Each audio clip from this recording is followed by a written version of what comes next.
Hello, ladies and gentlemen of the internet and of YouTube. Welcome back to Final Fantasy Chronicles of Eno. I am your host and game master, Skajarmas, otherwise known as Tone Shift. And with me today, we have our full cast of players. We have Hades Shadow 92 playing Thanatos, our male human Dark Knight. Grunt. We have Lumina Starlight playing Rocket, our female cyborg chocobo warrior, and local meme stealer. Yeah, I mean, come on, it is unsettling. Of course I was going to steal it. Yeah, of course you were. That's how you be. Don't have any context here, so... Yeah. We are such a bunch of weirdos. We have Darkness playing Alistair, our male human paladin. Hello there. And last, but certainly not least, we have Tom117Z playing Neothil, our female Elvon ranger. I'll need to have some spine to go through this next dungeon. Son of a bitch. I'm not going to explain the context behind that joke to the audience because they deserve to maintain their peace of mind. So... Kyra, handbag, fill in the rest. God damn it. Also, I will be controlling the NPC party member Mika Solwyn, a female Mithra red mage. So, where we last left off, our intrepid band of adventurers had come into the possession of Ifrit's final crystal of fire.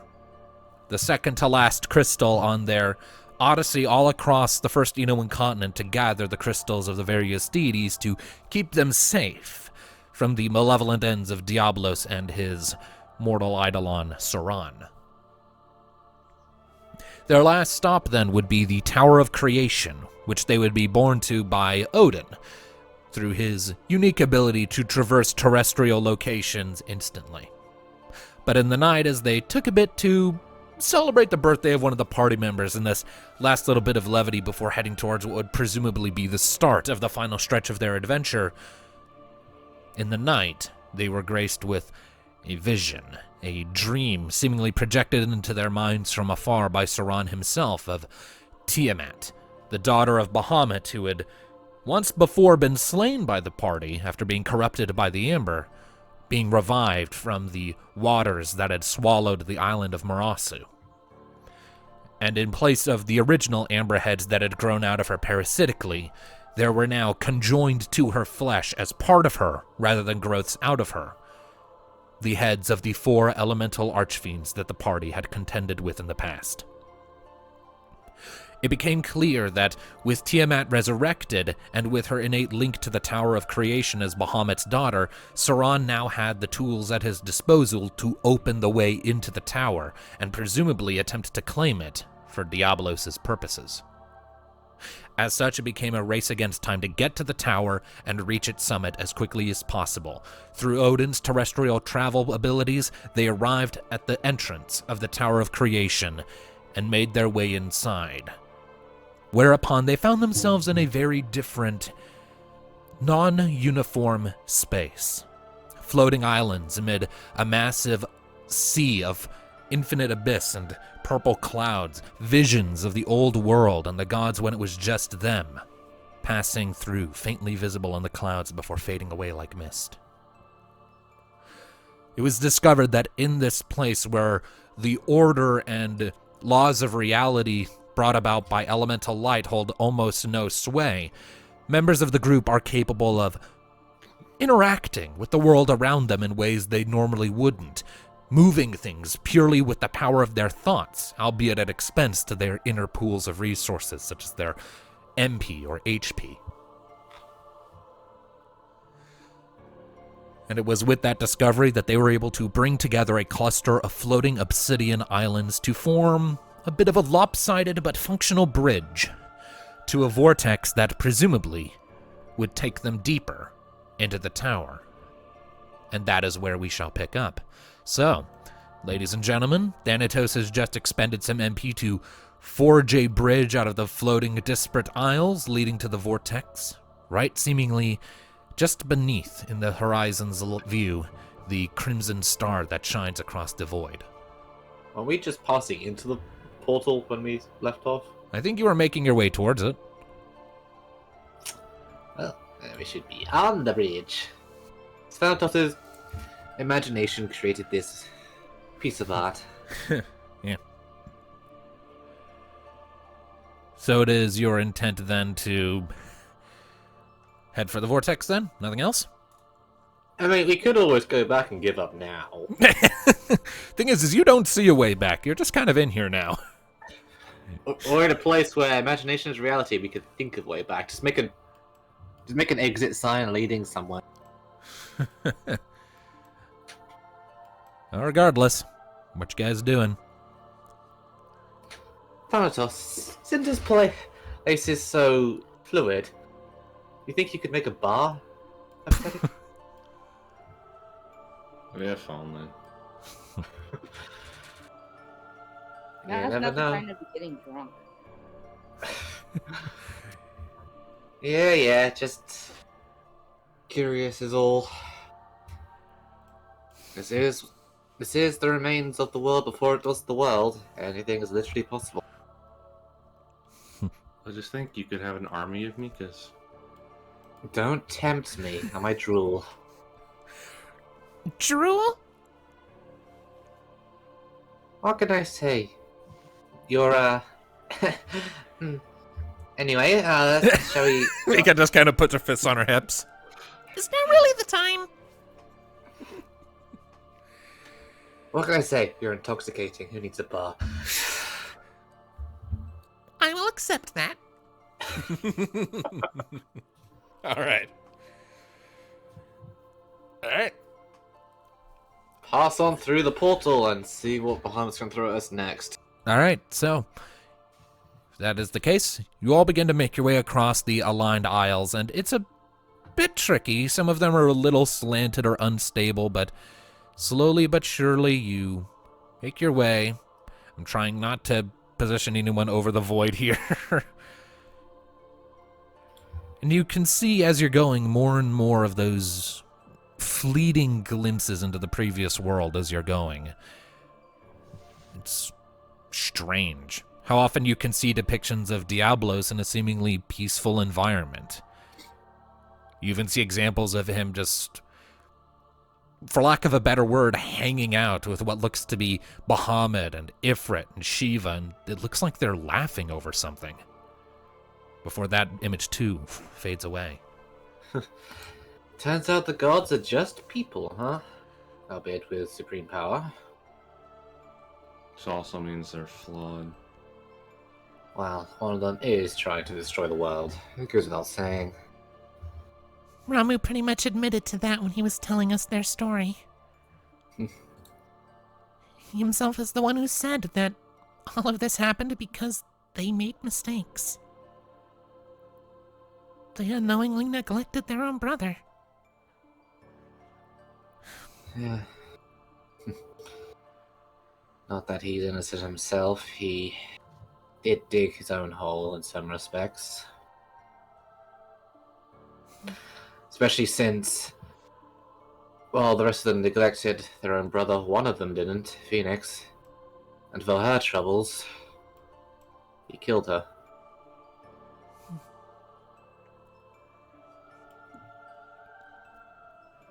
As you're saying that you're coming up on the vortex, this swirling circle. In its center, it's pitch black, and it's just a sharp contrast where you can see the swirling light around its outer edge, like the event horizon of a black hole almost, but you feel no pull towards it, but neither can you see anything within. It is perfectly dark.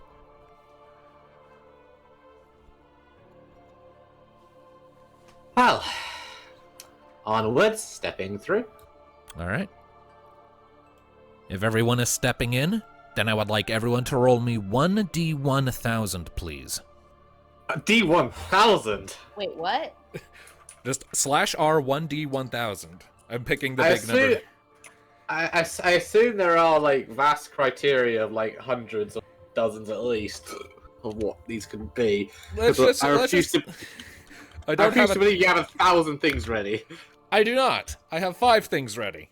I just picked a really big number to mitigate any and all possibility of matching dice. And I need to roll one, too. But technically, there's 1 in 1,000 chance we do get matching dice. And I would... 9! 9! Mika gets 9. Mika gets All of us are 9. in the hundreds, and Mika gets 9. And Alistair, what do we get from him? 711. What if one of us rolled a natural 1? Well, their event certainly wouldn't have happened. All right, so Thanatos got 590, Rocket got 649, Neothil got 801, Mika got 9, and Alistair got 711. Are we being separated or something? No. That roll is deciding the order of the floors. What?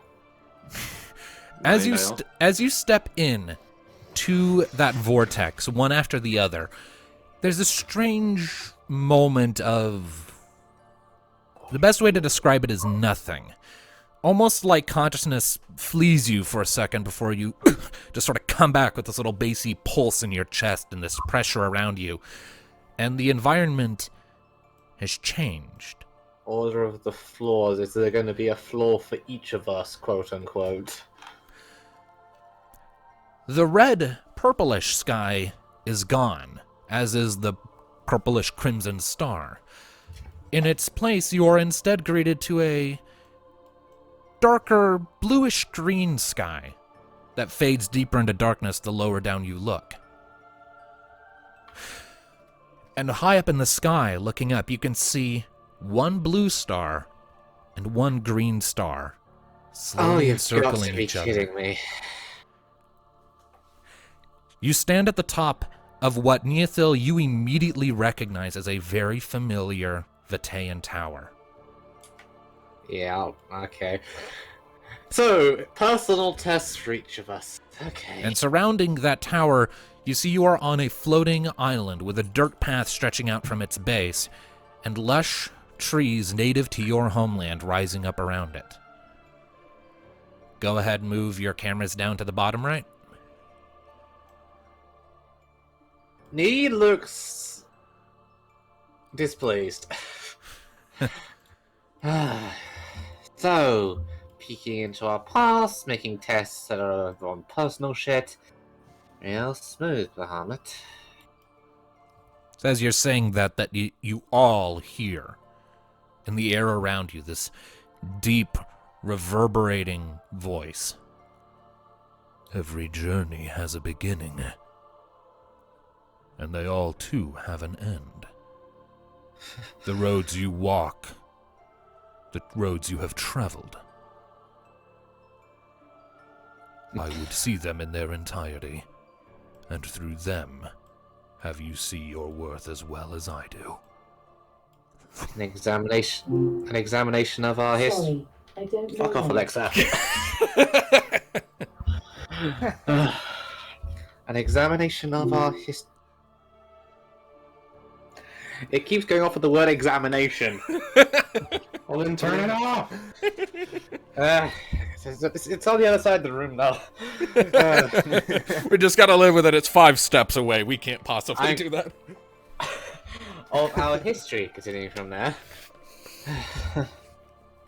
Deciding I'll work through our past actions. Well, you'll see who we are, and I hope you're waiting at the end. We've come a very long way.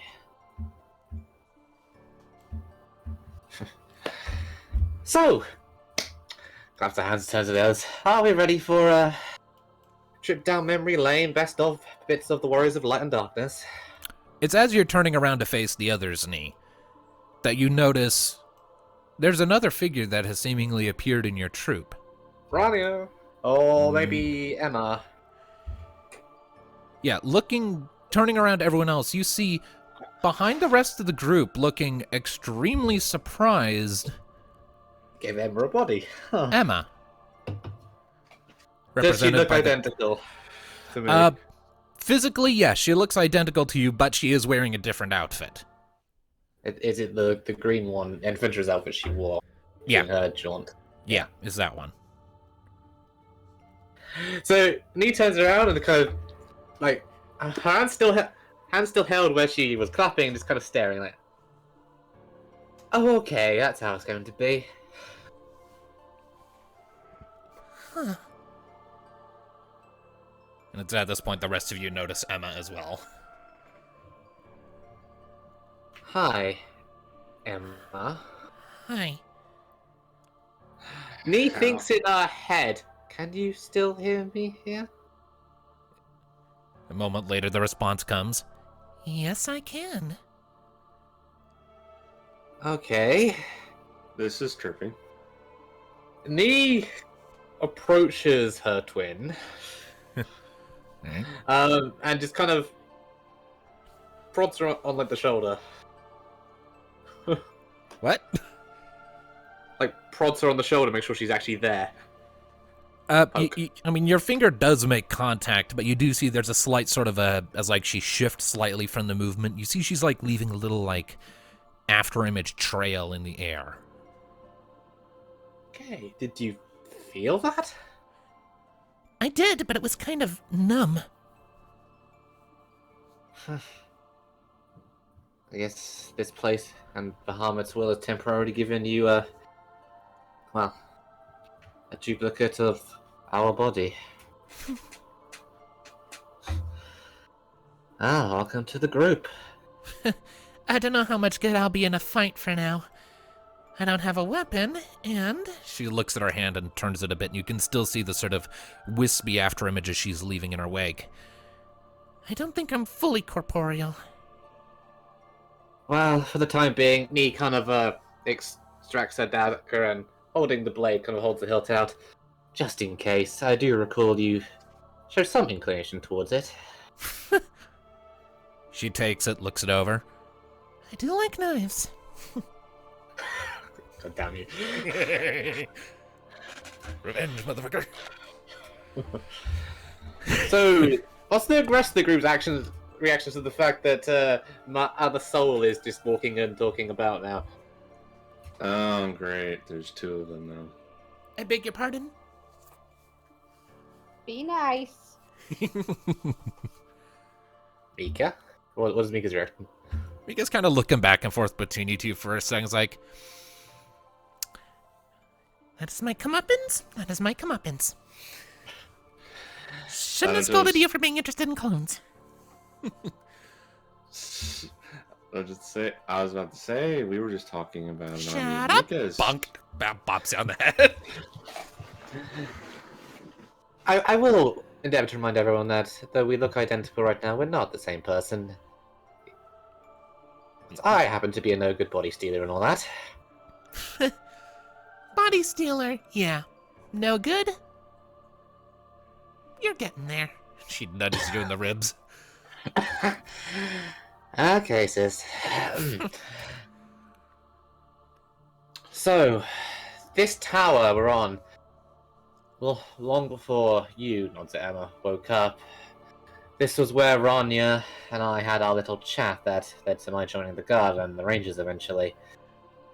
Though it's not where it should be.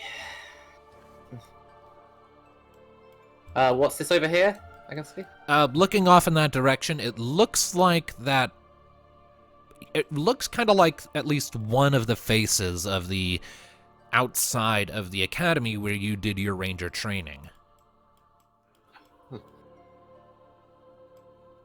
The old Ranger training grounds over there. Again, not where they should be. I think we're going to get a very condensed abridged of my life here. Well, we don't exactly have years to spend on going through it all, so... Who knows in this place? I think time and space really work here. Though that's more your subject. I'll let you write the essays, and I will probably read them when you pester me to.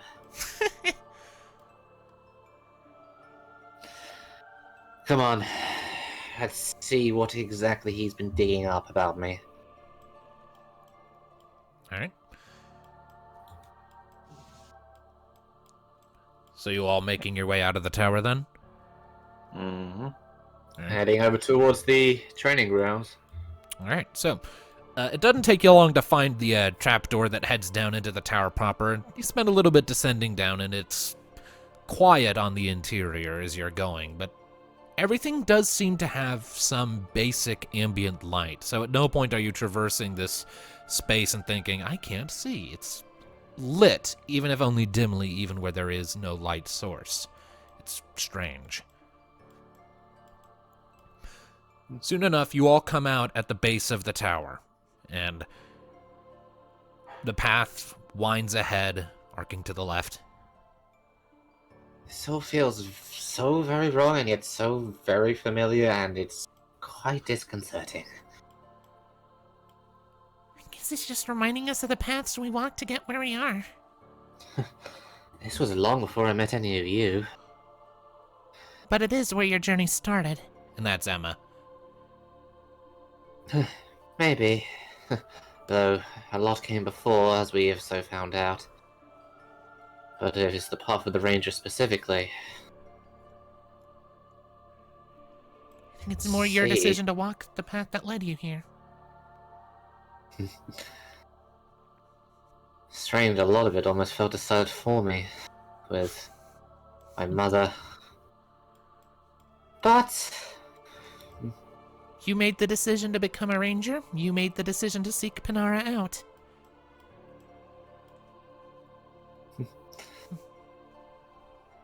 he keeps on walking. All right. As you are making your way further along the path, you can faintly hear in the distance the occasional chirping of birds that just bring an immediate sense of nostalgia to you, Nee. As you're sort of coming along, you can look to the left, and you see there is this just a sharp drop off to the side into infinite nothingness, but beyond that, floating in the abyss, just a little ways ahead, just out of reach, you see a platform of amber crystals and two large stone pillars of a foreign design. And standing on the platform, you see, somewhat obscured, the familiar silhouette of Panara, just looking at you, or for you from a distance, but not seeming to see you. So Panara on the amber? On the amber platform, yes. Mother. Okay, is that her, or is that just a falsity? This place She is- kind of walks over and peers off. Anything on the stone pillars? Doesn't look like it, though the designs are vaguely reminiscent of the things you caught brief flashes of when you forced yourself into Panara's dreams that one time. Zalaran architecture, but muddied and indistinct. Specifically, are they like pillars from her old childhood home? That one time she was in there. Seems like it. That's the only The thing of Zalaran entrance hall. architecture you've seen up close. I don't know. I thought I was gonna do it. See if I can. Nee's going to attempt to move the pillars to create a bridge to the amber. All right, go ahead and make a finesse check. Finesse check. 6. Well, since Nee doesn't have magic, does that mean she'll be drawing from her life force? She'll be drawing from her HP for this. It's like 20 HP here, so if I recall. It's like 20%, yeah. 20%. It's not cheap. Good thing we stocked on potions. Oh yeah, by the way, Lumina, we maxed out all our potions between sessions. Including yours. Alright, so, doing this will cost me 97 hit points. 11. Alright. So, you all watch as Nee sort of stretches out her hands and focuses for a minute, and the pillars start to shift and tremble a little bit. And slowly, if I can grab the pillars and not the background skybox, the pillars start to move. After a moment, Emma comes up to your side, Nee, and lifts a hand up to join yours, and the weight becomes much less, and before long, the pillars finish moving, and you have a clear jumping path to the amber platform. Kind of pats her on the back. Thanks. Right. Come on, let's see what's up with this.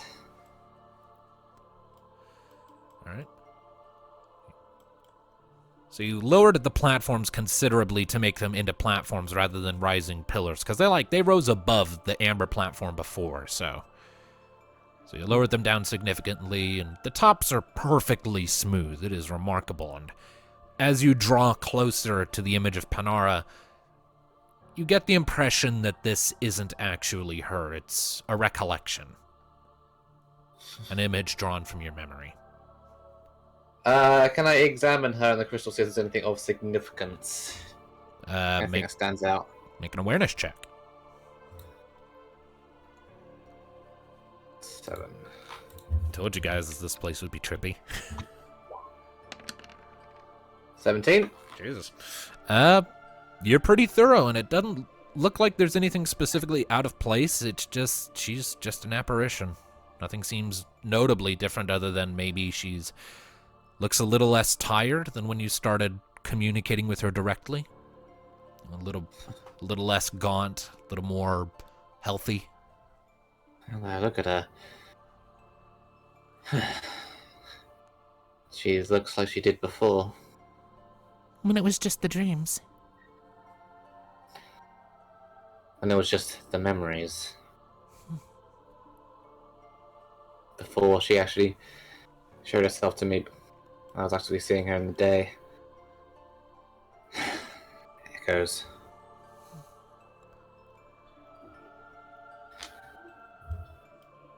But I don't think there's anything else for us here. It's just the memories. Would that I had more of them. Anyway, I'll hop back across. Make your way back to the group. Nothing for us there. Let's keep going. I'm gonna pop a normal potion. Alrighty. I'll just bring myself back up to full. Yep. So you're back to 488. Alright, so Sorry. you continue following the path for a short ways, and you can see up ahead there's another sheer drop-off that leads to what looks to be a stone tower with one of the walls sort of surgically and cleanly removed. It doesn't look like it was blown open. It was just like cleanly cut out for the sake of letting you view in and leap to it. And you recognize it even from this distance, Nee, as a section of a ceremony chamber in which your training was deemed complete and you graduated and became a full-blown ranger. But before you can get to it, before you can get to that gap to make the jump, the air in front of you begins to shift and ripple as if through heat waves. And you can see silhouettes starting to walk towards you, familiar Elvon silhouettes. Do I see individuals like Rania and Skalala among them? It's 3 identical copies of the one whose biting remarks sent you fleeing to that tower with Rania in the first place. Sylvan. Yep.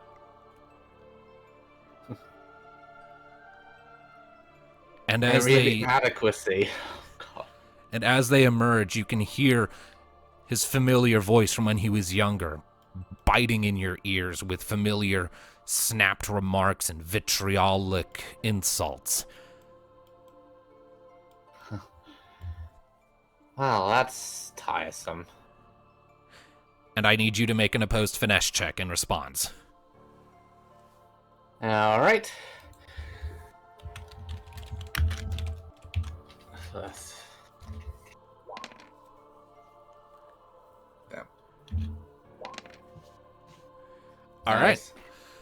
All right, so for a brief moment as you hear their words biting at you, you think you're about to start, you feel your mind starting to regress almost, but you quickly force yourself through it and concentrate. That all you have? Sylvan and I buried the hatchet a long time ago. His words back then are empty and meaningless. At that point, the memories, their mouths peel wide open with these, and you can tell that these are something else assuming his form as they let out these otherworldly shrieks and move to advance, and combat begins as a result. Okay then. Hey, Thanatos, feel free to cleave in half my childhood bully. Wow. That's harsh. Hey, I'll apologize to him in person later. But, bury the hatchet so may be awfully cathartic. I'm gonna make a shot. All right. I don't have my knife, so I can only do one.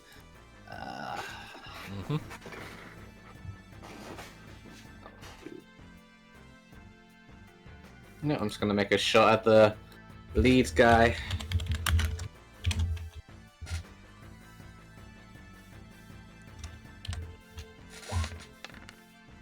$13? 13? Yep, that'll do it. 38. Fiend killer. Does that count for anything? These are not fiends. They are arcane enemies. Arcane enemies. Mika, anything that might affect the arcane? Magic! Right. Thanatos, burn them.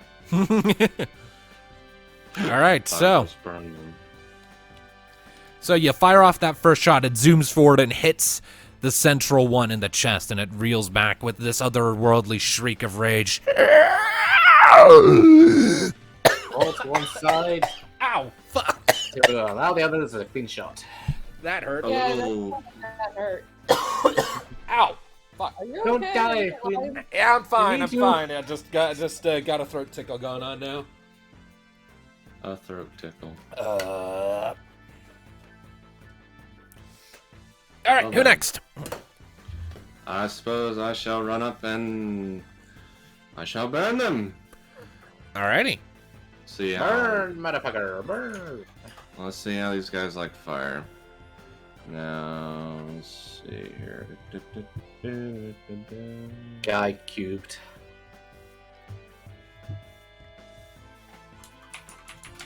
Been a while since I've been able to use fire. Everything's been immune to it. Oh, wait, we're in the Hellfire pit. 1 out of 10. 110. Are And you that's attacking Ganaga, which hits everything. everyone? All right. So, you get the impression they don't have any particular elemental reaction to fire one way or the other. So the flames lance out from your hand in a burning wave that strikes all three of them, and you hear more of their agitated shrieks and roars in response. And I need to roll 3d4 now.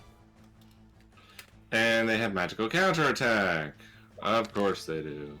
One of And their... one of them gets yeah, it. we'll say that is the one in the middle who gets that. And what So- do I have done to me? Give me a second. So. Well, actually, here's the thing. You watch as after the flames recede, the memory of Sylvan's mouth opens even wider, and there's this crimson glow from within, and you feel it latching onto your chest, and you recognize the familiar sensation of a drain spell. But then after a second, it just splutters and fades, and the memory tilts its head with this sickening at you like, what the fuck? Give that back. Yeah, nothing happens, and it is confused. Because you Right, absorb so shadow damage. That said, it Shadow. does... so yeah, it doesn't do any damage to you, so it doesn't get any healing, I don't think. So, Nope. Shadow, Alisa,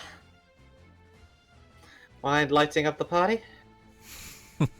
Yep, I'm on it. I'm gonna group them. Diago. I don't think he has Diaga yet, does he? Yes, he does have Diago. Oh, he does? Yeah. Huh, okay. The last thing he picked up. Mm. Yeah, it's damage time.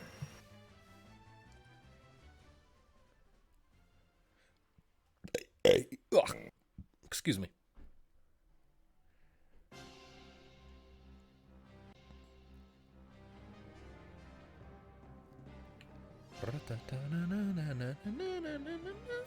Okay, now my PC is working. Good, good. That's a good sign. How many times in my mind? Because for group 1 it's different, wasn't it?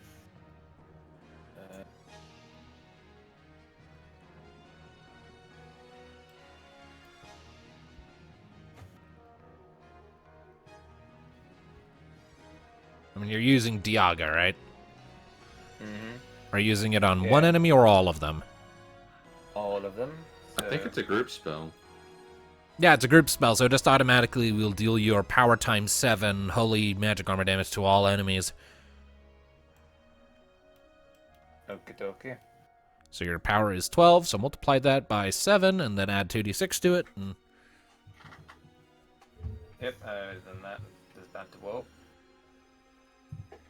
Okay, here we go.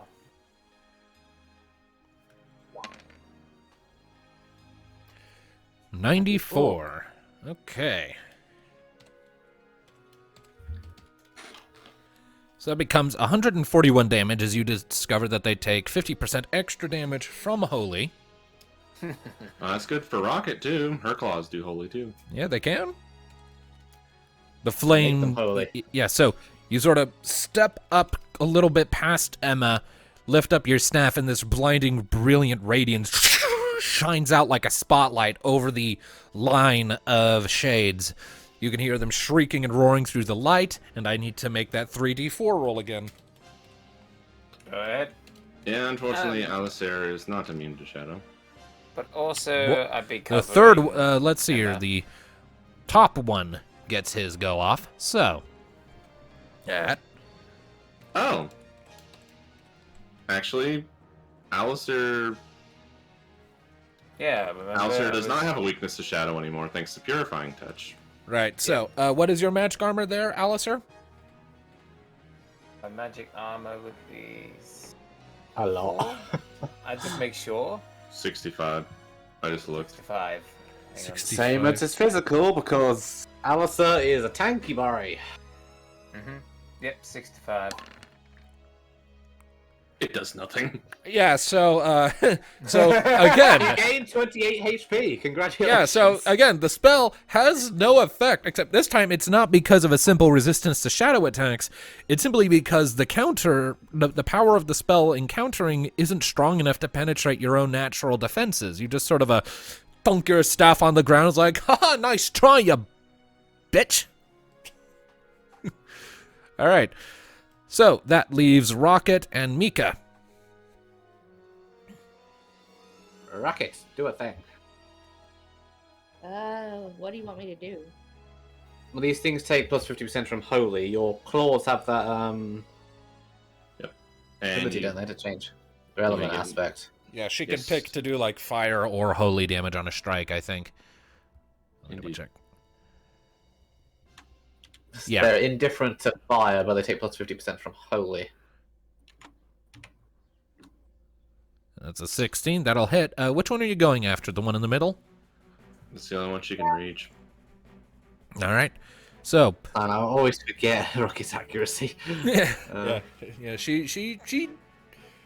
All right. So, your damage output then.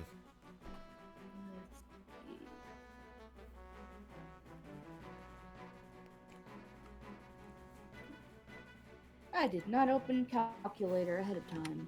Whoops. Yeah, I sometimes forget to do that too. I had mine up and ready to go for once. The numbers in this game get so stupidly big. Especially when you count knee and Blackstorm Sharp Shot. Hitting the damage cap like 4 levels before the level cap. Only if the stars align, which they so happen to, given that fiends are enemies. I can definitely confirm there won't be anywhere near as many fiends in campaign 2. Well, I think Diablos will hope to be dead by then, so... All right, so Rocket, you come charging forward, channeling some energy through your through the claws you have strapped onto your legs. You give a mighty jump forward, a quick poof from your rocket boosters, grab onto the face of the middle shade with your mechanical leg, give a quick spin in the air, and then bring its head down hard onto the ground with this loud crack and crunch. And the form immediately disperses like a cloud of smoke and vanishes. He stares into at the the air. side and goes, you know, I have mixed feelings about that. And now to the Mika. Yep. What So, does the cat do? And Emma. Emma can't fight. She has a knife. I gave her Storm. yeah. So I assume she has my stats. She typically. does, but she is in an ephemeral state, so... I mean, she is holding a knife, and that knife is real. Yeah. Alright, so, Mika. Mika. Me?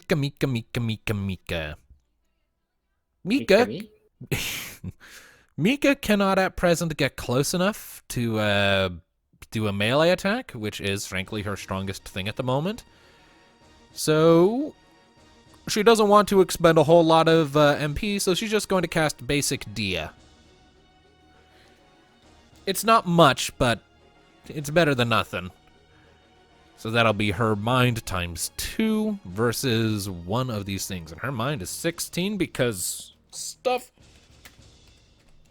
She's a smart kitty. She's smart. You could say Uh-oh. she's the cat's meow. Well, she's a cat that certainly makes me meow. No. She makes me mule, is what she does. Anyway, so yeah. Mika fires off a shot, the sole pearl of light from her book. It flies across, hits the upper of the two memories in the chest. It staggers back, and you can see it starting to sort of flake away at the edges as its HP drops, but it's still standing. And for the moment, Emma is just going to move in front of Ni and assume a defensive stance. Well, we're doing this a few years earlier than I thought we'd be able to. Anyways, it is now to the memories.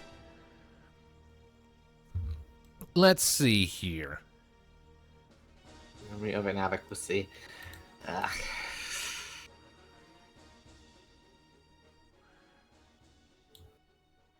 Alright, so this memory here is going to back up and is going to begin slow casting an ability referred to as Return to Eternity.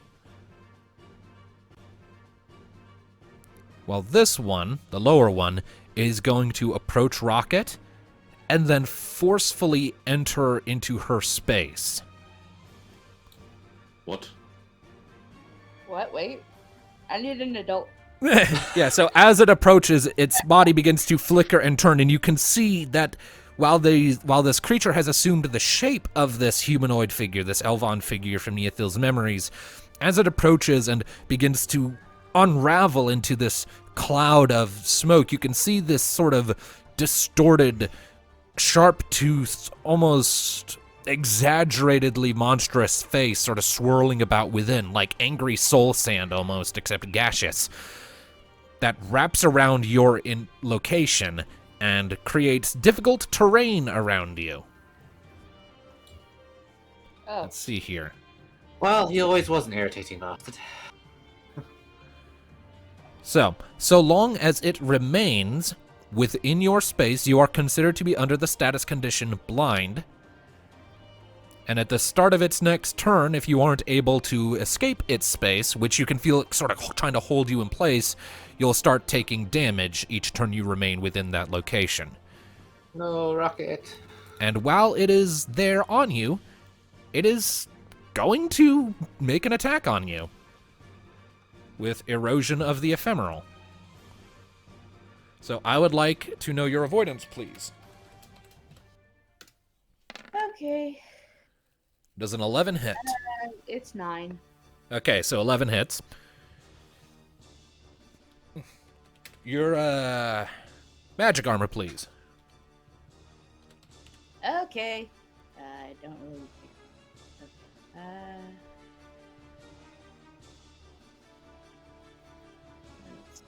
think it was like 45, wasn't it? I'm trying to find it on the form. It's kind of hard to see. 25? 25? Okay. Alright. So that is 61 points of non-elemental magic damage to Rocket. And I need you to make an opposed force check against it. Because it is trying to apply status ailment. Okay. Come on, Rocket, you got this. You need to beat a 12. You definitely got this.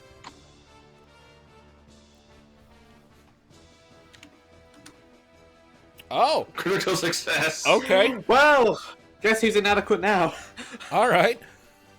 So yeah, you managed to resist effortlessly. Like it still hurts you, and you can feel it trying to seep something into your flesh that sort of burns like acid, and you're like, nope. You give yourself a hard shake, and while it's still occupying your space and trying to constrict and hurt you with its mere presence, it is not able to poison you. Actually, Rocket can't be poisoned anyway. Hmm. So that wouldn't even matter. Rocket's just showing off to these things. Well, these guys don't know that. Anyways, it's back to the party. Rocket stares with a signature stare of superiority. Okay, so the one around Rocket, can we attack it? You can, though if you miss, there's a chance you might hit Rocket instead.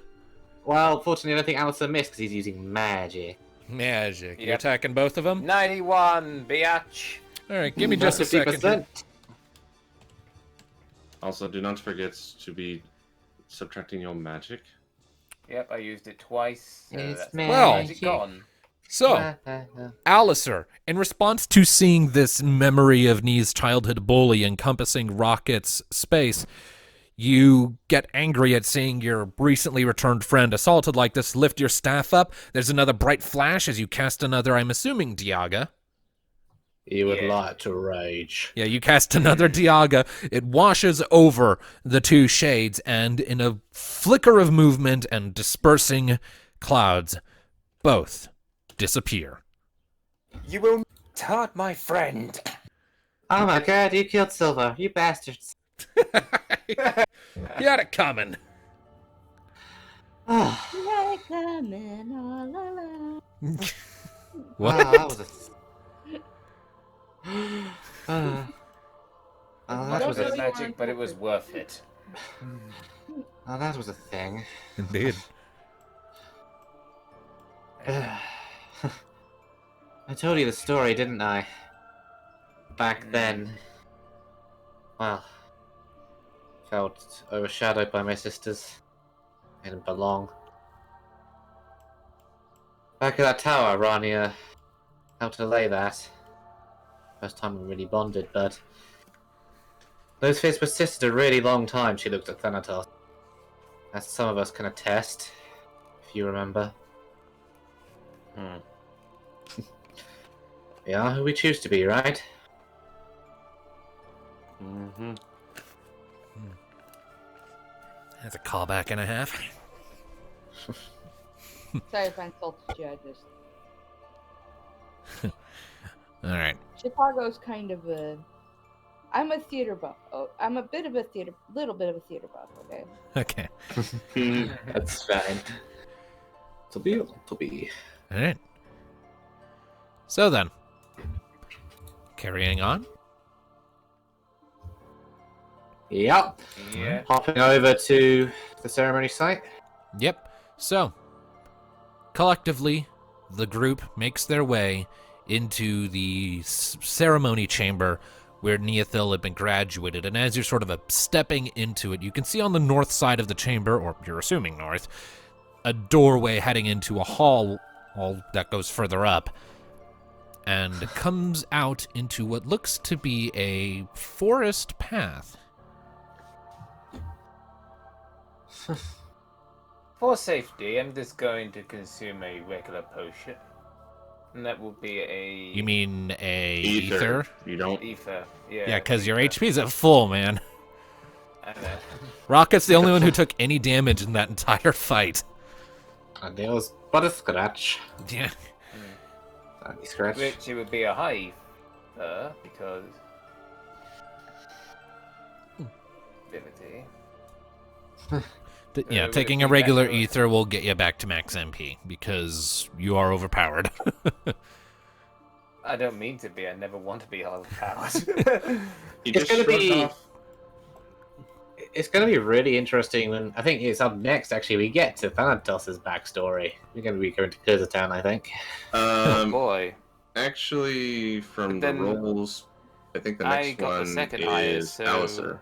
Oh, maybe we get another shot at that mobile. We Oh crap! His Yeah, haunting yeah. memories are back. Yeah, Yeah, as Thanatos yeah, will be the failed to last take one. it. other yeah, than just Nico. as a heads up, each time you guys advance to the next floor, I'll be having everyone who hasn't had their floor yet roll that D1000 again until we've gone through everyone. fair enough. It's just starting. Anyway, this place brings back memories. The day I graduated from guarding closets to actually doing something worthwhile. Looks like a fine place for it. Take you to the real place one day. I look Still, forward to it. that whistle the forest should not be there. Guess where we've got to go next, huh? There's only one way Yeah. to go. All right. And so as a group, you make your way through that northern corridor, and once again, you come out onto a forest trail. This time, there is no dirt worn into the ground, like the grass hasn't been worn away by foot traffic. It just goes ahead. I see a couple more bits of building over there. Yep, you can see bits of Vitaean architecture poking out from the tops of the trees, sort of rising out from the tree line here and there. Buildings familiar and not, just background setting, really, through your time in the city. It's creepy in a way. Buildings overgrown with trees almost reminds me of that vision Diablo showed me, Vitae. Desolate, abandoned.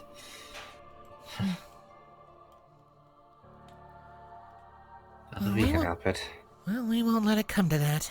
That's Emma talking. No, we won't. You need a place to grow up. Yeah, I do. And you still need to hold up your end of the deal. She nudges you in the side again. I'm working on it. just a Tiamat, a Mad Mithra, and a god to go. And then some really awkward parent stuff. And then- Let's not discuss those parts. That's between them.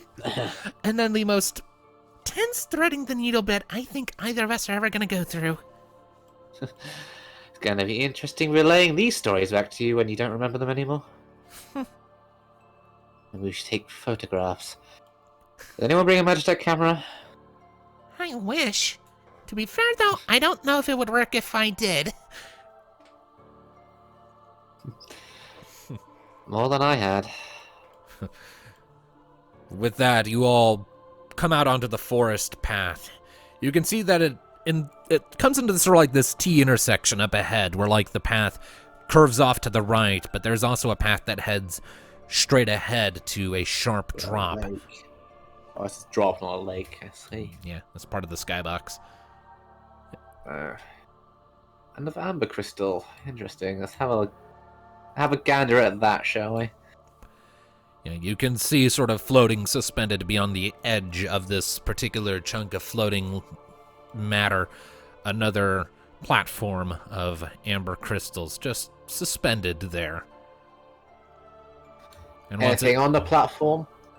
once again, you can see the form of Panara on it, but this time she's watching you noticeably more intently. It's not this aimless eye searching. Her eyes seem to be more fixed in your direction, more focused, but she also looks more tired, more gaunt, the way she did when she first started reaching out to you actively in the waking world. The tower. Beating Sylvan. My mother, as she was, my mother looking. I see where this is going. We're on a fast track timetable, and if I had to guess, this was the moment I started receiving the visions. Which means we shouldn't be too far from when I boarded the ship.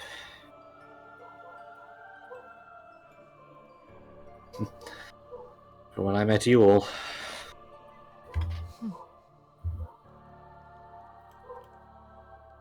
Let's see what that looks like here.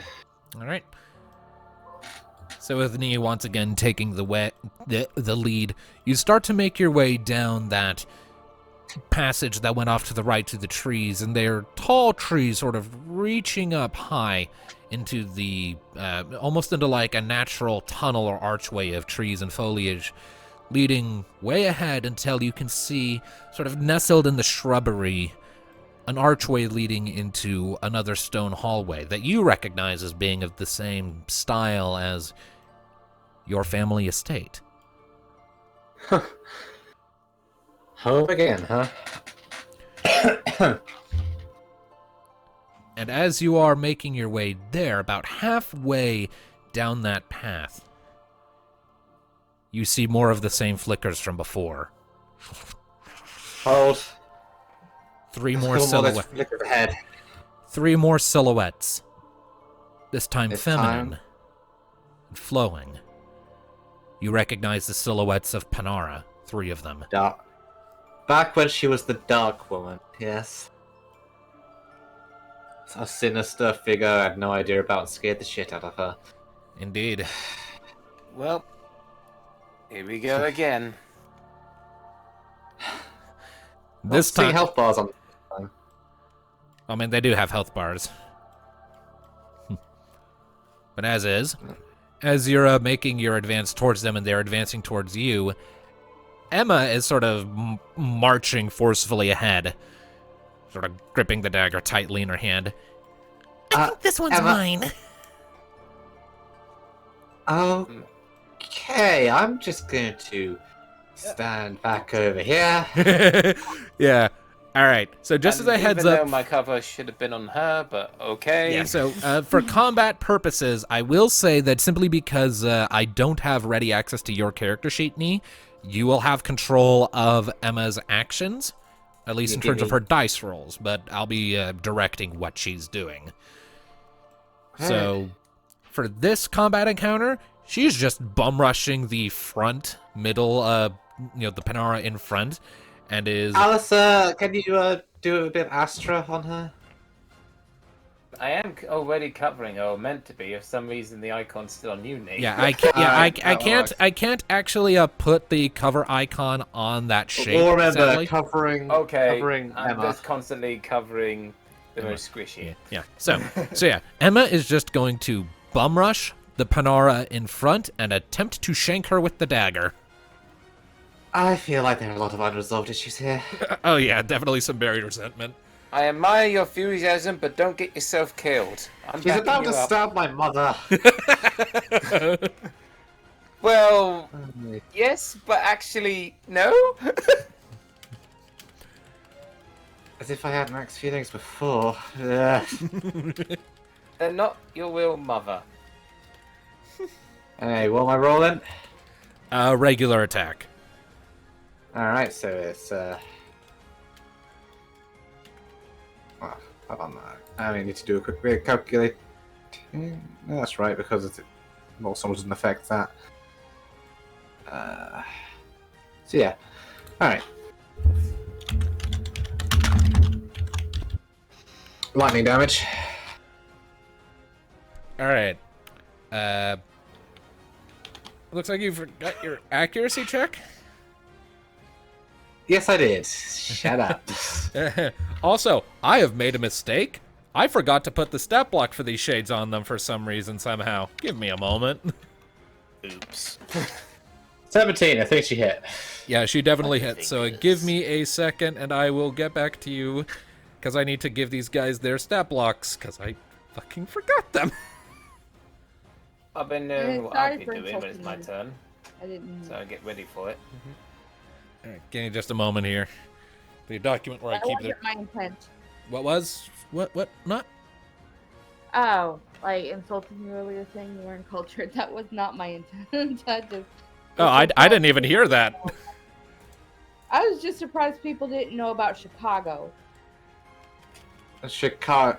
I mean, I know- there's a stage play called Chicago because I have too many Chicagos. I know there's a place called Chicago. Yeah, there's a stage play called Chicago. Huh, neat. I mean, I vaguely recall something like that exists, but I don't really do stage plays. At least not for a very long time, not since. I think I've watched like 2 stage plays, and one of them was Shakespeare in the Woods, The Taming of the Shrew. Anyway, so that will be 107 points of damage as Emma charges forward and buries the blade of the dagger into the front Panara's chest, and there's a spray of shadowy mist, and the image of Panara doesn't seem to react at all, at least not in the face. The body staggers back and you can hear the growling of the remnant within, but the face remains this static, scrutinizing but otherwise seemingly cold and unreadable look. The way you sort of interpreted her, the way she appeared to you before you really got to know her and what she was all about. That's creepy. And my cursor has disappeared. Hold on a moment. Oh no, not the cursor disappearance There we again. go. Yeah, it's weird how often that happens, but, you know, whatever. Alistair, light them up. Already ahead. Back to the shadows for once you came. Alrighty. Sorry. Sorry, not sorry. Alright, so that'll be 139 to all 3 of them. Mm-hmm. A wave of light erupts out from your staff, striking all 3 of them. And I need to roll 3d4. We go. Bring it on. Oh. None of them get their Again. magic counters off, so... Either way. 7 again. Yeah. Alright, so.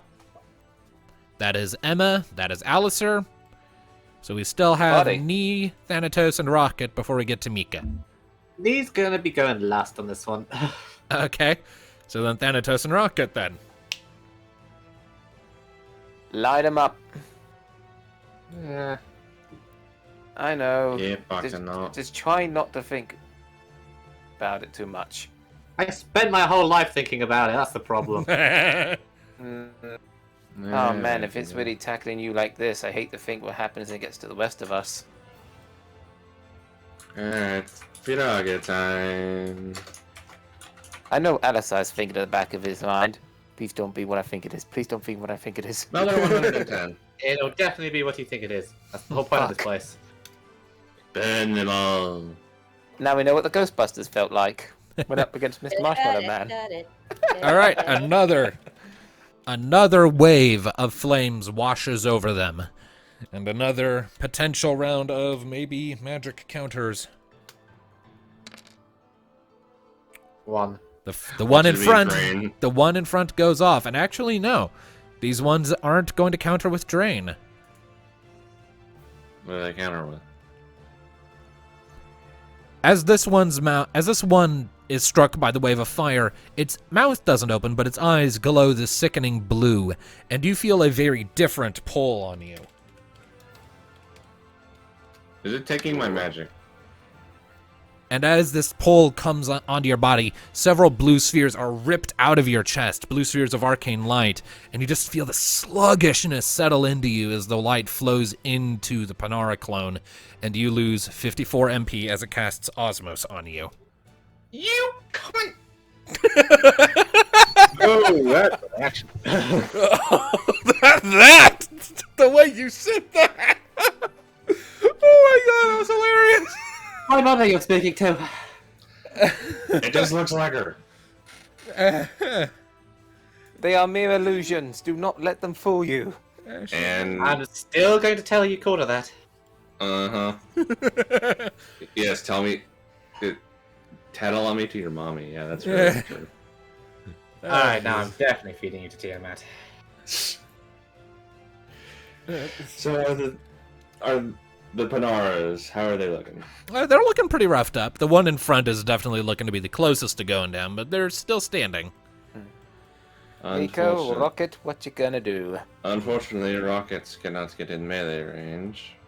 Would take her whole turn to get into melee range. Don't you have a ranged attack nowadays? Or something? Possibly. One of her, she has a limit ability that can attack from a range, but she can only do that once. Yeah. I'd rather save all I'll those. save that. Oh, what Shame do she you want to didn't do, have a Rocket? cannon. Get into melee range, I guess. All right, so it'll That'll take take your her whole whole turn, turn. but you go sprinting in and eventually sort of take up a position next to Emma, who nods you away. Hey. Okay. All right. Hitting one would have been good for her. So, Tom, are you wanting to go before or after Mika? I'll go after. Okay. So then Mika is going to step forward until she's about there. She's going to grumble a bit because things keep getting in the way. She's going to slap her book and cast Blizzara on the entire enemy group. Ooh, it's chilly time. Yeah. So that'll cost her 20 MP, and it will deal her mind times 3 to all enemies, and her mind is 16. So, 2d6 plus 48.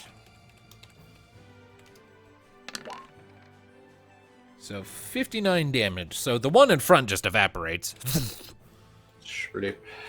But the two behind that one are still standing, but they're starting to look pretty flaky too. I'm going to use throw stone on one of them so they can't take their action. Only one of them can this turn. All right. So just 1d6 of damage. All right. Do you want that to be the memory of dreams or the memory of observation?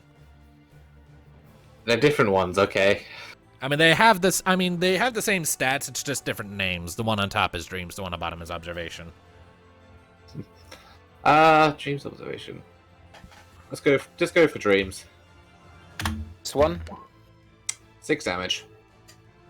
Yeah, there we go. Now I can see. Yep, dreams is down. All right. So 6 damage, and a memory of dreams will skip her next turn. Pinecone. Yeah, like you just Return met, of like you fire. just sort of look around for a second to see if you can find something to throw, and this freaking just a pine cone appears in your hand. And you're like, yeah, Wow, this is accurate. and you yuck it, and it just hits. Thanks, Mohammed.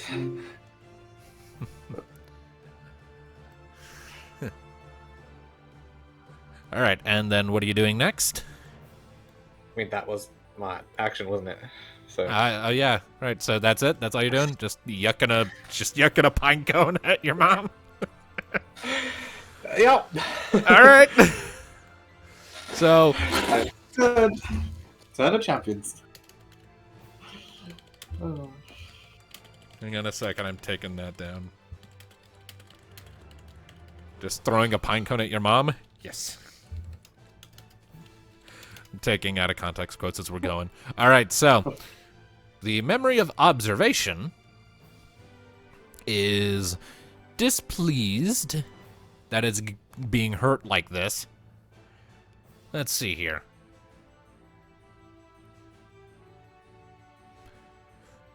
And it will...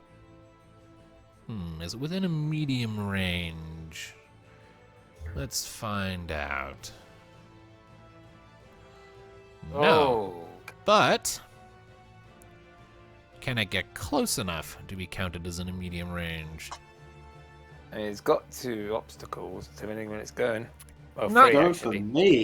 It can't reach Knee, but it can reach Emma. So it's going to go ahead and that's enter fair. into Emma's space. Doesn't my Oh, cover she kick in? ain't gonna like this. Oh, yeah. Emma isn't liking any of this. So my cover won't help her? Not for this, no. Because it's not attacking her, it's just occupying her space. Oh no, you don't. That said, it will now cast a spell. Ouch. It is going to expend 100 MP and cast Scourge. Okay, maybe I should use my Astra. Wait a minute. I mean, I can Yeah. use it right away in time, I believe. I mean, you have to use it. Typically, use it before an attack. So, Wait, Actually, did you it say says, Scourge? I said Scourge, yes. That's a problem. What does it which do? is why I want to use Astra. 'Cause I thought I Scourge could is a use it. Scourge is a shadow spell. Indeed. So, what Scourge does Okay. is it deals 90 plus 2d6 shadow damage to all enemies, and then deals 10 plus 2d6 shadow damage to the caster that ignores magic armor for all enemies hit. So 90 plus 2d6. Bear in mind, she has my health points, right? Yeah, Emma has your HP, yeah. So she will easily survive it. But she isn't wearing your armor, so she doesn't have a magic armor score. And yeah, but this is why I want to double check something because I swear I read it as. Anyway, so let me go ahead here. For Hang on. Ni and Mika, that will come out to 142 before magic armor calculation. So, Ni, your magic armor, please. My magic armor is Where the heck is it? 35. 35. So Yep. that will be 107 points of damage to Neothil. And that will, Hitting and us. and it will also Hitting be multiple of us, let's see. yeah, and it attacks everyone, and it'll also be 107 damage to Mika. So 137 107. and 7. I'm just trying to find Astra because I thought I read on it. Let's Well, see here. we're all getting hit as it is, so you can't protect us all. Yeah, let's I see know, here. but I wanted to take. It heals Thanatos because he's fucking. Let's see here. Alistair, your magic armor was 65, right? Yeah. So that'll be 77 damage to you. Okay. And you are covering Emma, so you will take the raw 142 that was meant for her as well. Okay. I'm Well, fine he's with that. tanky. He can take it. So yeah, so Um, as this shade is engulfing Emma's space and she's struggling to sort of shove it off, it glows with this shadowy magic that thumps into the ground and rapidly spreads out. Oh wait, hold on, I forgot to also do Rocket. And I don't take any damage. Let's see Yes, we here. know, you cheap bastard. So that Rocket's magic armor was 25, right? Yep. All right, so that'll just be a flat 70 points of damage to Rocket. All right, so shadowy spikes come shooting up out of the ground, immaterial things that not so much pierce your flesh as the energy within your bodies as it comes spearing up into you from the ground. Alistair, you manage to sort of, as you see them starting to gather beneath Emma, you sort of reach your hand out and channel your energy for a second and redirect those spikes to stab into you. Mm-hmm. So, it hurts, but you all managed to weather the worst of it. But you all definitely hurt a bit for that. And now I need to roll a bunch, because there's a pretty good chance that might have actually killed this thing. Because it takes 10 plus 2d6 shadow damage for everyone it hit. Wait, so it takes damage itself? Yeah, Yep. Scourge is a double-edged sword like that. That said, it does take half Yeah. damage from shadow, so we will see. It probably didn't survive this, but we'll see. I actually planned on getting Scourge. It has like single-digit HP left. It's still alive, but it has like 4 hit points. It won't be alive much longer. Yeah, you can see that casting that okay. spell took a lot out of it. So, okay. So, Nee seeing that this thing in her mother's image is bearing down on her newfound sister. Oh, for goodness sake. Come here! And for a moment of just kind of channeling some of her old exasperation that she has long since tried to bury since, getting to know her mother and rekindling their relationship, she is going to tackle punch her. Okay. What would you have me roll for that? I mean, you're just using your fist? Yeah, she's on single digits. Okay, go ahead and make an accuracy check, and if you hit, just deal your power as damage. Alright. Come on. This bloke's looking so happy. Punch. Don't know. Punch it like she was Bill's cipher. 13. 13 hits. So, Alright, so is it 2d6 plus power, or is it just power? what? It's just your power. My power. So 8 damage. That is double what it had left. So, so you sort of come charging in as this old memory of Panara is smothering Emma. You reach out, you sort of curl your hands into the smoke. Normally, you wouldn't be able to grab onto something so intangible, but in this space, you will yourself to like grab onto like the collar of the shirt, yank the memory of Panara out of Emma's space, slam it against the wall, and punch it in the face real hard, and it just disperses around your punch. Oh, that's great. Yeah, and Emma gives you a thankful smile. Thanks. You know, I didn't think that felt as good as I thought as it did. Then Emma's going to go and stab the memory of dreams that you stunned. I'm gonna have to apologize so much later. You don't have to apologize for what she doesn't know about. Point taken. Make an accuracy check for Emma, please.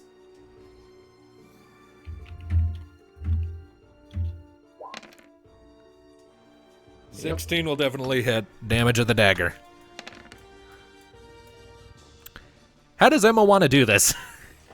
Hey. I imagine with great prejudice.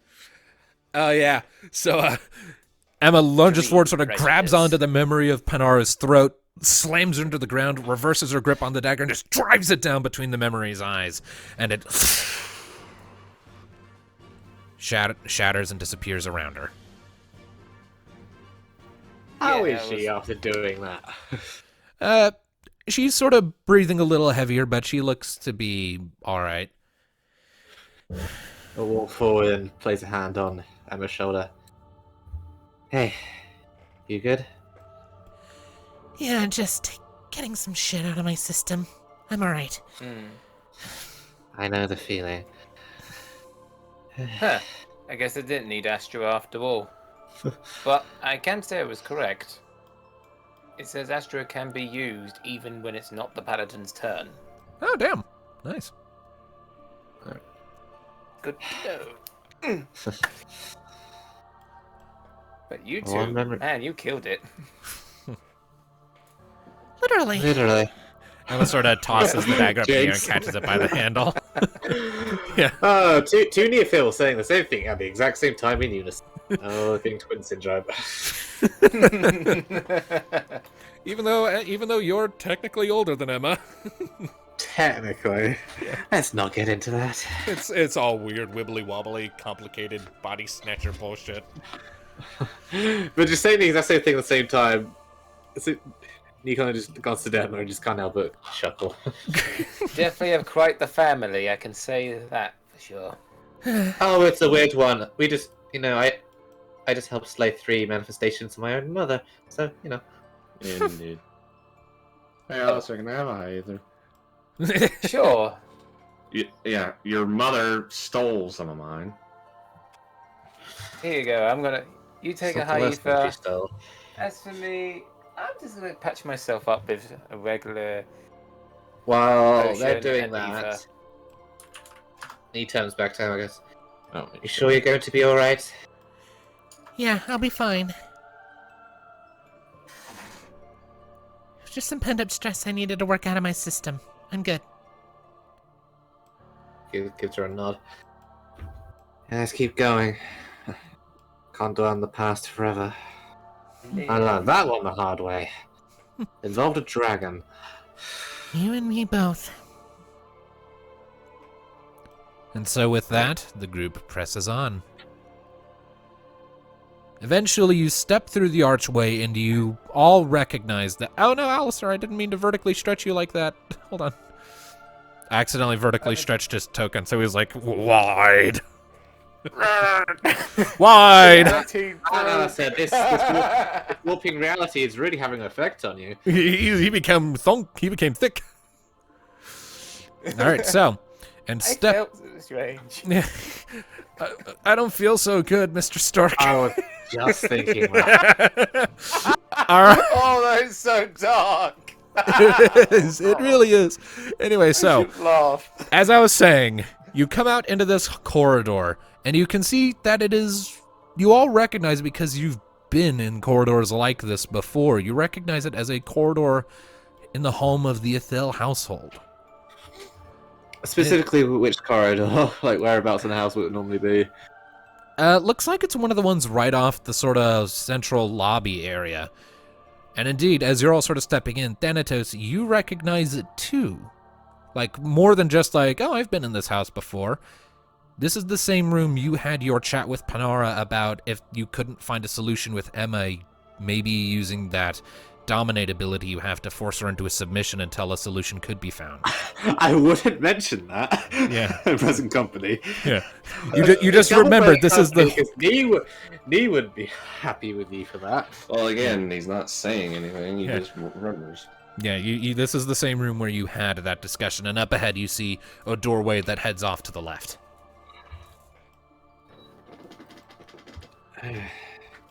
One of the side rooms. Which this should lead to.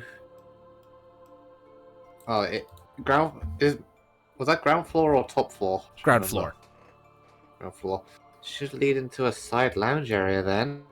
Let's see. So poking your head through, there's a very brief sort of archway passage that then leads into the familiar sort of... It looks kind of like a squinted down, compressed version of it, of the sort of family lounge room. You can see these two green cushioned chairs, long couch sort of things on either side of this end table. And Nee, you immediately realize that this arrangement of the furniture is pretty much identical to what was there when you had sat down with Rania and Skalala to ask them to help you get the leave you needed to pursue your visions. Never even thought about it. They changed the layout since I was last here. And there's no spider webs and cocoons, that helps. Everyone coming in? Yeah. Yep. Stop running! Stop fusing!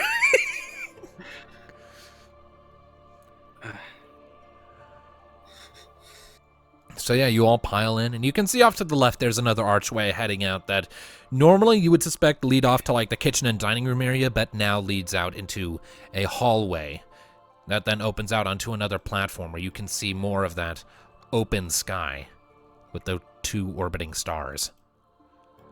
If my memory served me right, this was how things were the day I got my leave to pursue my personal projects. A mere few weeks before you boarded the boat Thanatos by Volia, you too, Rocket. An even shorter time than that for Alistair, who were on that boat for a while before we even knew we were there.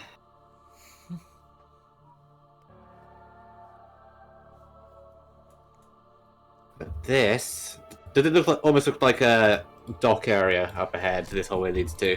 Yeah, as you appear down that corridor, it opens out onto what is unmistakably a sheared away section of the docks in the city where you departed for Marasu. And you can see the gangplank that led to the ship where the campaign started. And indeed, and beyond it you can see another amber platform that hadn't been there before, and on it you see another image of Panara looking at you from afar. And just off the gangplank that led onto the ship, you can see the two orbiting stars, now seemingly closer. As if you could reach out and touch them if you were to walk to the end of that gangplank. Move out onto the dock.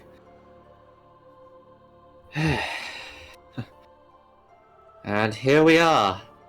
The day I boarded the ship. It's the self-same one that sank into the waves beneath Marasu. It was a tragic day for many people. The first of many. And it's how we all met. washed up on the beach, rocket with her head buried in the sand. Definitely was not expecting on my biggest adventure yet. Now that I think about it, I vaguely recall seeing you two in passing on that ship before we went overboard. And there was also mention of a mage passenger who kept blowing up spells in his own face. That was you, right? If it was in the hole, yeah. Hmm. I mean, I was still new, but I was learning magic. And you looked at Thanatos. Don't think we said 2 words to each other. You just kind of wandered around looking glum. Yeah, well, I tended to do that back then. Oh, how you've all changed. That's Mika. All of us have changed. You tried, when I first met you tried plucking me into this place. Facing me with the Dark Woman, Silver, all of it. I might have turned tail and run.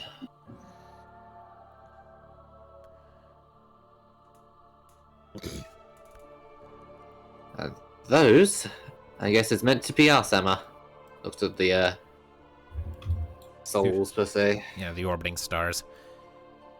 And if I were a betting woman, which I'm not, that would be our way on to whatever's next. Whoever next. Whoever next. I walked up the gangplank. I hope you got what you needed. God of Dragons. It's before you reach the gangplank, so about here, that you hear footsteps and see just at the edge of the platform on the far side, one more flicker in the air, another distortion. Another familiar silhouette walking towards you. And with it you hear the faintest echoes of a scratchy feminine voice. Rania. Moments before a final request to not have to do this, to just stay home and let it blow over.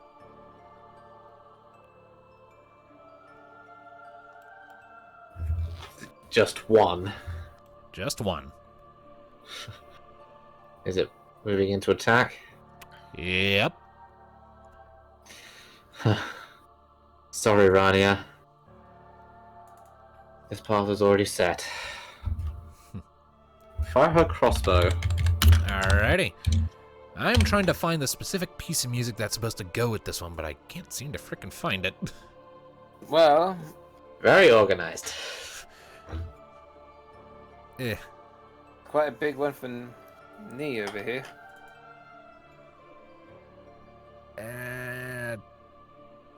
Screw it.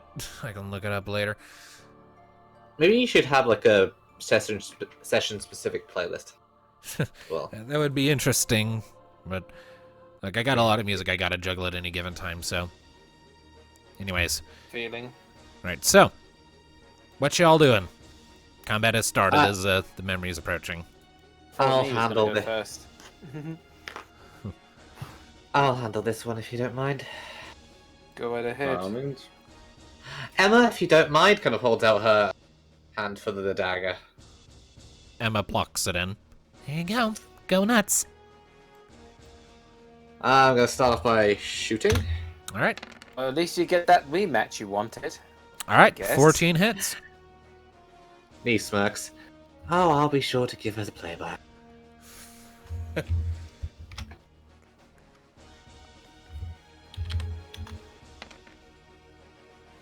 93. Let me Alright, fight. so, as you fire off the shot and it hits the shade, it doesn't seem to do quite as much damage as you would have hoped. It seems to actually get caught on the manifestation of Rania's armor. Not doing as much damage.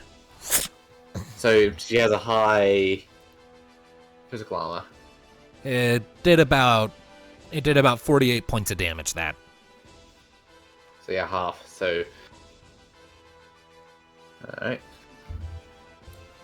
See how lightning goes. No, I'm fighting this one alone. I still wouldn't mind cover, Alistair. Roger that.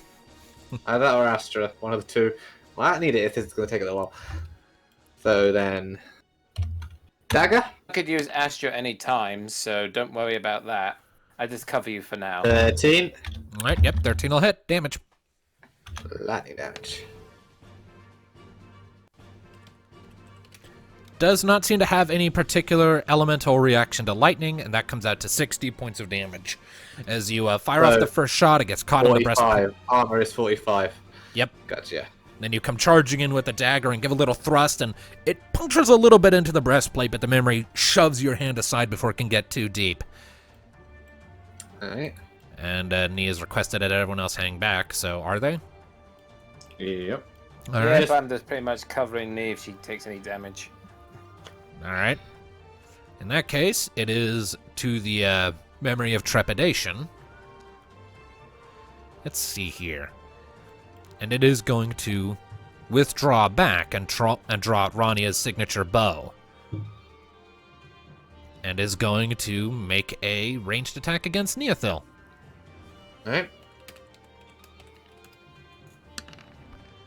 Does an 11 hit? Just. Alrighty. So, your armor score is what now? Actually, no, this would be 35. magic armor. They're the same. I'm wearing medium armor. Okay.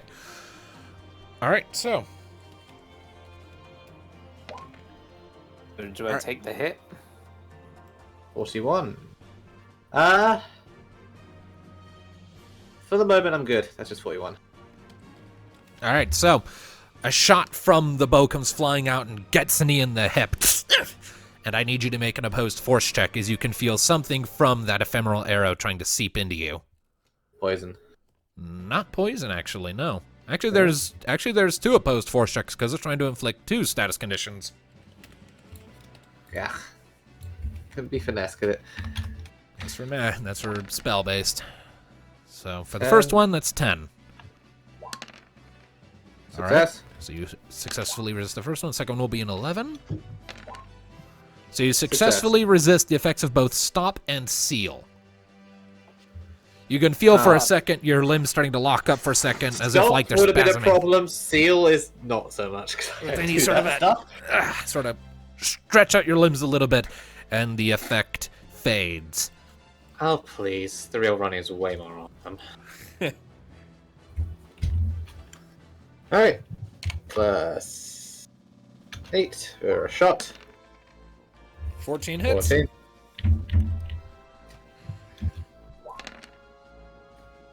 $95. Alrighty. Minus 45, so 50 damage. 50 damage indeed. Another shot from your bow shoots forward. Rush in. Alright. Another hit with that next 14. 104. It comes out to 59. So another flurry of movement and attacks. Starting to look kind of beat up, but it's still standing. It means it's back to the memory's turn. And seeing as it's backed into a corner, it's not going to fire off another shot from its bow. It's instead going to grab the bow at the center of the shaft and split it into the 2 swords you know Rani resorts to in close range. And will make Now two things get interesting. and will make 2 melee attacks against you with them.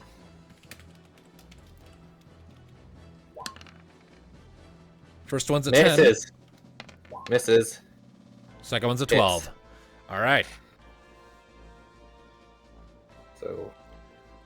Great wait. dodging, me. I parry one with my dagger, but the other one hits because I don't have a second dagger. Alrighty. So that'll be a total of 53 damage from that attack, and I need you to make a single opposed force check. Alright, you roll first. 10. Critical success. Alright. So. You managed to parry one strike from one of the Rania clone's swords, but then the other one sort of bites into your side armor a little bit before drawing back. And you can feel this sort of seeping into your skin as it tries to leave something in you that'll burn away, but you manage to power through it and shake it off. All right. You gonna finish it? Shooty, shooty, stab, stab. Alrighty. 15 will hit. 97. 97. Comes out to 52. 13. I know that one hits. Alright. 104. 104. Comes out to 15 to another 59. It's still standing, but it's definitely looking pretty rough at this point. It's under 100. So yeah, another round and I'll have it. All right, so as it's starting to flake a little bit, the memory is going to let out this low and forcefully enter your space. All right. You watch Ronnie sort of fray apart into the smoke and swallow around you. And as it does, it is going to once again make those 2 melee attacks against you. The sword sort of spinning around as if like in a tornado. Misses. Misses. Damn. All right, so, but in spite of that, you're able to parry both of the spinning sword strikes. You sort of, you catch one on the underside of your crossbow and smack the other side with your dagger. It is to you. Alright, so kind of dodging her way past those swords, ends up there. All right, if you're trying to exit, I'm the not- space. I'm not exiting, I'm just kind of turning Alright. back. Moving Alright. where I want to be. So shooty. It is worth noting that while you are within its space, you will be considered under the effects of blind, so that would be with 1d6. 1d6. Yeah. Okay then. Alright, so wait, what would I need to do to move myself from its space? To remove yourself from its space, you would just have to make an opposed force check against it. Alright, I'll go for that first then, just bear with that. Alright. Accuracy in mind for the moment. Alright. Damn, so I Nope, can't... you're still in it. You're still in its space. Alright, let's think. Do...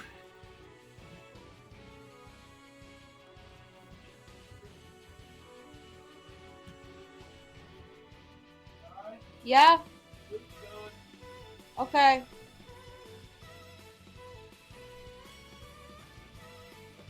All right, an 8 to hit. No, that was force. Oh, right. Okay, yeah. So it's dash roll 1d6 plus your accuracy. plus 8. 11. That just hits. So it's an 11. Okay. So this will be going in with the dagger since it's close range. Yep. Your damage is unaffected, just your odds at hitting. So 101. yeah, you can add another d6 to that if you'd like. Yeah, that would help. yeah, it doesn't change your damage output, just your Yeah, no, accuracy. it's because I had it clicked up the arrow on the keyboard I see. and then changed the plus. It's 1d6 with an extra 6, so 107. 62. All right. Sort of thrash around a bit with the dagger, sort of a little bit of a blind flail through the swirl of darkness in your vision, but you're able to tell that you're definitely hurting it as there are cracks of electricity from the swinging. It's almost dead. Hit it. Don't even bother rolling damage. It had 10 hit points left. So, as I I dodged aside. I try to move back, it keeps me in. So I go in with the dagger to slice it across, kind of push it back towards the water's edge, and then bring out my crossbow. I shoot it in the side, which kind of results in it kind of turning around, facing the water. Kind of go, I win this one, sis. Kind of places the bit on her back and just kind of pushes her into the void. Disappears. Nicely done. Indeed.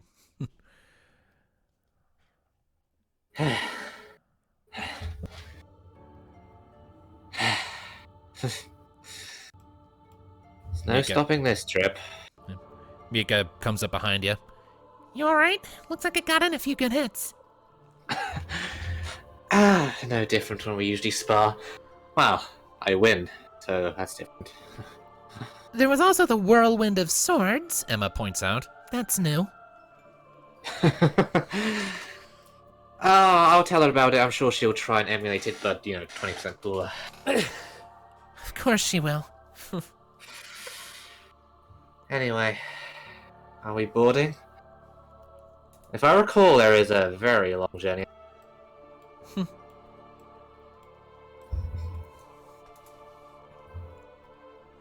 I'm fine. Go choose Mika.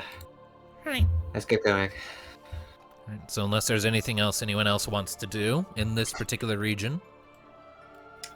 Let's hop up the gangplank.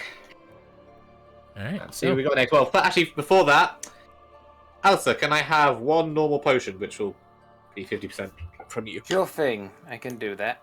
There you go. I'm back to full. Would you Alright. like a potion, Rocket? There's not really much to do here unless there's something to search for, and I doubt it because it's like reality shifting. So Well, it just you might want to take one of your minor potions yourself to raise yourself back to full health for the Okay. next round. sure thing. Alright, so. You go ahead and you chug your potions and your restoratives before stepping onto the gangplank as a group. And in so Good, doing, Mika. I need everyone except Nee to roll that 1d1000 again. Okay. What happens to Emma as we're leaving? Well, you don't see anything with her immediately as your vision is consumed by the 2 stars. I will get to what happens to Emma when we move on to the next floor. Which apparently is going to be Mika. Unless If Alistair Alistair rolls doesn't something get anything secret. higher than 900. That's Oh, that's a hefty number. Oh, this is going to be Marasu, isn't it? Oh. Oh, yeah. Give me a moment with this update in my sheet. There we go. Also, I'm gonna go ahead and drop the skybox for News Floor in the Discord chat, just so everyone can have a look at it without any stuff on it, because I spent a while making these. Nice. If the next one is Marasu, I'm fully expecting Answer's reprise. Marasu. Nope. Yep. All right, so yeah, you all step forward onto the gangplank, and as before, when you stepped into the vortex, there is this brief moment of nothing, just a brief lapse in consciousness as your very reality is transmitted somewhere else, somewhere you're not sure where. And then you come to, and you are in a wooden building, an isolated wooden room. Emma has disappeared entirely, though you can still sense her presence, Nee, like in your head. Emma, seems- you good? Yeah, I'm alright. Kind of jarring having my body disappear like that, but I'm alright. Well, we'll get you a permanent one at some point soon. I know. I'm holding you to that. I'm holding me to that. All right. And you don't see a sky right now. You are in an interior space. Whereabouts is this on the map? Bottom right. Bottom right. Does it look vaguely Marasan? The architecture is definitely Marasan Isle in style, yes. And Me sighs and kind of walks over to Mika. Kind of hand gently on her arm. Hey, you good for this? This is the library I used to come to before Tim took me in as a student. Little Mika rushing around, his nose in books, huh? I always snuck into the adult and advanced sections. The adult sections, huh? Well, for more advanced books. Research purposes, I'm sure. Yeah, get your mind out of the gutter, she smacks you. Still.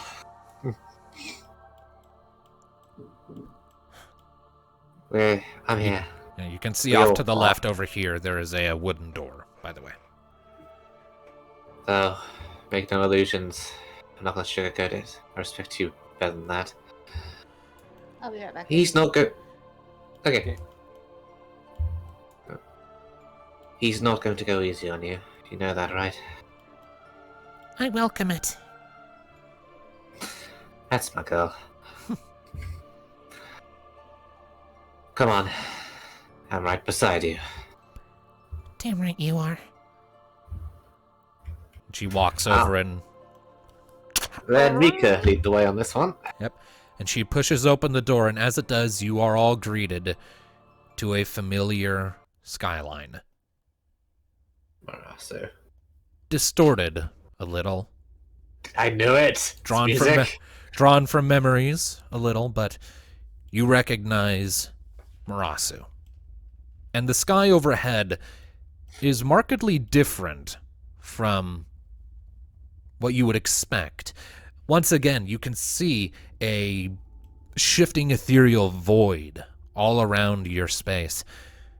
But instead of the darkish blue-green that you got with Neothil and Emma, there is a single blue star, faintly rippling as if shining through the top of the ocean waves, and all around it you can see the void shifting and swirling as if it itself is water, and shadowy little forms, like currents, refracting the light in different ways, slithering and snaking through. In other words, the city looks like it's underwater. Kind of. I posted the skybox in chat again. You're a dick. Mika looks around a bit. It's as it was. Undamaged.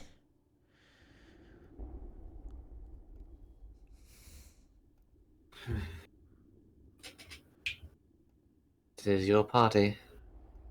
Right. She steps out onto the street and starts following it. Out of the door, there is a city street framed on either side by buildings, and clustered together, you can see the familiar shops that you frequented during your time in Marasu. All of you. You can see the inn immediately to the left as you step out. You can see other buildings. You can see the armor shop with the eccentric cookie-loving Mithra. You can see the baked goods store with the happy Galka man. You can see Shuzitsu? You can see the relic store that had Momori and the Shuzitsu, yes. Whisker's Corner. Yeah, I already mentioned that. It's that one.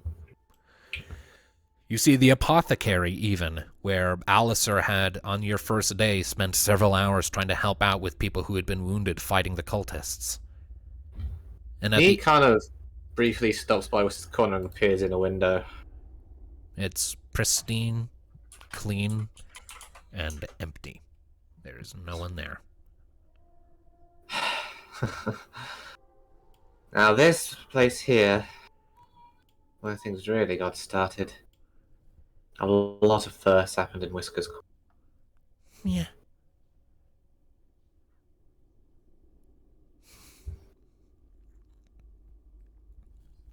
Mika pushes on. Following the road, you can see, rising up out of the middle of the street, almost swallowing the buildings around it as it rises, a stone structure that you recognize as being the castle of Marasu, albeit you're approaching it from a different angle than you normally would when walking along the streets. There's a wooden door reinforced with iron bars set in at ground level.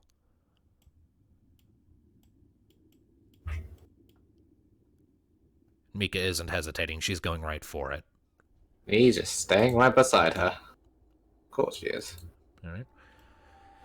Pushing the door open, you are immediately greeted to a familiar two-story sight, the interior of the library from Marasu Castle. You can see the stairway heading up to the upper levels where there are more bookcases. You can see the rows of shelves that you had once perused and gotten lost in with Mika a long time ago when you had that one poorly timed vision from Panara.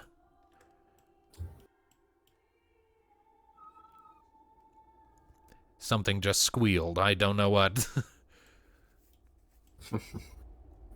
I heard that too, very faintly. sure who was wrong. Mika steps in and looks around. Spent a lot of time in here when I was Tam's student. And even more time when the plague started. She turns back to Alistair. Do you remember when you brought in that vial with that sample of the plague you got from underground? Of course. I gathered it with care. I remember there was this side room to the library where Tam and I and even you at one point did a lot of research on that vial, trying to figure out how the plague worked. I think that was how we eventually figured out that it was demonic, isn't it? That's where the Amber discussion first came up. You told us about it after we returned from chasing down the plague cultist with the barrels. And that was also where we first identified the stars in my visions were amber. A lifetime ago, huh? Feels like it, yeah. So much uncertainty then. None now, though. There's only one way forward. Points at the door ahead. Yeah, up the right-hand stairs. The rest of you kind of follow Nee's gesture, and you can see that there is a curving tunnel that sort of reaches out of the second floor and seems to just be almost like a curving walkway bridge in open air, suspended and in that void. Mika's heading for it. Like, she's definitely got this sort of very focused, almost tunnel vision-y look on her face, like she's just powering through it. I'm waiting for Saran to show up for a vision of him. Coming out onto that bridge, you see it circling around towards the front of a familiar wooden building. A storehouse where you had found cages, where you had faced Saran on the first floor, and where in the basement you had found a trio of screaming ghosts and a horrible fleshy amalgamation. The seat of the plague. There is no front door, just a massive hole that's been shredded open in the wall, as all of you remember from when the seat had emerged. At the time, none of us had faced anything more horrible. The first end boss of the entire campaign. It wasn't even end boss level, it was just regular boss difficulty. Well, it was the end boss of chapter 1.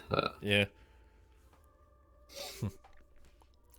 As you're making your way across that bridge, you can feel you can faintly hear the whistling cold wind from back then, from the snowy weather. Feel it biting just faintly at the edges of your senses, a suggestion of cold rather than actual cold. And you think you can see snowflakes flickering down in the edges of your vision, but you turn to look and they're gone. Tam and Vanar led the assault in the front. Kept the cultists busy while we snuck in a window around that side to the right. That's where we met Leyland the first time. And that's where Murasan was born.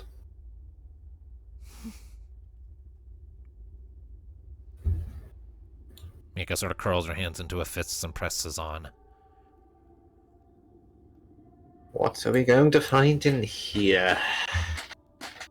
As you step into the building through the familiar gap torn in its side, you are greeted to a very familiar room. You can see cages in the back, one of which is sitting open. You can see the occasional dry blood stain in the walls or the floors. You can see large holes in the floor where once upon a time fleshy tendrils had reached up to grab and ensnare. You can smell the smoke from the fires that Thanatos had started, and the rancid breath of the creature that pursued you. Off to the right, you can see the staircase that you had taken down into the basement to find it in the first place. You can see the shards of glass from the window you had busted through to get in.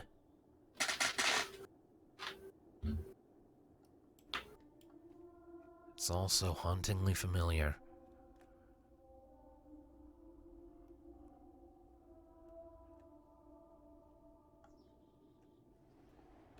And as you enter, you see, again, distortions and flickers.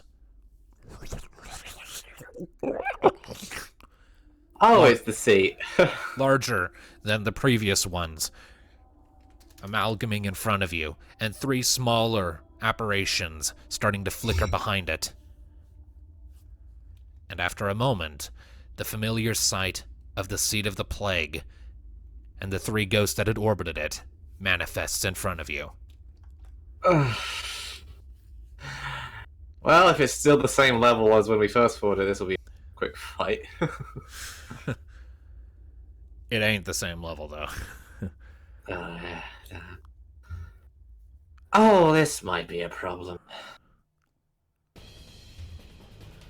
And combat starts as the 3 ghosts point their fingers at you, letting out these loud, ominous shrieks, and the seed of the plague begins to thrash angrily, its teeth twitching and the amber crystal in its mouth glowing brightly. Thanatos, we need fire! Did somebody ask for a fire? It is the seat of the plague, so I do recall it worked.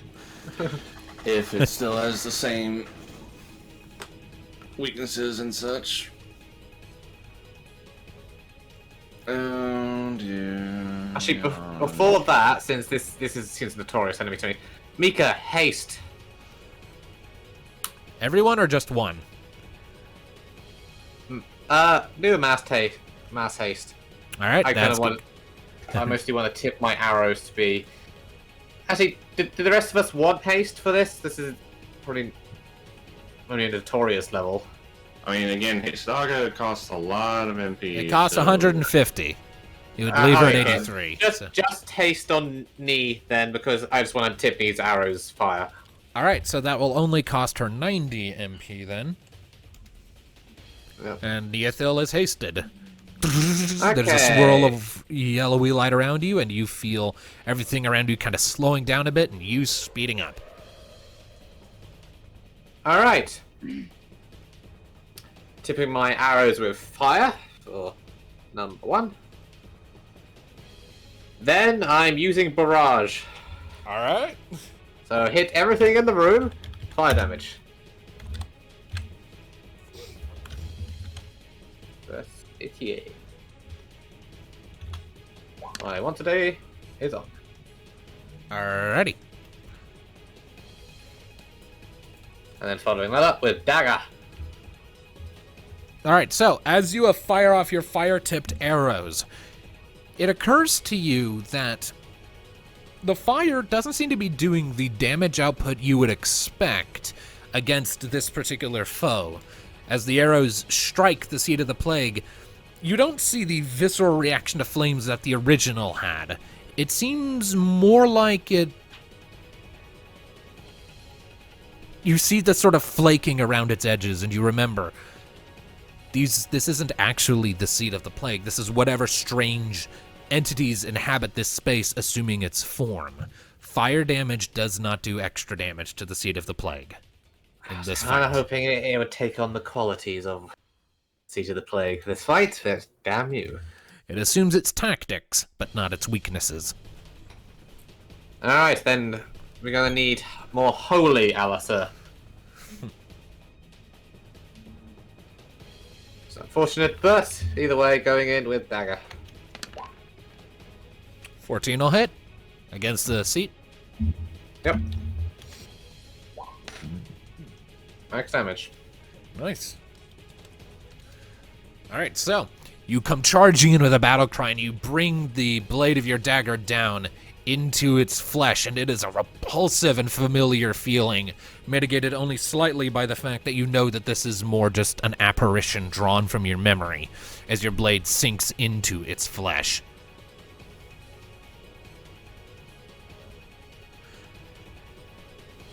right. So, you are hasted, and Mika did that before you took any actions. Yeah, my first action was the tip arrows, remember? All right, so that would be the entirety of your second standard action. All right, okay, and Mika already did her standard action, so she's just going to move over here. Have more of a survey view of the battleground. All right, let's see here. Thanatos, Rocket, and Alistair still need to go. Thanatos is in the room, so what are you doing there, Thampy? I still do not approve of that nickname. I do. And It stands for the Thanatos class mobile heavy armor mobile battle platform. Thanatos is just gonna do straight up melee for now. 15 will hit. Roll damage.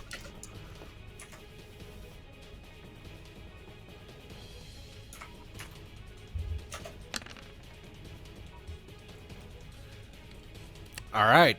Stampy, go Stampy. All right. So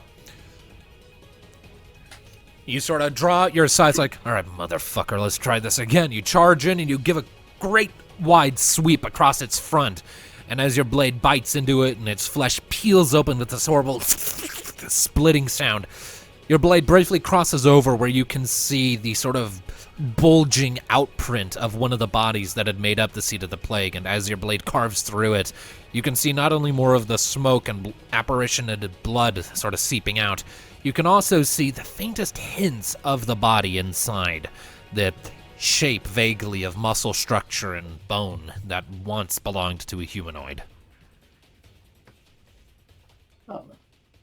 Indeed. Okay. And it gurgles and it roars in rage in response.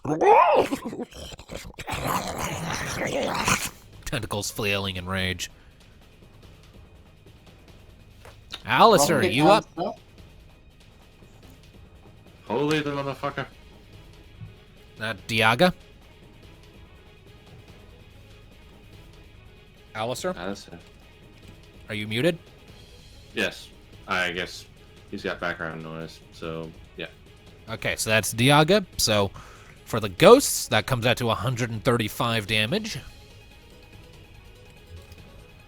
As the ray of light washes over the entire interior of the house, brighter than sunlight at this distance. As for the seat of the plague, it only takes a flat 100 due to its magic armor.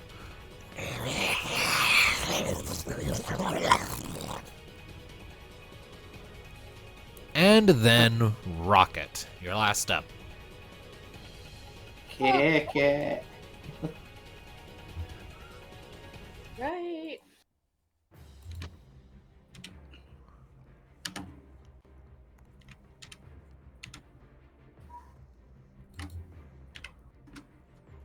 $17 definitely hits, Jesus. I had a big number.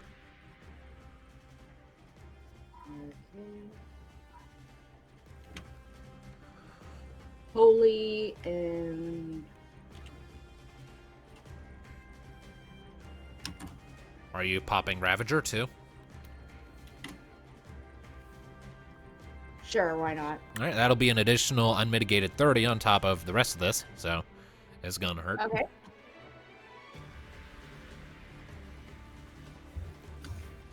All right, so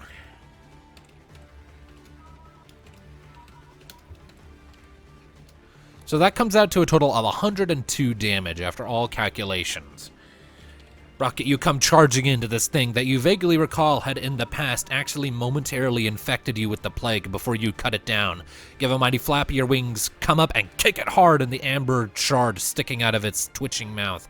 There's a loud cracking sound as some shards go flying away and disperse into the ether, but the creature still stands. So I hear someone singing in someone's background. But regardless, it is now to the enemies. And first up, the Seed of the Plague is going to use Inhale to try and pull everyone in closer. So I need everyone to make opposed force checks against it. I'm already next to it. Yeah, but Mika, Alistair, and Thanatos aren't. So, roll your force checks. Gotta beat a 12 to avoid being pulled in. So Rocket resists, but she was already right there. Thanatos resists. Alistair, what do you got? Show us what you got.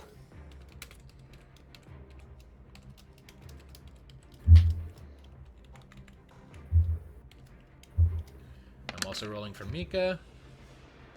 Oh no. Oh no! Critical fail. Alright, I'll get to that as soon. Oh, Alistair's the one who rolled a 7. Yeah, Mika's fine. Okay, Mika's Alistair. fine. Okay, I need to re-roll Mika then because she matched the same roll as the seat. Okay, so Mika's okay. Alistair's the only one who gets hit by this. And badly. Oh, Yeah, and God. because it was a critical fail, Alistair not only does when it begins to do that weird gravitational pull-in effect thing, you're not expecting it from this distance, so it catches you off guard, and you flop onto your back, knocked prone, and dragged right up to it. That was an instant action. Thanatos, we might need to save Alistair again. Let's see here. We're going to have... In chat screaming! Alright, so, and because there are 4 of these things, that is going to be 4 incoming melee attacks. So, Against Allison? 1 is going to be against Knee, 1 will be against Alistair, and I'll give that one +4 because he's prone. 1 will be against Rocket, and then 1 more from the Seat of the Plague itself will be against Alistair.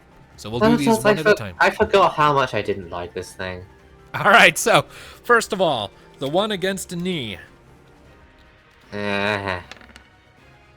Does a 10 Misses. hit you? Alright, so you managed to not get This is grabbed by the ghost. most any set of enemies it's ever missed in a long time. Yeah, its hands Our arcane enemies don't typically have a high accuracy because they typically rely more on spellcraft. But anyways, this one's hands reach out for you, but you're like, no, and back up a bit enough to avoid being grabbed. Now, for the first attack against Alistair. That is supposed to have a +4 on top of it, so that would become a 12. Does a 12 hit you, Alistair? Alright, I'll roll the other one real quick. Just so that I have them both. Oh. Was that against who? That was against Alistair as well. And that was a critical success. So, Ouch. So Alistair gets hit twice, and one of them is a critical. Oh boy. Well, he's tanky. He can do it. So first one. Alistair, your magic armor is 65, right? Alistair's had to mute for the time being, it seems, sadly, so he's using chat to talk. Alright, so 65 from the first one. So that'll come out to 23. And then we'll roll the next number, and we will double it, because critical. 44. So 44 and 23 to Alistair. And further, I need to have Alistair make 2 opposed force checks. You should be good at this one. He has to beat a 10 on the first one.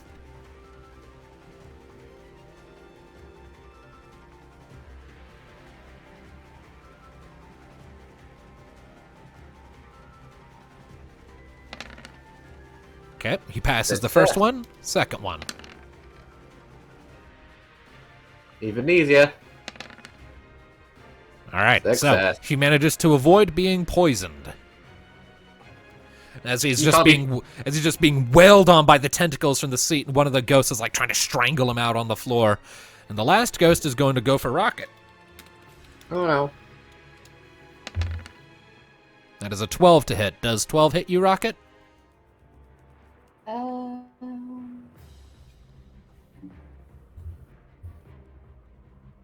Yeah, Alrighty. Your magic armor, please. 25. Alright, so that comes out to 66 points of damage to Rocket as the ghost lays its hands on you, and you can feel it freezing and sort of sapping strength from you And I need you to make an opposed force check to avoid being poisoned, as it's chaotic energy. All right, yeah, okay, so never mind that. So you can feel its chaotic energy sort of trying to seep into your body, but your mechanical parts kind of make it not work super well, so you wind up shaking it off fairly easily. Rocket doesn't care for your shit. All right, back to the party. Alistair is prone on the ground, by the way, so it'll cost us whole movement action to get up. Oh, that's just a movement action, so he can still act after that, can't he? He can still take a standard action, yes. It's not so bad then. Holy. Yes, Allison, do the holy. Do the holy! Do the lala! I can't believe I'm saying this, but Thanatos is right about something. Do the holy. You know, honestly, it'll be awesome when Alistair actually does get the holy. I guess the holy spell, yeah. So, let's see here. Dialga does have an 80-point cost, so let's remember to subtract that. You've cast it twice this fight, so that'll be minus 160 from your MP. Oops, so you're down to 90. Actually, it's 60. It is? I thought Dialga was 90. Hold on. 60. Hold up. Yaga's 80. You're both wrong. Amazing. Oh, well, okay, so you get 20 back. Either way. Either way, so. I know you love it when two sides are arguing about something, and now correct. It's amazing. Alright, so that's 130 damage to the ghosts. Alistair, as you force yourself to your feet, lift your staff up, and another blinding wave of light radiates throughout the entire space. And as for the Seed of the Plague, let me see here.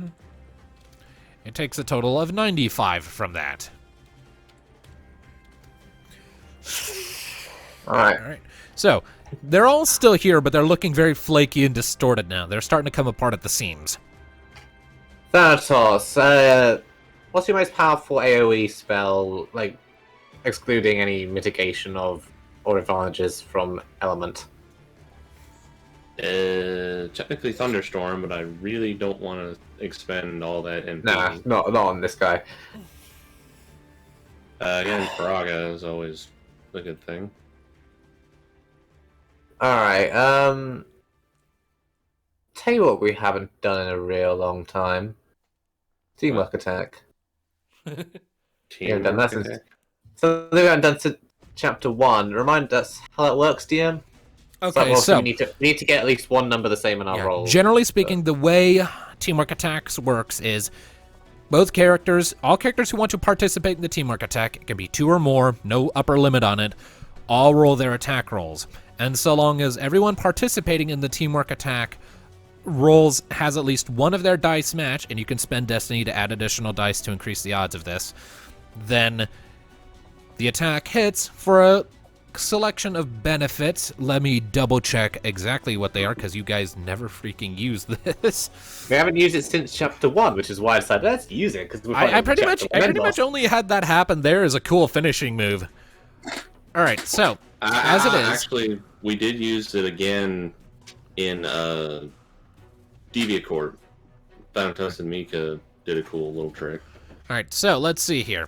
According to this, a successful teamwork attack grants the following benefits. The monster targeted by the teamwork attack loses all of their combat abilities until the end of their next turn. Counterattack, magical counterattack, final attack, status touch, call for help, inhale, call minions, multi-weapon, flawless spell, item use, submerge, combination attack, and job ability. Whenever any character that successfully helped perform the teamwork attack is targeted by an enemy over the course of the next round, any other party member involved in the teamwork attack may redirect the attack so it targets them instead. Single target teamwork attacks deal normal damage to a swarm instead of being reduced by half, and teamwork attacks interrupt a target's slow actions without fail, even if they would normally be immune to interruptions. Does it give any damage boost? I don't think. I don't think so. It's just all that damage is happening at once. The way I'll do it is I'll only apply the armor or magic armor for a teamwork attack like that once. So you still have a net higher damage output because it isn't applying an armor thing for each attack. It's only applying it once. So you Alright, so the damage output wouldn't be astronomically higher, but it would be higher. So, Thanatos, if Neat kind of does a running jump off the nearby wall, and as you cast a fireball, she follows the firebolt in, like firing a bolt through it, it's already on fire, so it works. They can collide under the seat of the plague at the same time, at which point Neat lands on it with the dagger. I suppose, though I don't know if that can work with a spell, considering I don't... Teamwork attacks do work with spells. To read off how they work here. On his or her turn, each player interested in participating in a teamwork attack must declare their intention ahead of time. They make their attack or cast their spell as normal and compare the 2d6 they roll for accuracy and damage, looking for paired numbers. So, Okay. Since you have no accuracy check for a spell, it would just be your damage numbers. Okay. If the Alright, well- and just as a reminder, if the teamwork attack is unsuccessful due to no matching pairs, both of the attacks are negated and fail. Spells that fail in this way will also still cost MP. Good thing I'm hasted. Indeed. So... Alright, let's try it. Okay. Whatever. All right, So- roll it.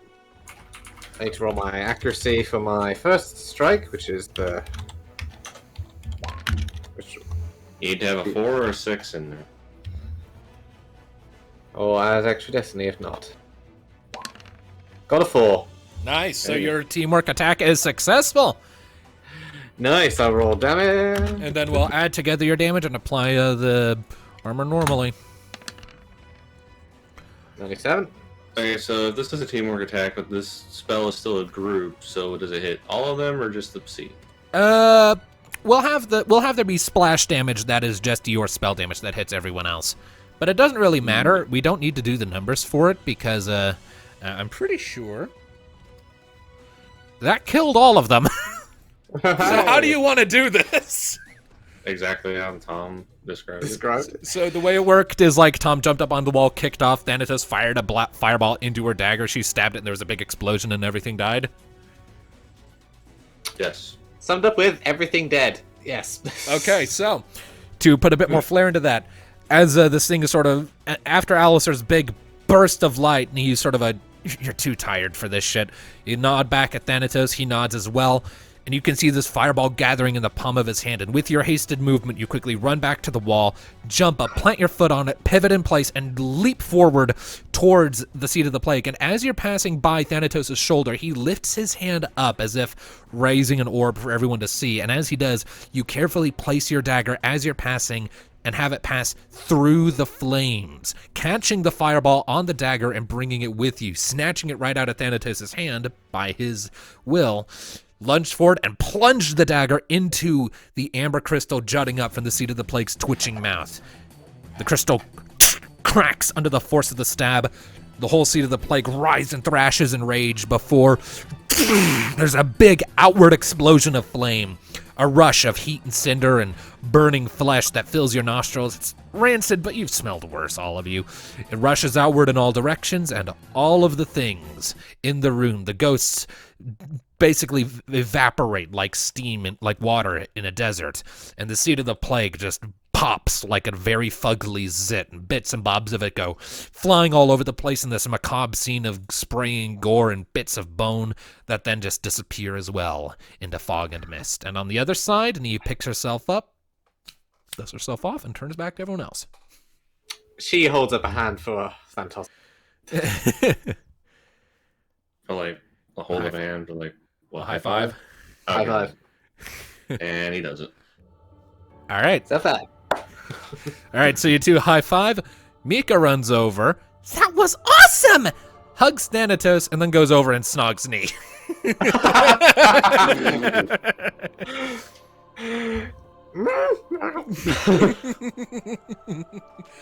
Totally got off guard like that. But not complaining. Yeah, so she comes away a second later, sort of. Sorry. Don't be. I don't disapprove at all. Do it again. Later. We still got shit to do. Promises. Anyway, Not gonna lie, that was actually really fucking cool. I'm gonna give both of you. I'm gonna give Thanatos and Neothil a destiny point each for that. That was cool. yeah. Yay, destiny. The advantages of doing something you haven't done in probably 2 years. Yeah. The advantages of just doing cool shit in this game, taking risks and having them pull off. That's destiny worthy. That is. Well, down goes the seat once more. Hopefully for good this time. And that leaves us to go. Come constant Mika again. Down the stairs, I guess. Alisa, this time, don't scream goodbye and run away. You're staying with us. Bye! I remember that. It was so funny. A little trip down memory lane is what this dungeon is. By the way, after a few moments, the haste effect wears off on you. Oh. Anyway, down the stairs. So, yep. You all make your way down the stairs, and as you do, it opens up. Instead of heading into a basement, you come to an open doorway that leads to another gangplank, heading to a familiar ship. The one that had taken you out of Marasu in the first place. I believe it was called the Leviathan's Wakes or something like that. Something like Leviathan that. something, yeah. Hey, Thanatos. Hey, Thanatos, didn't you go for a splash off this thing? No, that was... That was you. I was there. In Poriton. Hush. You tried to skip the gangplank. It didn't work. Oh, hush. On the other side of the ship, you see latched onto the side of the ship, almost like a claw or a biting mouth, the start of a Alistair says, "Oh yes, you did." The start of a snowy trail framed on the right by a sheer wall of rock. Anomo.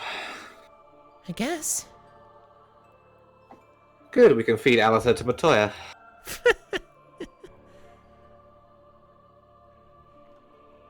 Alistair is typing. Why are you muted anyway? It's because it's late. Yeah. Doesn't want to disturb other people's Right. house. Right. All right. Well, all that said, you carry on, and I'm assuming make your way up the snowy path. Mm-hmm. All right. Leading us to where I saw, or on the parallax, I see where the star is. Closer, at least. As you're stepping your way up, you eventually... It's a narrow path, and you're struck by a sense of deja vu as you're climbing. Before eventually you see it sort of branch out into an open, snowy alcove. This is where we did the burrito. Yeah, pretty much. You immediately recognize it as that as you're coming up, and Mika stops for a second, looks over. You can see the frosted over remains of your old campsite, kind of tucked away in the corner. Didn't we end up falling asleep, huddled up together by that fire? Yeah, we did. And someone lent us one of their blankets, too. Some big old soft who likes to act like he is. Glances at a very specific direction. Glances at Thanatos. He just whistles. Up ahead, you can see at the end of this familiar alcove, it transitions from natural snowy embankment to another one of those suspended stone bridges, but very short and coming to a wooden door in the same style that you recognize from the Academy City. Is there going to be one of those freaky giant face things? I hope not. They're an ingenious security method, but they are freaky to look at. Well, let's hope it recognizes you're all Alice's authority, if so. Otherwise... So you all advance. Mika steps forward and pushes open the door, and you are immediately greeted to a very different view. Instead of, like, the walls of the city, you instead see a familiar balcony with a seat for two, and plants in the four corners, and the apparition of the nighttime Academy City cityscape just ahead, sparkling faintly and slightly blurred and shifting as if murky and distorted. Well. Thornberry Central. Our most significant moments, I guess. That's what this is. The things that drove us on. This was the night I told you how I felt. Mm-hmm. She puts a hand on the table and looks out at the view of the city beyond.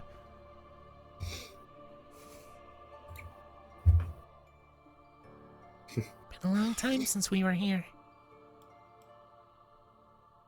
I said the words, I love you. And I think I'm starting to get what Bahamut's trying to do. remind us what's important, why we're fighting. I think that's part of it. Reminding us why we're fighting, but also reminding us how we got where we are. Why we made the decisions we did.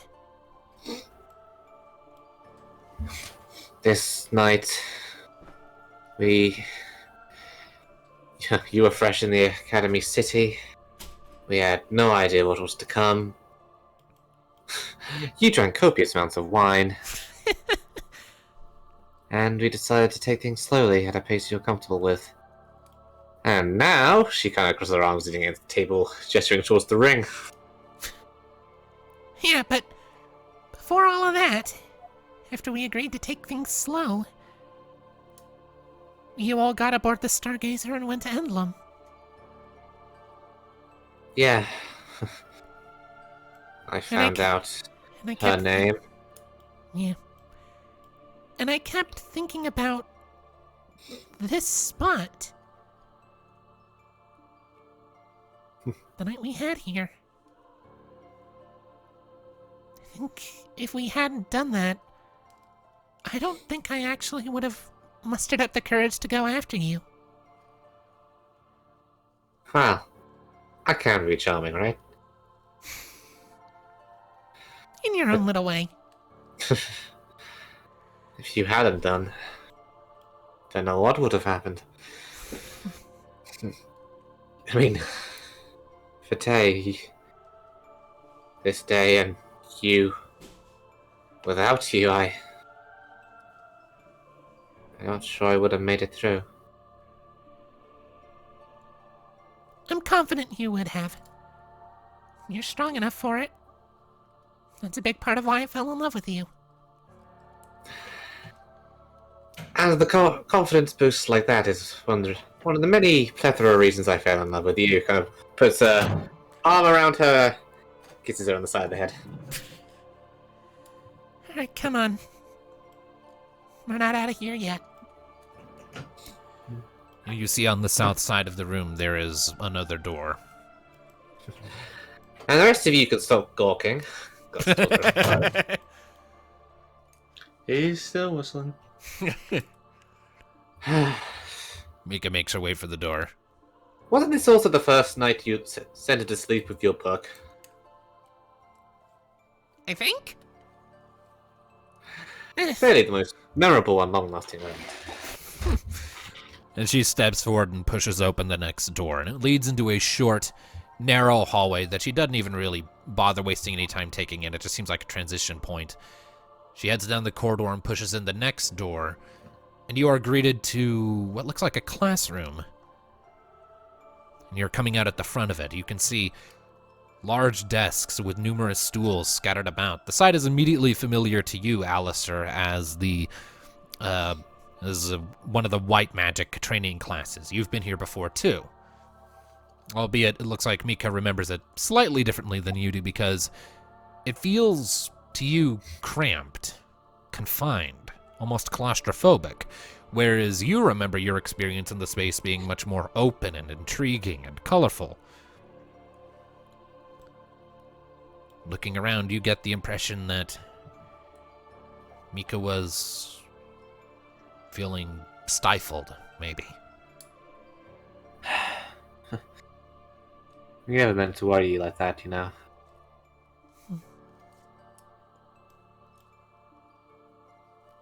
Mika just looks around at the room for a minute before moving on to the next door that sits against the western wall. And she pushes it open. And you see, sort of, once again, suspended in a void in the air, you see the familiar sight of one of the entrances of the Academy City. And you can see the big blue-eyed face kind of pushing out of the front right here. There it is. And as you see it, and you're all sort of gathering in that doorway and coming through, you see another distortion up ahead. One last one for Mika, huh? Because I know the exit's right there. Yeah, a shifting image, and you see again, another familiar silhouette. And for you, Nee, it's upsetting to see it. Oh? Because it looks just like you. Oh. Nee is definitely taken aback by that. What? Mika's ears sort of flatten back a bit, and she looks back towards you. I couldn't stop thinking about you after you all left. You especially. It basically haunted me.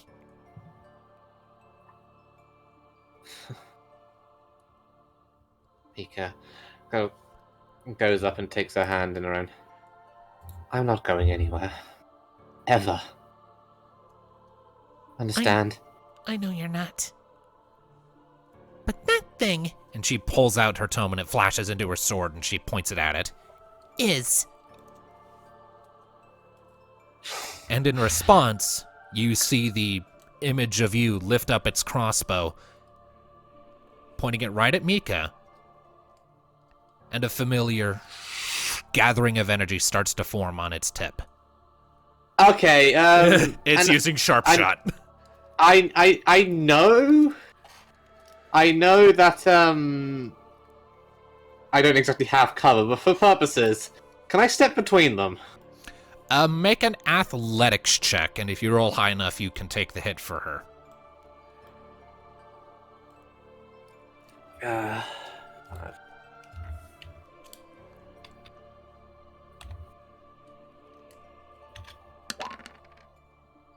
Nope. I'm adding an extra d6. All right, spend that destiny point you just got. Yep, I have plenty of them nowadays. 15? That was just what you needed. Well, All right, so hold on. I need to real quickly remind myself of the damage output of Sharp Shot. which is ridiculous. Though Alyssa is casting Astra on me, who looks Right. at it. Dex times twice level. So for that, it would be...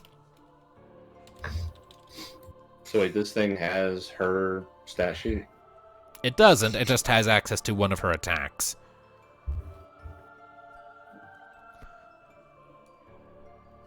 So let's see here. So its level is 11. Its dex is 5. So that is... Let's see here. That would be 5 times 22. So that comes out to 110 damage, but apparently Alistair just popped Astra.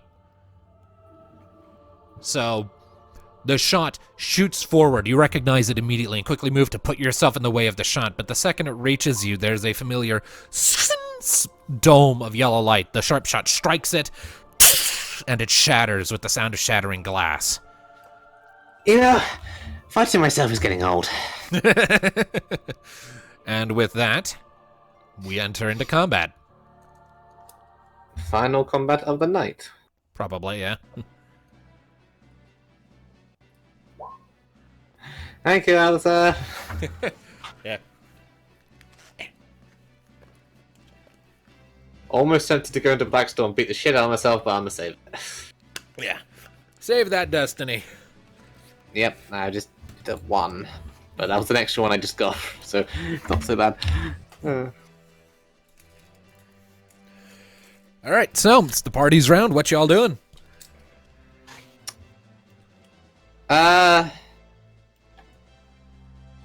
Let Mika act first, since this was her thing. All right. Well, with her sword drawn, she is going to charge forward. And can she make it to melee range? That's as close as she can get. Is she within 0.3? No. Stay right there. She is just within melee range. So, Mika is going to make a melee attack roll against this thing, against this memory of her own loneliness. So, that's not right. 2s6. Shut up. So that is a 15 to hit. As she's charging the apparition, though, you notice that she sort of falters for a moment as she draws closer, and you actually see its image growing transparent as she draws closer. She still manages to land the hit, but she discovers as she's coming in for that attack that non-magic attacks made against this thing suffer a -4 penalty to hit because it is considered to be invisible. And 11 doesn't hit. 11 barely hits. That is exactly what she needed. Alright. So for her, because she's in sword mode, that will be her power times 5. So that will be 60 plus 2d6.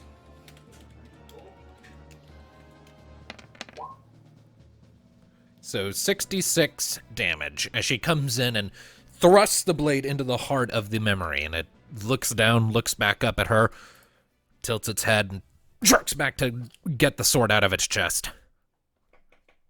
Thanatos, you have a once-in-a-lifetime opportunity. I give you full permission to kick the shit out of me. I'm making sure I heard that right. You said I could throw a fireball in your face? Go for it. That's one. That's one. Alright, well, since this isn't a group that we're doing, I'm just going to use Fira, which it's less magic, but does pretty much the same amount of damage.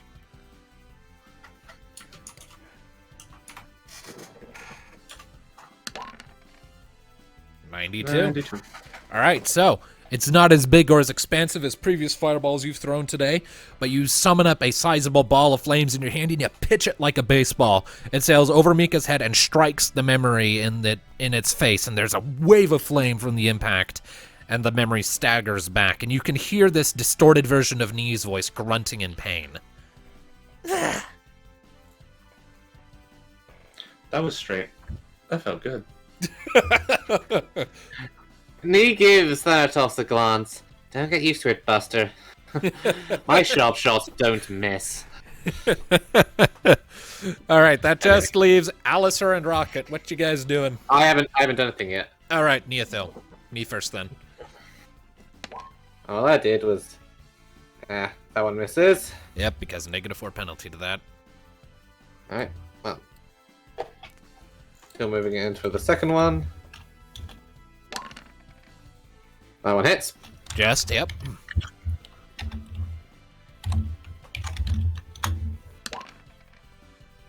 Oof, 110 damage. Nice. Nice. All right, so you come charging in at your own reflection. You bring the dagger forward and manage to get a nice slice across its chest. The armor sort of flickers and warps from the strike as it staggers back with another hauntingly familiar echo of your own voice grunting. Ah! Looks like Alistair is charging in. Diaga? All right. Give me just a second. That comes out to 138 damage, which is more than it has left. So as Alistair sort of pushes his way past Thanatos. He lifts his staff up, and another brilliant, blinding wave of pristine divine light radiates outward from his staff, strikes the memory, and it immediately, like a fir tree in the wake of a nuclear explosion, just disintegrates, and its remnants flow back and away. Nee is going to turn towards Mika, grab her by the waist, and then snuggle right back.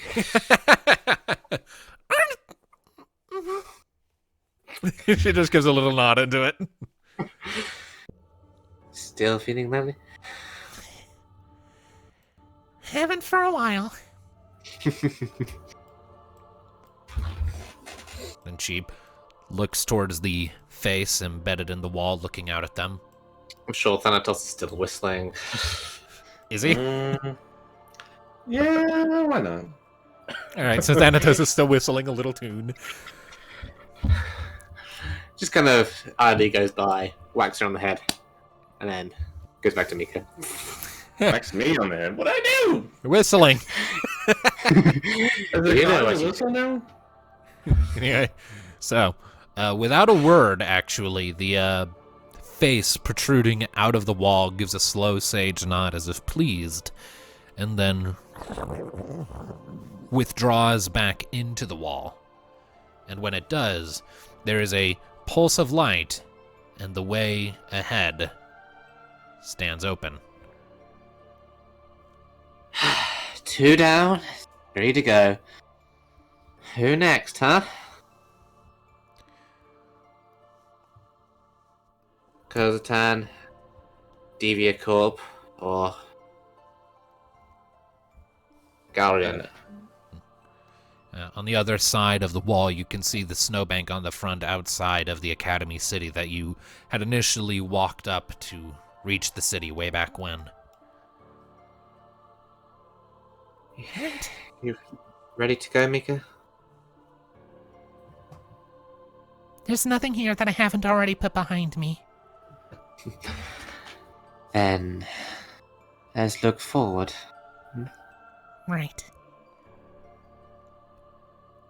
She steps forward, no hesitation, towards the light at the end of the snowy path to move on to the next floor.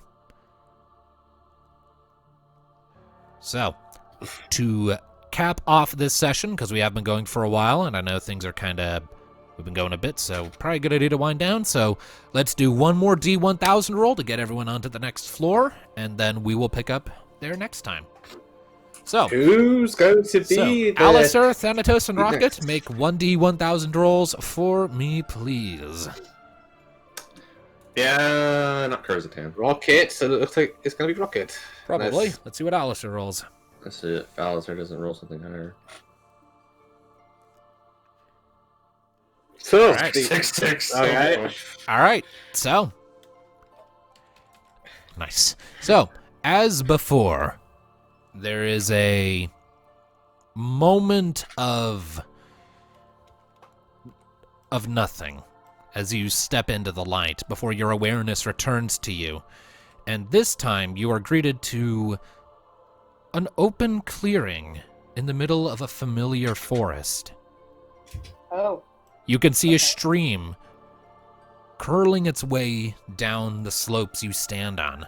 And up ahead, you can see wild black chocobos drinking from the water. The sky overhead is a fiery orange color, and you can see trails of flame searing across it, looking almost like peacock feathers waving in the wind, back and forth, back and forth.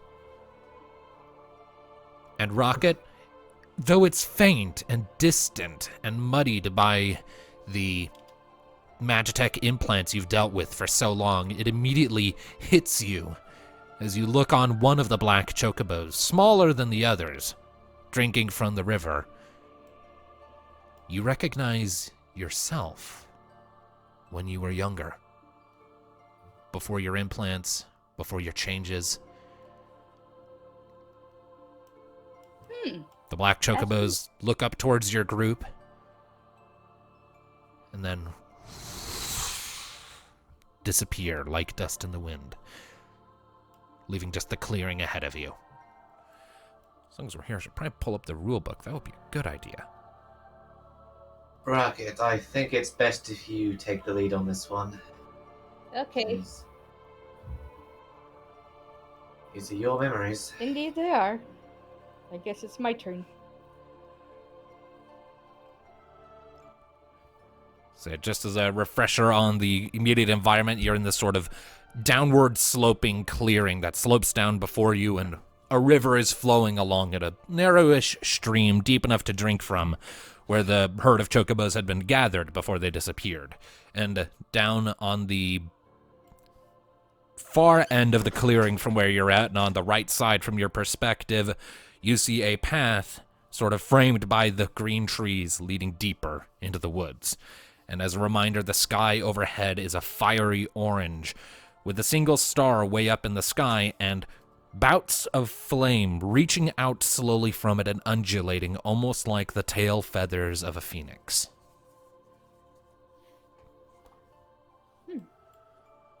Interesting.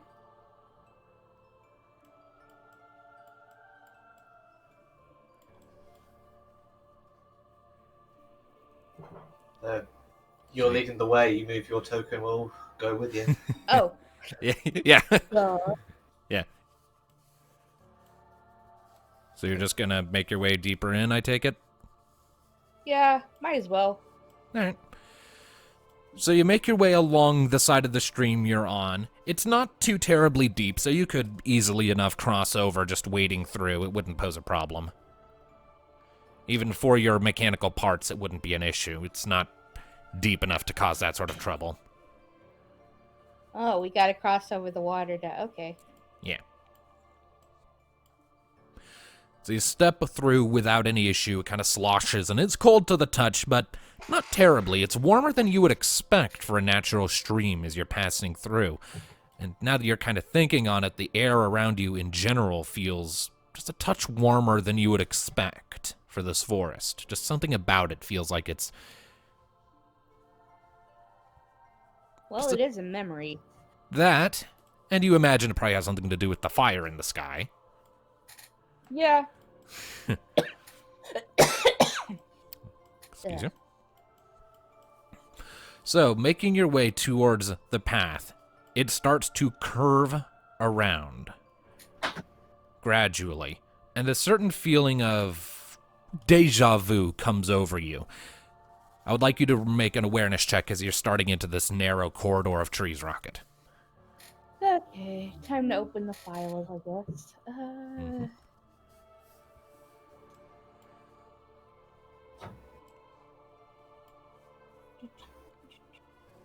Alright, I have to widen this thing to see. Ah?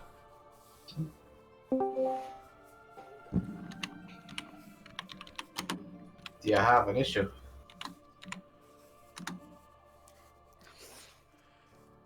Alright, well, either way, that's a 16.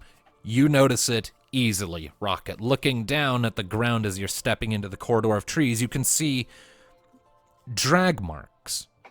Places where the grass has been flattened down and bits of dirt have been gouged up as if by something digging in as it was being pulled along. And a very, very brief sort of flicker of remembrance flashes through your mind. Fuzzy and muddled and indistinct, but you recall yourself being dragged along, kicking and thrashing, albeit weakly, as some sort of, you recognize now as a sedative had been in your veins at the time, keeping you subdued and weak, as you had been dragged along towards a cage, presumably to be shipped off towards Deviacorp. Oh, this memory. These are the marks you made in the ground as you were being pulled along.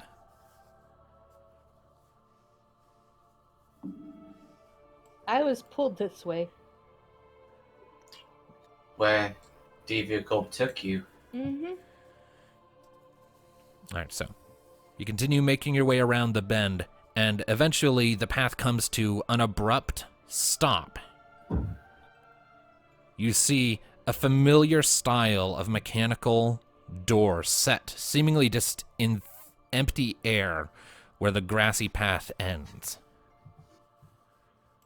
You recognize it immediately as a sort of door that would lead into an office or some other room within the confines of the DeviaCorp complex.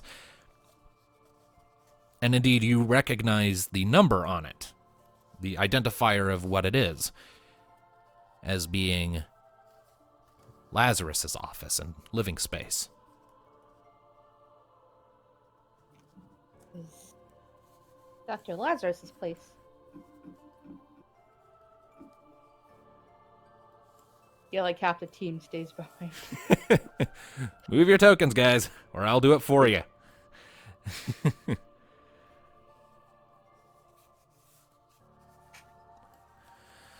All right, so the door stands before you. After a moment,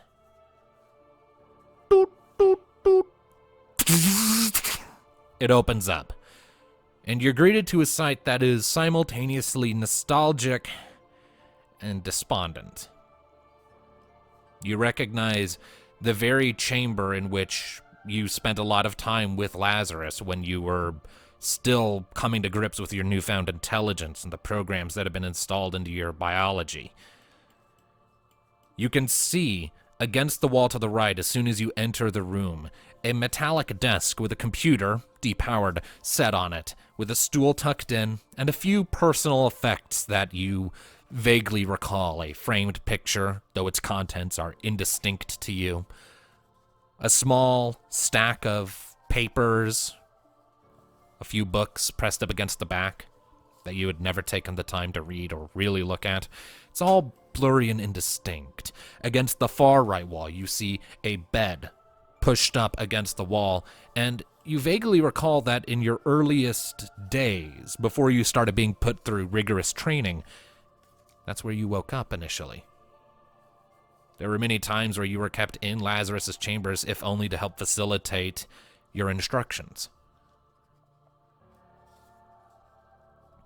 And what's more, on the walls, being projected from various technological monitors, are paintings or photographs or images scattered evenly between images of Dr. Lazarus and Phoenix, and childish illustrations of that book you carry with you, the Ugly Chokeling.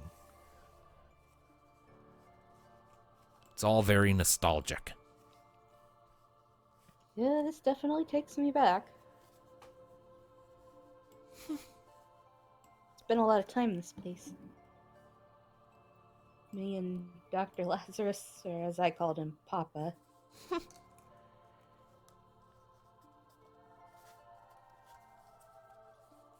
No, it's weird for a bird to call a human Papa, but it was the closest thing I had to a father. I don't think it really matters with the bloodlines. It's what he was to you. It's Mika talking. Did I miss anything? I had to go AFK for a second. Just We're me talking going about to Dr. Lazarus, aka Papa. just me going into extensive detail on this DeviaCorp room they opened a door into.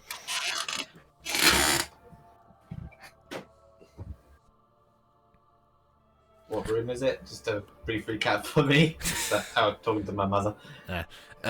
It's basically just Dr. Lazarus's living space. It has his computer, his desk, his stool. It has his bed, which Rocket wound up using several times during her earlier days. There are Magitech monitors on the walls that have flickering depictions of Dr. Lazarus, Phoenix, and even childish illustrations from that ugly Chokeling book Rocket carries. Do you still have that book, The Chokeling? Yeah, I do. Actually, I pulled it out. Yeah, it's still there. It's a little battered and worn. It's been through a lot in your care, but you pull it out all the same. You showed us that first all the way back in Narasu. Yeah. He was the one that first told me about Phoenix, about her legend and what she did. And Phoenix served as my inspiration. And it was her power used to keep him alive. In the end. Mm. You alright? Yeah, I'm alright.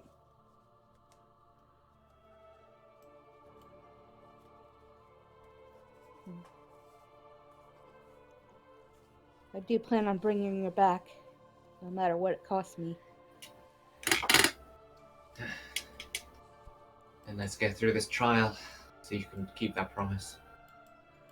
Indeed. I'm gonna go ahead and just move everyone into the room.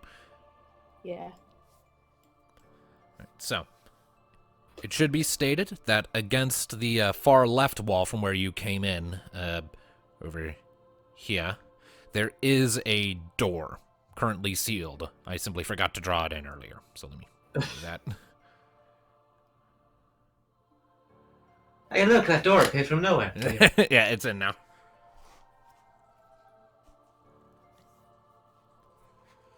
Is it locked or does it open?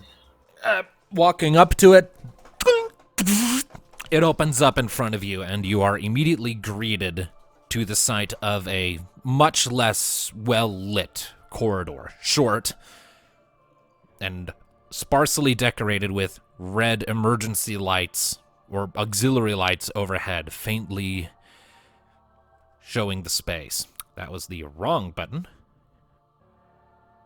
There we go.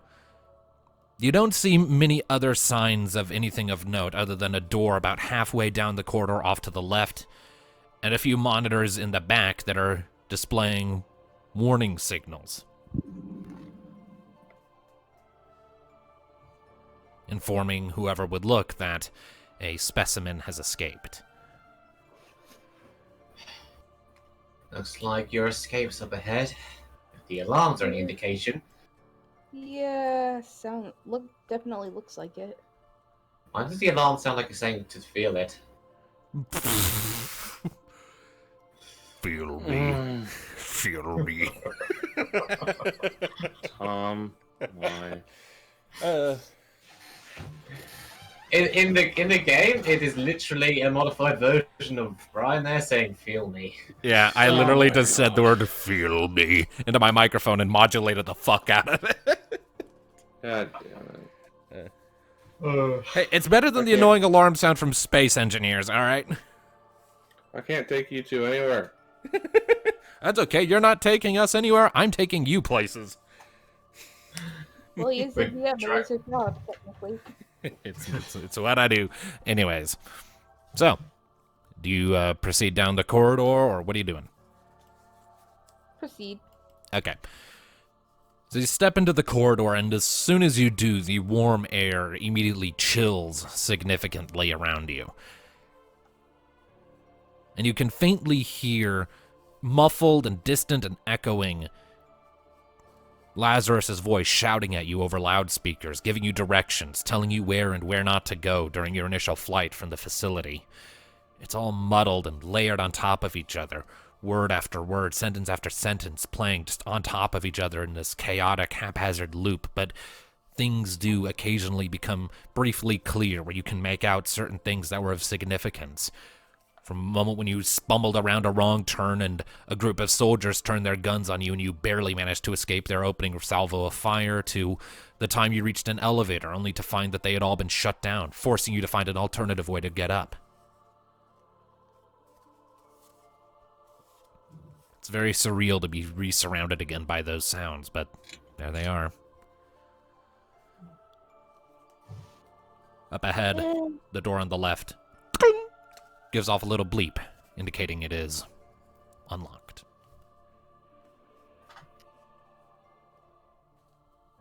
After you. Indeed. Alright, so, Was it this way? yeah, that door. Okay. Because So- there was like another way over there, so I was like, Yeah. So you It's sadly going deeper into the pits of your own personal hell, not out into the forest. Alright, so, coming up to that door, there's a brief moment before it opens up, and you are immediately greeted to the sight of one of the primary surface-level hangars. You can see out of order or unpowered suits of Magitech armor tucked into compartments in the walls, levels high, 2, 3. You can see spare parts, cargo containers, freighting crates scattered haphazardly about the space. And near the back of the chamber, about halfway towards the other side, you can see 2 squads of troops flickering in, fading in as these entities that call the Tower of Creation home draw on your memories to form Deviacorp soldiers. While in the middle of them, several swirl together with this cacophonous and before you know it, a familiar towering suit of experimental Magitech armor looms in front of you. Argeth. Give me just a Yes, second to make them visible.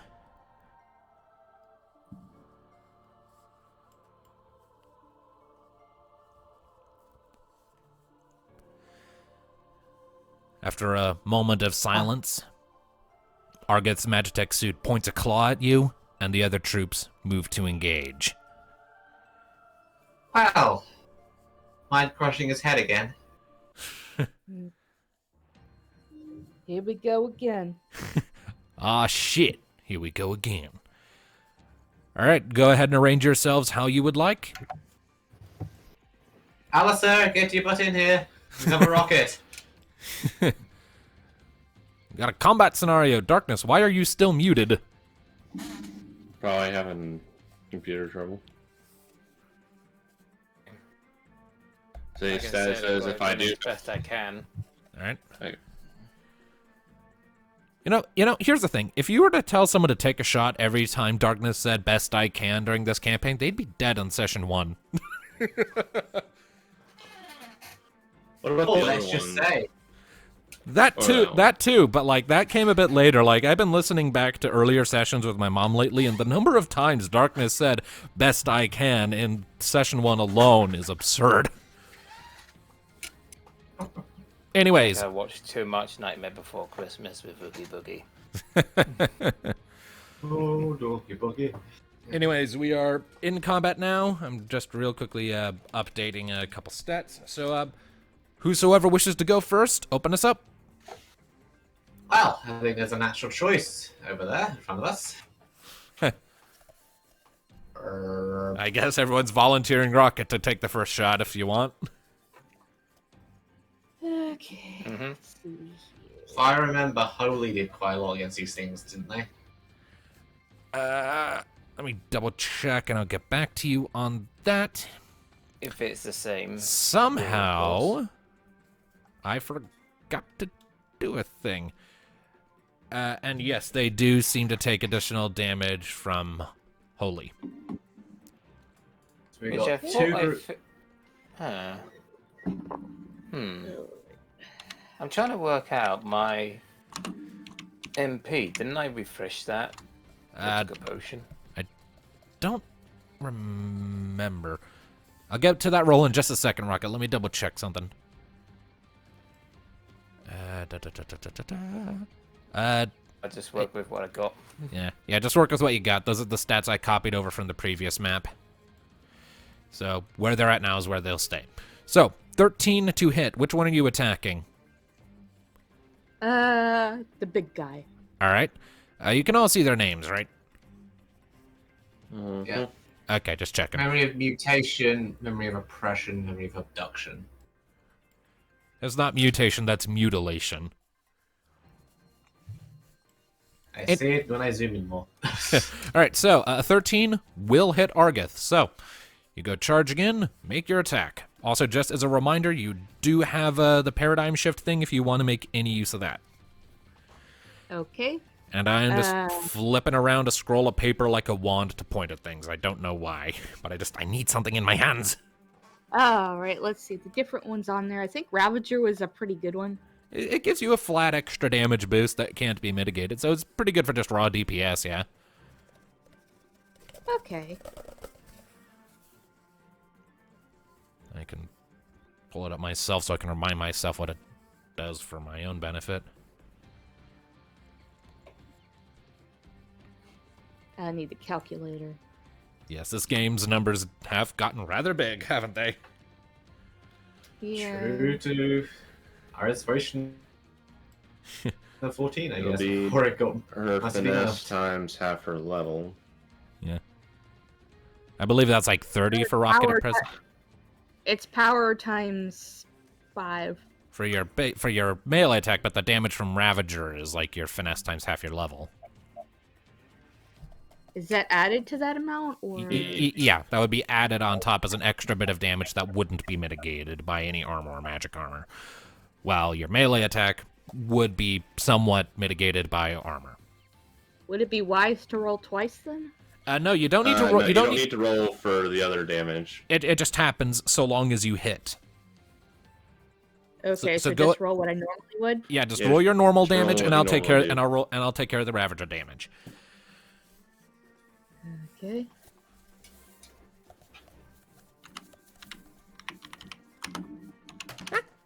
Ah!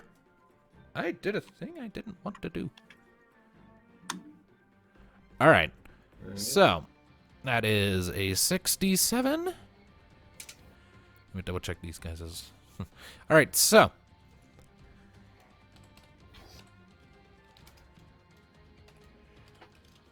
All right, so. That comes out to, when taking this suit's armor into equation, an output of 22 damage, but is then enhanced with a spray of blue energy from your claws as you come in with that kick that boosts it to 52 points of damage to the suit of armor. So you come charging in directly at Argith, jump up and deliver a powerful kick with your mechanical leg to the front chest plate of the suit of armor, leaving a big dent before landing in front of it with this sort of angry little snarly sound. It's still standing, and it's not terribly fucked up by that. It's still up, though. You did hurt, though. All right, so that is Rocket, who it is hurt. next. I could follow that up with a barrage because it's 2 group enemies and my other shots won't fully damage them. All right. Barrage, meanwhile, will just hit and will hit everyone for full damage. Alrighty. So, a once a day thing. Haven't you... Did you use it already at any point? Right, sorry. I used it last session. It's once a session, wasn't it? Let me check. If it says once per... Barrage. If it says once I per thought it was session... once per possession day. Yeah, if the rulebook says once per session, I translate that to once per in-game day. That's In how that case, I can't use it because I did I use it last session? and that's what I'm trying to remember. Did you? I don't know think whether you I used it might last session. Tell you what, when roll me is it one. used Tell you for what, base? roll me 1d6. If it's 1 to 3, you won't be able to use it. 4 to 6, you will. That seems like a fair compromise. Alright. Aside from just checking the footage. Yeah, but we don't have time for that. Ain't nobody got Nobody time. had might time have for though. that. How you beat me by 1 second? That's a no. All right. Alright, so not using it. That's fine. So, okay, in that case then, Alistair, you go first. Okie dokie. I'm gonna run up here. Cover Rocket. All right. Also spend 80 of my MP to cast Diaga on all of them. Oh, all right. 90. 90 across the board. Am I right? Yep. All hitting them right. all. Give me just a moment here. Oh, and that hits the two groups. Oh boy. So to Argith, that'll come out to 55. Whereas to the 2 groups of enemies, that'll come out to 165. Ooh. Yeah, because grouped up. Oh yeah, Argus would actually take extra damage because holy damage. So give me just a second on that. So yeah, that would actually be an additional 27 to Argith from that. All right, so You're doing great, Ali. Keep it up.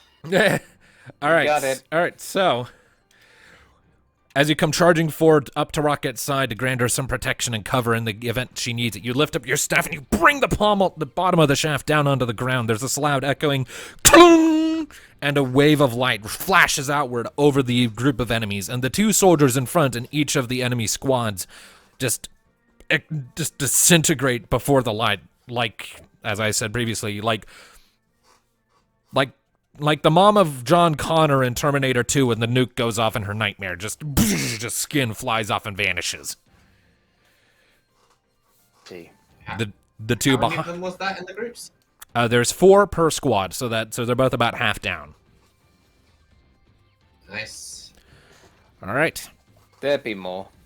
All In right. that case, I'm going to move into. Melee range. I can get there and get in the range. Yes. And no need to I don't want take to it use- for next turn. Right. Off attack with a disabling shot. Roll 2d6 plus 8, wasn't it?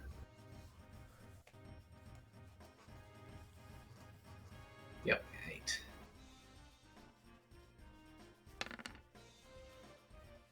Damn, an 18 to hit. Yeah. And okay, that 2 5s as well. So with disabling shot, I can translate that to a crit.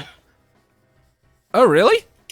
But yeah, headshot 4, 5, and 6 are all crit rolls. I've never used it before, ever. I never managed to. Congrats. All right. Let me just double check that myself real quick. That's actually a thing. Like, it's one of the options for disabling shot. Okay, Okay, so yeah, on a sound drop dice result of weapon. 10 to 12 instead of the... Okay. Yeah. Yeah, just to all remind right. everyone, it's drop weapon, can't escape, -2 to accuracy or avoidance, and then the headshot is the last one, which is you get pretty much 50-50 crit chance. Power damage incoming. Nice. Remind me what the increase on crits is? It's double damage, so just roll your normal damage and I'll handle the calculations for that. Yeah, I'm gonna nickname that overpowered shot. You No, got that's sharp shot. it. 94 on August. All right, so after taking his armor score into account... Well, actually, hold on. I think I did that wrong. 1 second.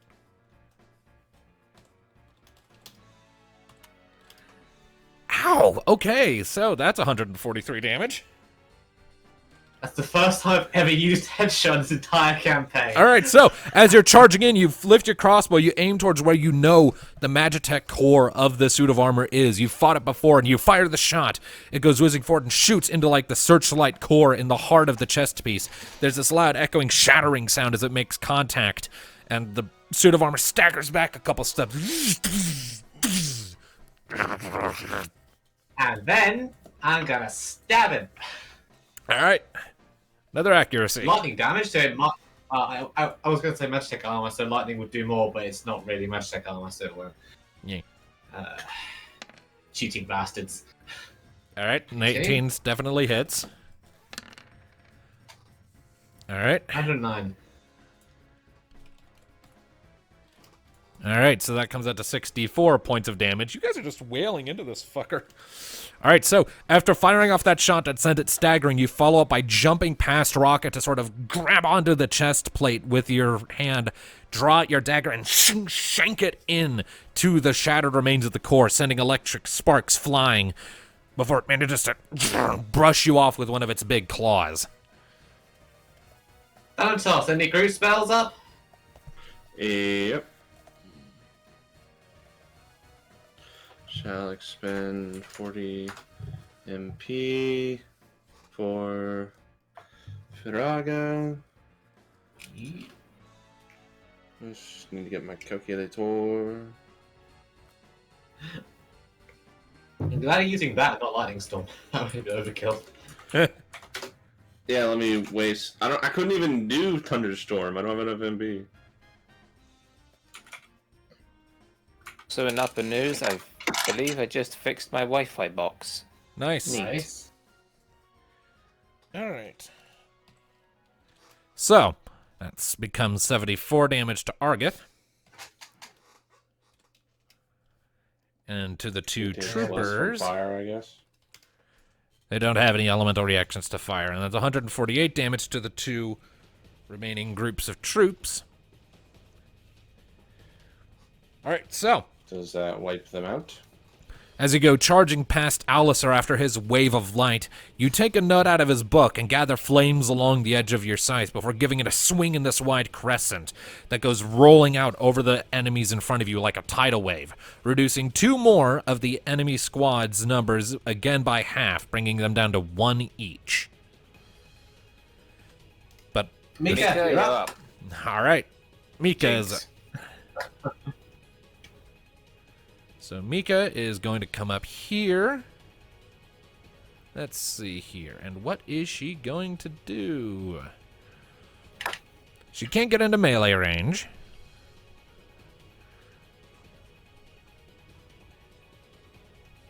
I think she might have a group spell or not.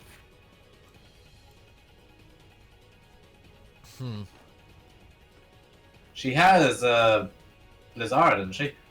Yeah, she does. Give me just a There's second. only Her- one Just give in me each just of those groups. You might as well. yeah.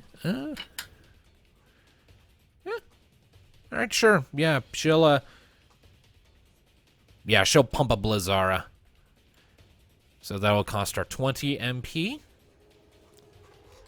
And she will get to shunt her mind times 3 at all enemies. Which is not a terribly huge number, but you know, whatevs. So that comes. If it hurts, it works. So that will be 54. All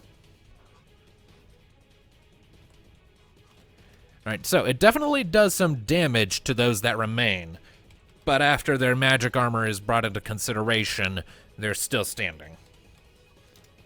Stefan Burgers. How's Arg looking? Well, you've pretty much almost dismantled him, so it looks like that suit of armor is about to completely cave in on itself. But as is, it's now the enemy's turn. And Argith is going to charge over here. So you watch as he suddenly turns and goes barreling off until like the whole party is in front of him in a line. And then even though the core in his chest is broken and shattered, it's going to start radiating with light and energy. Oh, I know this move. He's about to make a mess. Yeah. Yeah, we And- might want to get out the way. Yeah. And irritatingly to you, it seems to go off faster than the original Argith's did. Ah, that's just cheating. All right, so he's going to make an attack roll against everyone in a line in front of him. It's an 11. But what is this ability exactly? It's a big It's the energy big beam. lasers that screwed up the arena last time. I know, but is it like, you know, like what type is it? Is it a standard ability? it's or it's an attack. ability? Annoyingly, he's dead on my avoidance. Well, Sentinel's out the window. Yeah. Yeah, so that hit knee, right? Yeah. I'm taking Pretty sure that maybe hits double everyone. damage Let's see because here. I'm protecting Rocket. Does anyone yeah, have higher than 11? That's my avoidance. Nope. I mean, no, that is clearly hits me. I do know one thing. I'm going to try to cover Rocket as best I can. There's another shot. Okay, so it hits Mika. So yeah, it hits just about everyone. It's going to do double damage to Alistair because he's covering Rocket. So He can take it. He's the meat shield. all right, so one at a time. I am a tank. All right, so who all has an armor score of 35? Yep. All right, so then you and Mika both take 51 damage. Yes, but scratch. Rocket, what was yours? Let's see. Cheat. 35. All right. I was covered. Yeah, so Alistair will take that damage instead. Yep. Thanatos? 25. 25. Didn't you? I thought you upgraded your armor. Oh. Yeah, but mine's heavy. I have less magic armor, but more physical. All right, Right. and Alistair. 65. So that's a additional 21 to Alistair. All right, so as the energy beam shoots out from Argith's core, you get the impression that the damage needed earlier did wonders to decrease its power output. Either that, or the shades are having a hard time replicating the raw destructive force of the attack. Or maybe you're just stronger than you were then.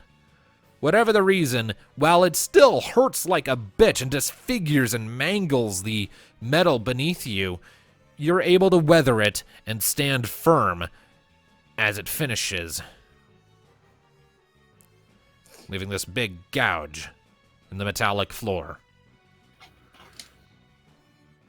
Now then, time for the two remaining enemies in the squads. So,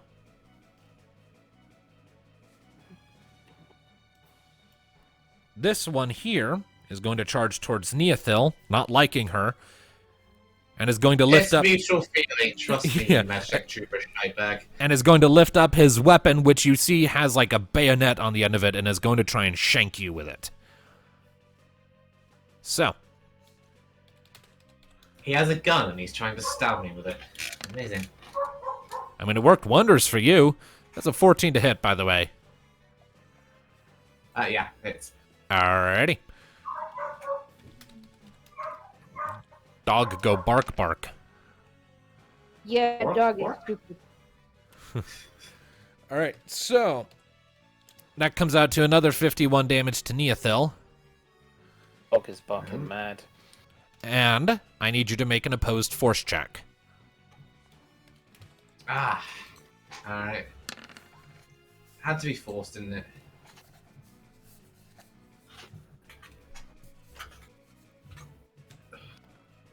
Gotta beat a 9. I'm on dice. Alright, Yeah, so just. as the blade plunges like into your shoulder and you quickly shove it back out, for a brief moment you can feel like the primordial chaos of the space trying to reach into your wound, but you just force yourself to push it out and shrug off the effects. You resist being poisoned. This one's mine. Have at him. Let's see here. And this other one is going to head for Rocket.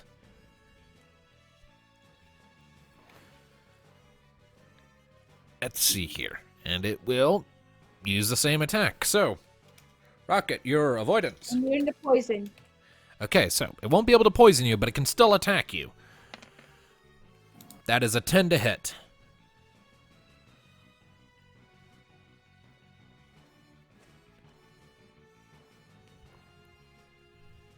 Does that hit your Your avoidance? avoidance is. It's 9, isn't it, for My you? avoidance is 9, but my armor is like 35. All right. Well, we'll see how his damage output is first. Plus 80 minus 35. So that comes out to a total of 56 points of damage. We can bypass the force check. As he comes charging in and goes to jab you in the side, he sort of gets you like in your wing joint, and it hurts, but you quickly flutter him off and turn an irritated glare on him.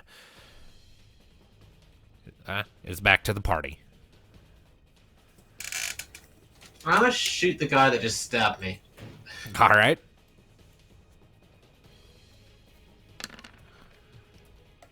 All right. That is 16. a 16. Nice. 96. No, and it's still half damage because only one of them left. No, it comes out to full damage at this point. So, Alright.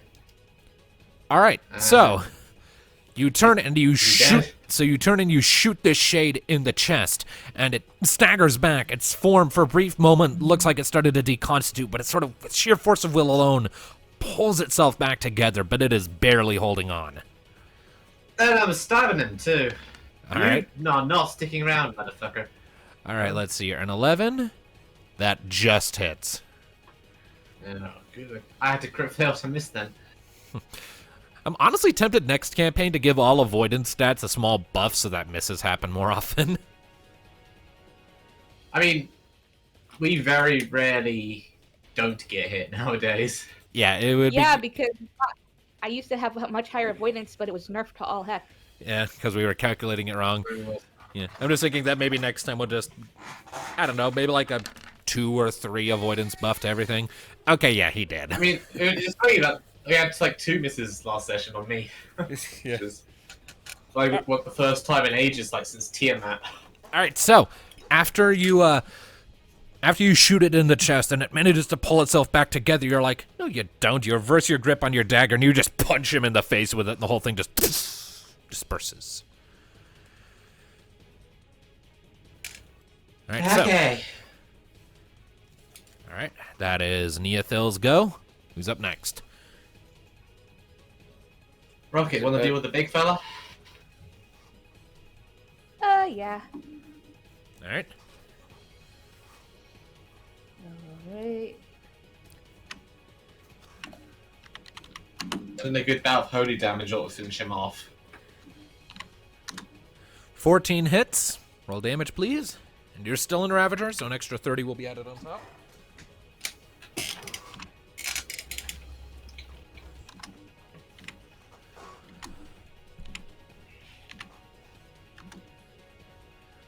All right. Claim your victory. Alright. Tear at the core of this thing all the way through. All right, so after being blasted... Before we get to that, claim your victory. That's new. I don't want to keep saying, how do you want to do this? Because that's Critical Role's thing, so I'm trying to come up with my own sentence. All right. I don't know. Claim your victory just seems like it works to me. If you say so. All right, so yeah. So you go sort of bouncing back and forth between Alistair and Thanatos for a second before jumping up onto the front plate of the Magitech suit of armor. You glare into the cockpit, though you don't see any sign of Argoth within. It's just an empty suit. Irritated, you bring back your mechanical leg and drive it forward like a football player going for the goal, and you strike it in the center of its core, what little remains, and the whole thing just shatters, and the apparition dissolves around you in a swirl of distortions in the air. And you touch back down on the ground, leaving a little dent in the metal floor. And then there was one. I'm smacking the bastard. Okay, Alistair's going for the kill with a stick. Poke. I believe 16 will hit. Yeah, it does. Also, I just realized, I've realized this a few times, but I kept forgetting during the game sessions. I never gave Tom a weapon for Zaltea. I never gave a final elemental fiend weapon. Whoops. I had been wondering about that, yes. My mistake. That's kind of why I didn't upgrade my crossbow, because I was expecting to get one. Yeah, that is my bad. I'll see if I can rectify that later, but it's too late to just give you the Zaltea crossbow, because Zaltea dead. All right, so 92. All right, so you give a mighty smack across the front of this thing, this shade, and just like the one Nee was fighting, it starts to deconstitute but pulls itself back together, barely holding on. Who wants to finish him? I shall finish him then.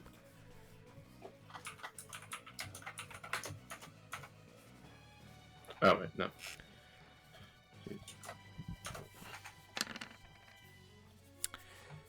I'm not even going to have you roll damage. How do you want to kill him? Yeah, he has 6 hit points left. He's dead. Oh. Cut him in half.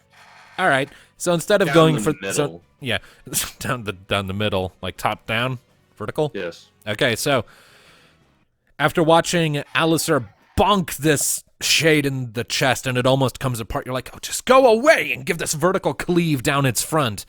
And the whole thing splits under the force of your slash before dissipating and fading into the air.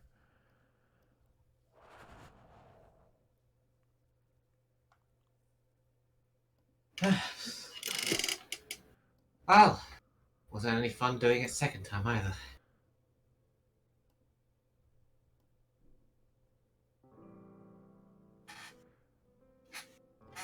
All right. So then, combat is concluded. Hargrath, Director Devicorp, is dead once again.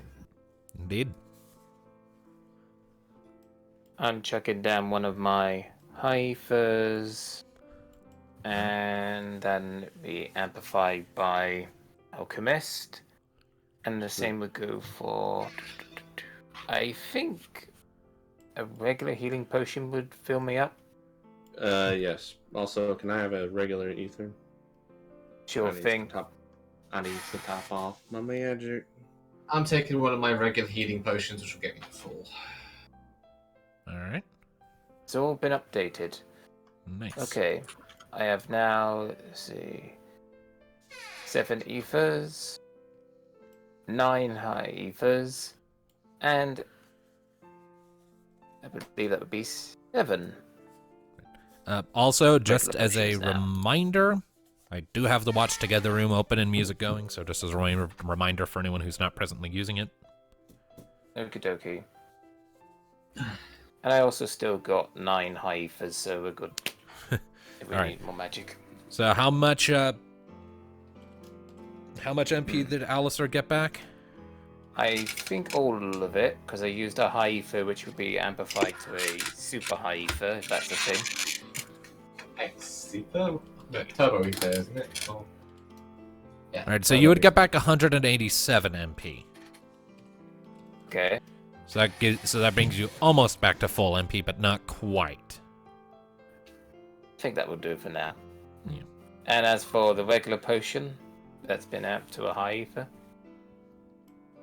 How much would I get from that? For a potion? High potion, yeah. Yeah. I would, Well, regular that's potion has turned into a high potion because, you know. Yeah, because of half Alchemist. your hit points, so Then yeah, that would get you back to max. Nice. Rocky, have any thoughts on the fact we just pummeled Argath for a second time? Let's get on with it. You've become quite the pragmatist, haven't you? Yeah. Would you like a heal, though, or you're fine? What about me? I mean, a heal would be practical, but at the same time, we do need to conserve our. Well, we all Good, maxed but what out. about Mika? I'll be To good be for fair, now. I tend to we hang in all the back maxed- anyway. We are maxed out on all of our supplies. We made sure to do that before we go. I have 10 high potions, 9 potions left. I think you should have 10 potions as well on you. You're back there, Rocket. If you want to use one of them. Okay. Yeah, and I'm good for potions, so if you ever need to top up, you know who to ask. A regular should fix up those scrapes. And leave this place behind. All right. So, you've all taken a minute to take your potions and ethers and get yourselves rejuvenated. Mika is electing to bypass on that for the moment, just out of the interest of conserving resources. Sure. No, I feel like an MP could use a little bit of a. But oh well. He's fine. Yeah. No. All right. Haste is a very useful ability. What next, guys? Rocket, open thy door of thine own heart, earth, and Oriange speak. Do not do All that, right. I prithee. Nay, I must. You are not an orange. Doors were made for opening. Kick it open! Do the thing! Which makes me wonder why they seal evil behind doors if they're meant to open when they should seal them behind walls. All right. Because then plot would happen. Why put something that's never meant to be let out behind a door? I don't know. To So that the tempt maintenance people crews to can come. open. I don't know. So that the maintenance crews can come in and do maintenance. I don't know. Yes, let's do maintenance on the Yes, let's the prison let's of open Lord the Evil. door and potentially let the thing escape. Well, I mean, While if the thing is sealed behind the door, but the door itself is not the seal, well, then there you go.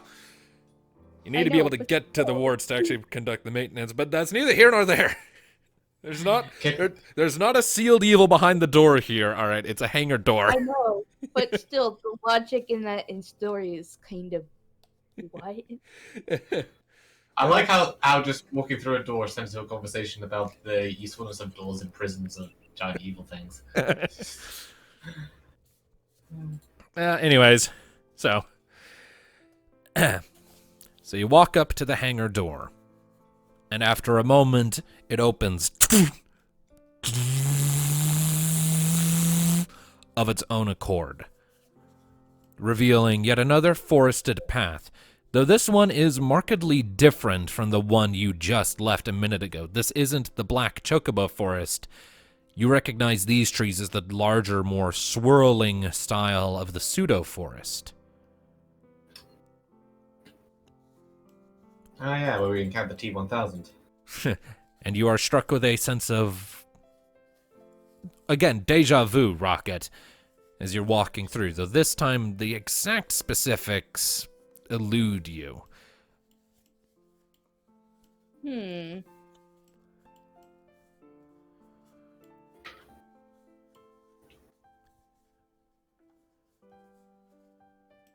Seems familiar somehow. Pretty sure this is the forest outside of the court's main entrance, you know?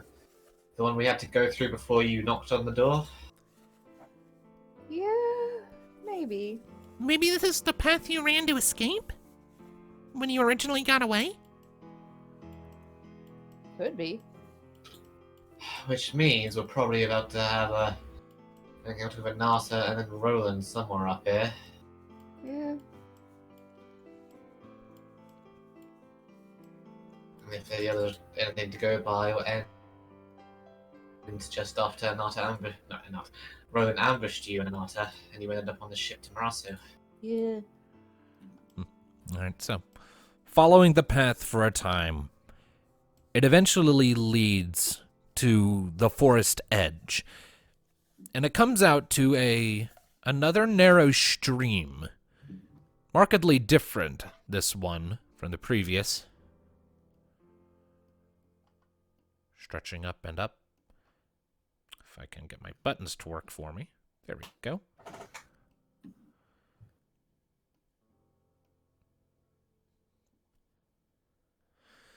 And as you advance past the edge of the forest and out into that clearing, you can see that the ground just cuts off a short ways on the other side of the stream from where you're at. Just a sharp drop into nothing, into that open sky. But the thing that catches your eye the most is the well-worn dirt path and the merchant's wagon parked by the edge of the stream.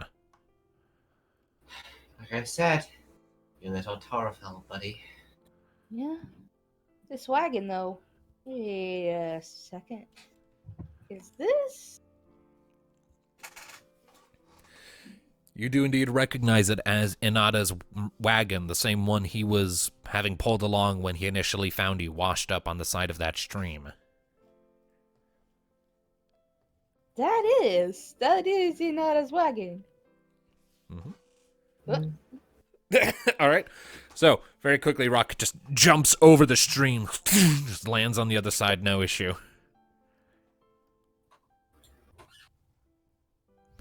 Well, hop over, everyone. I think we're following the bird. Are you investigating the wagon? Yep. All right. Go ahead and make an awareness check for me, if you would be so kind, then.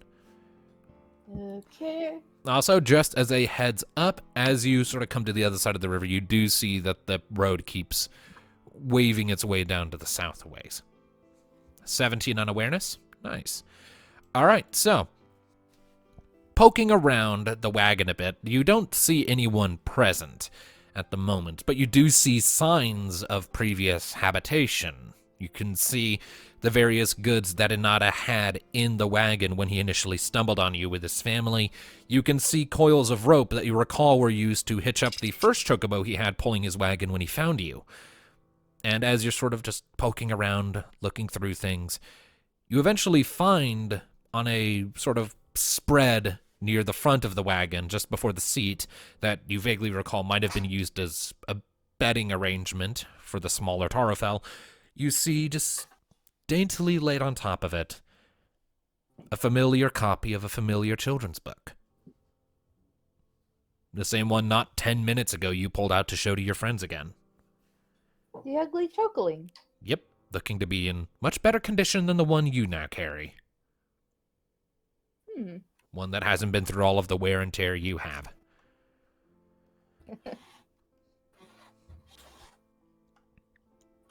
Aside from that, though, you aren't not seeing much here.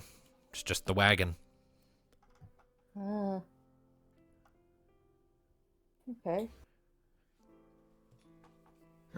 Even this place knows of your favorite book. Yep. Book I'm still pretty fond of. A book you're kind of becoming part of. And gesturing towards the phoenix wings and the phoenix feathers under her wings. Yeah, and the little embers dancing up between them. There's a difference, though. I'm not seeking to become Phoenix. I'm trying to bring her back. Well, I think we can confidently say the ugly chocoling became a beautiful full-grown chocobo, huh? Yeah. I want to bring her back to her siblings, too. My point exactly. Some of them have been away from her for far too long. Ifrit, you mean? Yeah. The world needs her now more than ever. You keep saying that. And I mean it.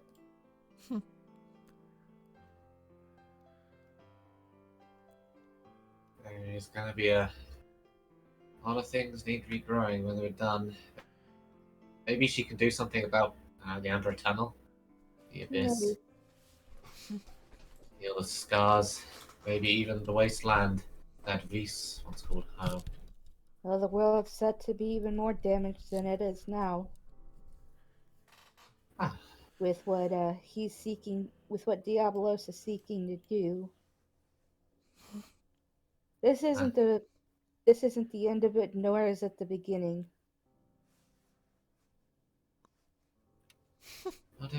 And it won't be the last of the losses we face. When did you get so poetic? I just speak the truth, that's all. I think Odin rubbed off on you. Maybe a little. Still, Diabolos can try to stop us all he wants. I happen to know a very determined bird. And I know someone who will be happy to shoot him in the face. Oh, yeah.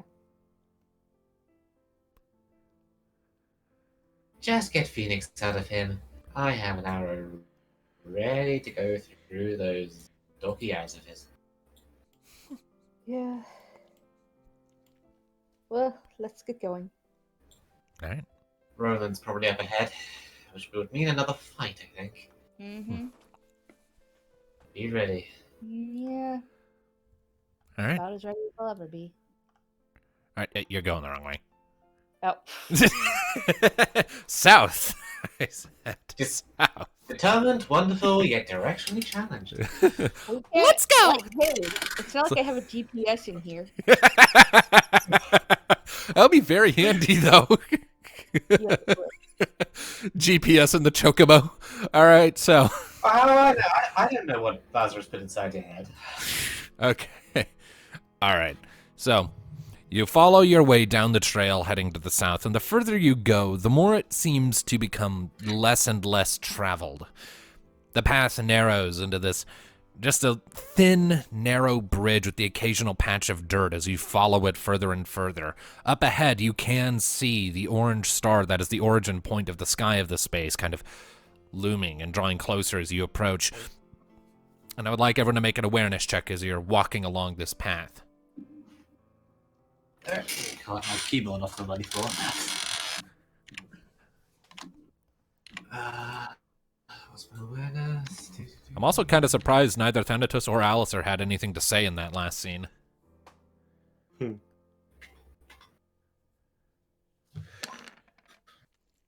right, that's a 13 from Alistair. I feel like you guys are just letting it happen. A 12 from Neothil. Oh, shit, I should probably roll for Mika, shouldn't I? What is this, awareness? Awareness. Yep.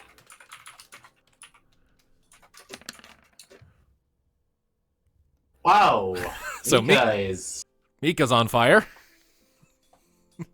Her pupils are dilating, like full cat eyes. Her butt gives a little wiggle, and she pounces. Your dice are just fused together on my screen there. I see a 5, a 6, and 1 and a 3. Yeah. All right, so Alistair, 13, 14, 12, 18, 13. The only one who doesn't get it is Neothil, interestingly enough. Oh, sad elf noises. Everyone else catches it. So as you're walking along, I think Nee is just a little too distracted, just kind of looking around and sort of thinking on the conversation that was just had with Rocket. But the rest of you, Mika especially, hear it. Just in the distance, sort of reverberating over you. You hear the faintest hint. A familiar sound. Like a sniper shot. But no bullet reaches you. No shot. You hear the distant echoes of raised voices, scrambling feet, a wagon tipping over.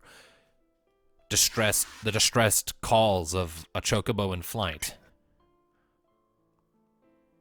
Then it falls into silence and is replaced with the quiet swaying of waves on a shore and the wooden creaking of the hull of a boat.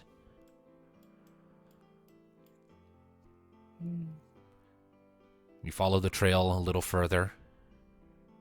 It's the wrong damn... Why is it set to hide? I want to reveal. Shadow is consuming us.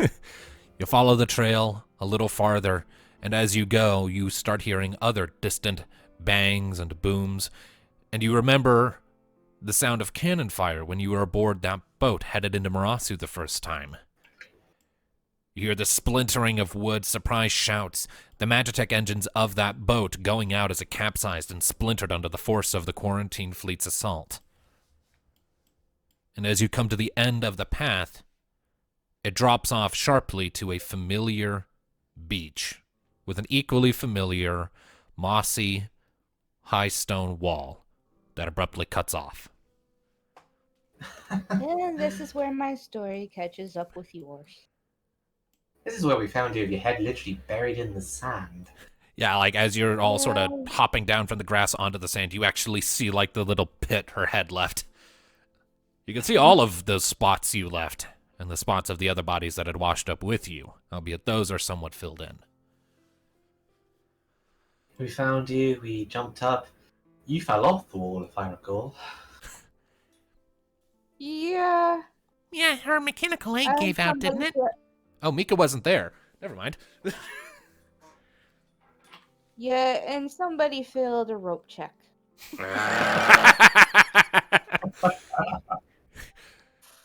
Yeah, Mika looks over towards Thanatos with this predatory smirk. Oh, so that's where that story's from.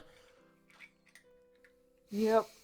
Looking for a rope to help Rocket up, and it just kind of meandered around, you know, as he does. Found a box of Our little toys. Thampy kind of pinches his cheek. The rope that forever And never let him haunts live it down, so. and mocks Thanatos. I wonder if elves can shoot crossbows with one hand. I wonder if you can effectively use that scythe with one hand. Of course, there are also worse things to lose. Oh Yeah. Yeah. Mika just kind of pats her book and flashes a grin. Rocket's not the only one who can neuter. I was thinking, oh my goodness. Hey. Anyway, you do see You may- sort of. He may have been a badass with the rope that one time, but kind of wraps an arm around him. You can never escape the gentle jibes and teasing of your friends. It's for life. Because what are friends for? Aside from threats of bodily harm, apparently. Right. Oh, and there were the numerous times you fell off boats. It happened. Once. It was once, yes, but y'all never let him live it down. Well, I think we've all had moments, because, I mean, kind of looks at the head divot. Again, we did find you, Rocket, with your head buried in the sand upside down. Yeah, that's fair. Wondering what it was, and then, oh, talking chocobo that had cyborg parts, what? Yeah, and then there was the time Rocket got drunk and belly flopped into the ceiling. Oh yeah, there was that. I also recall that was your idea, Thanatos, kind of pats him on the back. You do have some good ones sometimes. Yeah. I still remember the time he tripped over a frozen rope. That was fun. But I not forgot fun. about that. Yeah, that was awesome.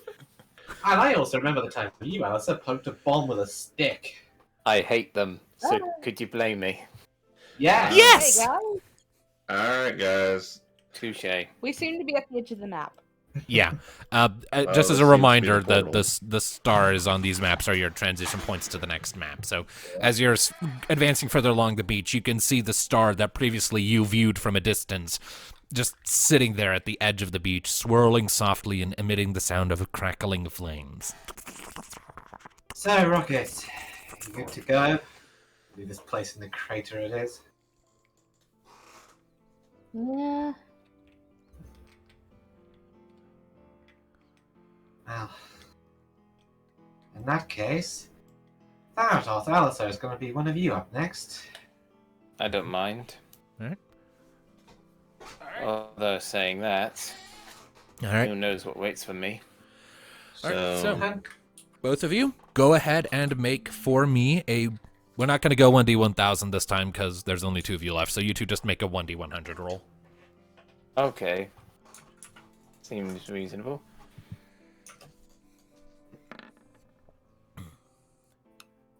well, looks like Thanatos is last, unless you can magically get something lower than that.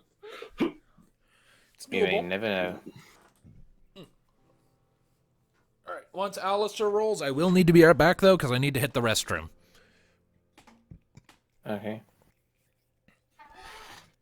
Drink a lot of water today. It's catching up to me. I'd rather So not wait a have minute. to... Before So- I go, is there... Katie, Oh, there Katie, is an option. Yours will probably be, obviously, Kurzatan, Okay. and then your master. That's I'm not easy. sure what yours is going to be, Darkness. Oh, 51. What? Okay, Alistair will be first. 51. Alright, so, I'll be right back. Then I guess the rest of the session will be spent on Alistair, the next session. I suppose the fact that we know yours is the shortest, right, Hades? Yes. That kind Yeah, of I know. works. I mean, depending on how long Alistair's is. Yeah. I mean, it kind of works. Yours being last since the shortest, because I imagine that'll be beginning of next session, and then we'll be going to fighting a certain douchebag again. Probably. I know one thing. Looking at 51, that just reminds me of one of my favorite games back in the day, Area 51. It wasn't I know that one. perfect, but a good underrated game. Which I believe there was meant to be like a trilogy or somewhat of a franchise, but it only settled on one game in the end. Oh well. Couldn't get off the ground, I guess. Still curious as to why Thanatos is the last one. Or is the shortest one. I mean, dice rolls. Why you? I you thought mean- mine would be the shortest. I mean, why is his the shortest? I'm not sure. Maybe it's just because these are long, winding paths in various rooms. Yours just might have just a couple of bigger areas rather than a bunch of small areas on a conga line. Maybe. I'm 100% we're gonna see a certain burned out home. To start with. Oh, well, absolutely. I gotta. We gotta put Thanatos through watching his home and his parents burn again. All right, I'm back. Mhm. All right, so Right. as before, you step forward towards the gently crackling star, and you pass through it into whatever comes next. Again, there's this brief sensation of nothing, so to speak, before you blink, and you've all come into a chamber that, to everyone except Alistair, is strikingly unfamiliar. It's circular in shape, though it cuts off sharply behind you, resulting in this sort of half circle. A blue carpet runs between a door that sits directly in front of you, heading back a ways. You can see these large stone pillars to the left and right, supporting a high vaulted, sort of domed roof. And as mentioned, there is the door directly ahead, large and ornate. And Alistair, you immediately recognize this as one of various temple-like buildings where you had conducted your earliest training exercises under Aranzir, back in Galrion. Huh. Place familiar to you? Yeah. This is where I first started my training. Oh boy. It's been a long time. Wasn't expecting to be knocked back to this place. Don't see why not. We all have so far. I hate how personal this place is sometimes. That's the point, unfortunately. Bahamut is watching every moment, every step. Well, see what's out there, shall we? All right. Ah, you're up. Lead the way, Ali. Thanks. Allie. Knee. It's not as bad as See, Alfie. It's great, you can't shorten my name. My name is already shortened. 2 letters. I definitely got to get used to nicknames. Could just call you Phil. Anyways. Hill. Oh. Or if you just want to get insulting, just go, Nini. Anyway, let's go on with this. Let's quickly shall we? change the subject. All right, so, Alistair. Or the omnipotent god above even Bahamut ruins everything. All right, so, Alistair, you step up to the large doors. You take a moment to brace yourself for whatever might rest on the other side. You put your hands on it, and they let out this loud metallic groan as you push them open, and you are immediately greeted to a dirt path framed on the left and right by familiar wooden buildings. You can see up ahead a large clearing surrounded by trees, preceded immediately by a very familiar well. Huh. Though it's compressed and abridged notably, you recognize it immediately as being from Wenland Crossroads. I don't like where this is going. I actually remember this place. This is where you first saw Elizabeth, didn't you, in your amber vision? Yep. I'm still partially haunted by that, to be honest. I mean, Still, she swinged at me. we're a bit early for a chain angel. You know, I hope not to see that again. All right. It's up to her. All right. As you advance further along the path and out towards the well, I need you all to make awareness checks. I knew it. Had a feeling. 15. sounds pretty aware because the well is just giving him bad vibes. Alright, so that's a 14, Maybe you need a wellness check. a 14, a couple 15s, an 11, and a 13. So this time, Thanatos is the one who doesn't get it. You're kind of loitering in the back of the group, so the sound doesn't reach your ears as readily, but to everyone else who either has slightly better hearing thanks to advanced ears or are just really alert, you hear a slippery, grinding sound.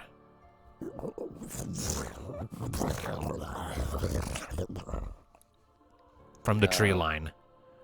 More ball.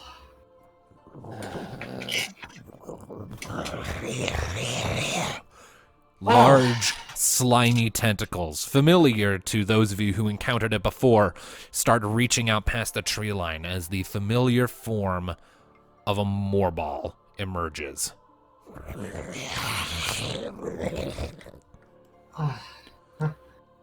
Well, You the know- group's not split this time.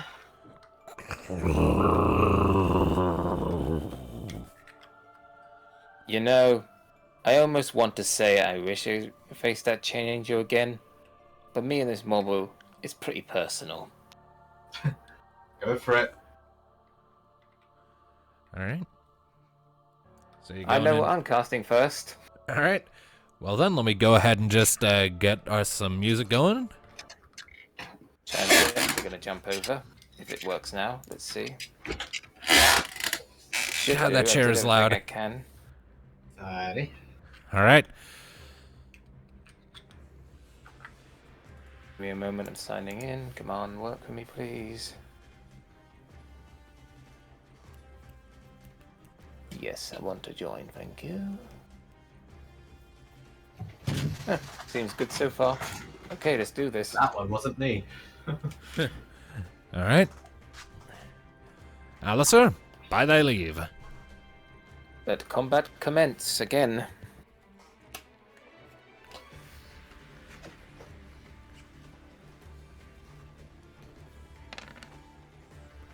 Diaga, I take it? Right?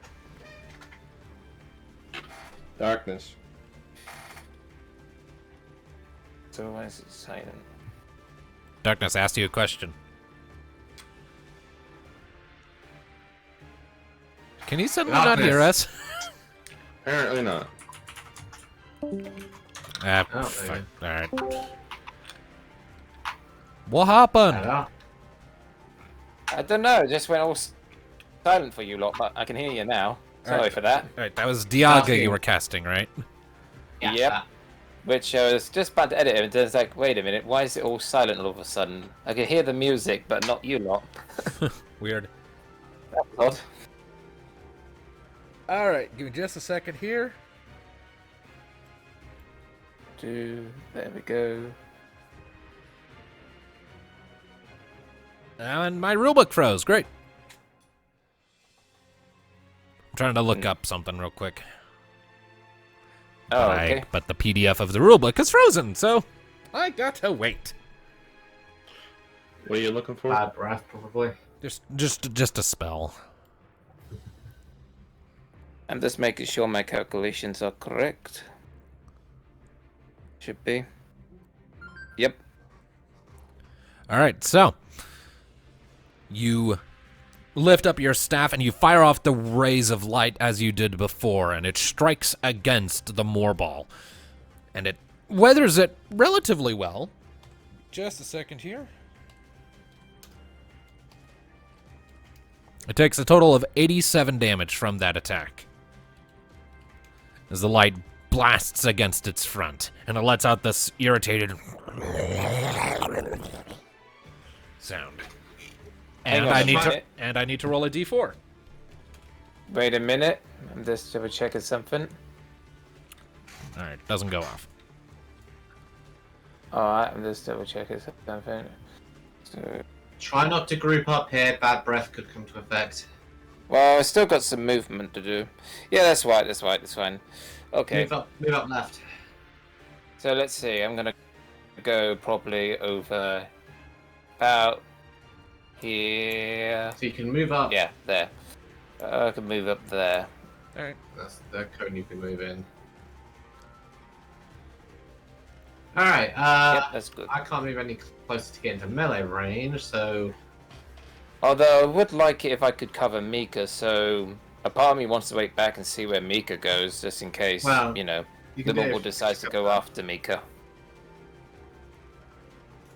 Anyway, I'm gonna make a shot at it.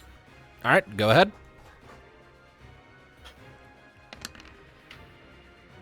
Damn, 11. Just hits. Oh, okay, so...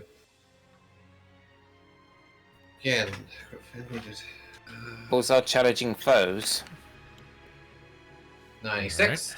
96. Alright. Wait, they're kind of like the giant eye thing from D&D equivalent of Final. What a beholder. These things Yep. are these things only bear a superficial resemblance to beholders. Also, I suppose I should point out I forgot to mention the sky in this one real quick. Okay. Hello. Yeah, it's very blue, that's for sure, but compared to all of the realms you've been to so far, Alicer's definitely has the brightest star in its sky. It's large, it's brilliantly bright, and it is surrounded by 3 rings of smaller, flickering particulates of matter, like tinier stars just orbiting around it that are a deeper shade of blue. What's that about? I will explain the symbolism there another time. But for now, I do believe Tom just finished your thing, so who's up next?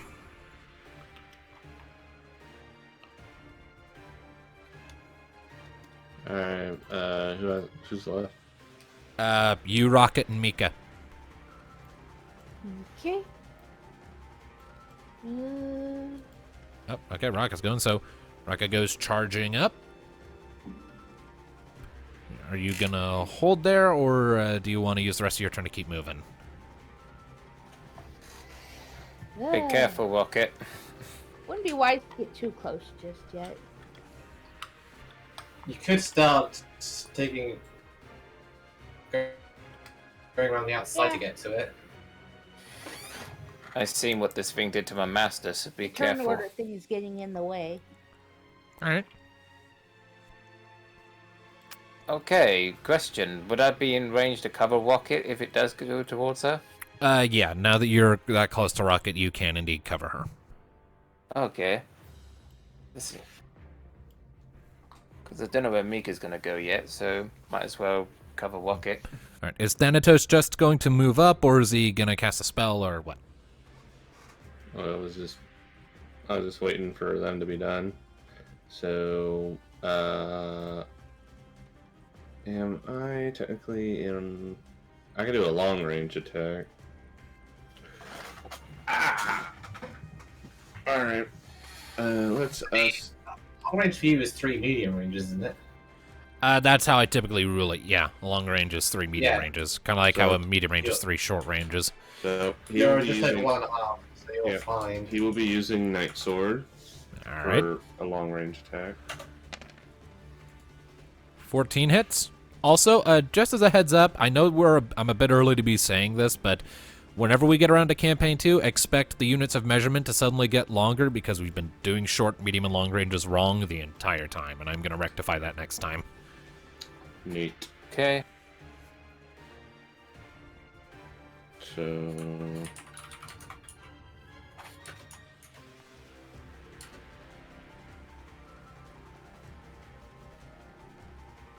Alright, so Night Sword. Does this have any at all increased damage?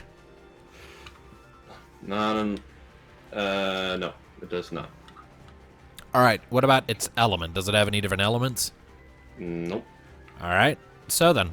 And is it armor or magic armor? Armor. Alright. Just double checking. Alright, so that comes out to 49 damage. You see this thing slobbering about and trudging closer after being blasted by Alicer's Diaga spell, and You quickly gather energy along your scythe and send it out in a crescent of crackling energy that flies across, putting this little gouge in the earth from the pressure as it passes and slams into the front of the moor ball, sending it sliding just an inch back. How much was it? It came out to a total of 49 damage. Okay, so with HP drain, I get 49 back. Oh, nice. Alrighty. And Mika is going to come over here. And let's see here.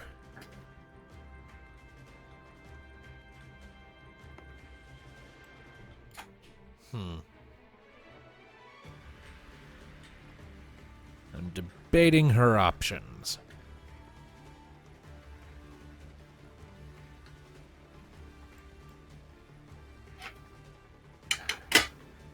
I'm gonna roll something.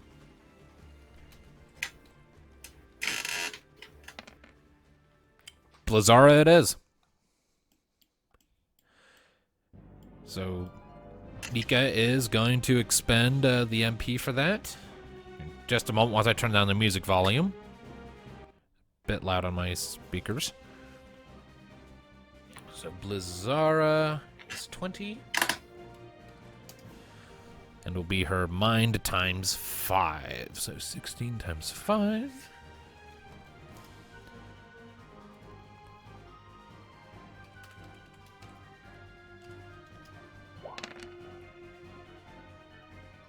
Alrighty. So that comes out to a total of 48 damage as she fires off the spell, and it blasts, and the lance of ice emerges from her book and slams into the front of the moor ball. And it emits another agitated growl, but it's still standing strong. You get the impression this particular shade is constituted more firmly than previous ones. And it is now, I believe, the moor ball's turn, because everyone else is gone. So, what it is going to do is it is going to identify Alistair as the biggest threat, because he did the most damage in a single round. And is going to slide its way over. Let's see here. It's not quite in melee range, but you do see its lips starting to ripple and twitch, and you can hear this bubbling sound from deep in its throat.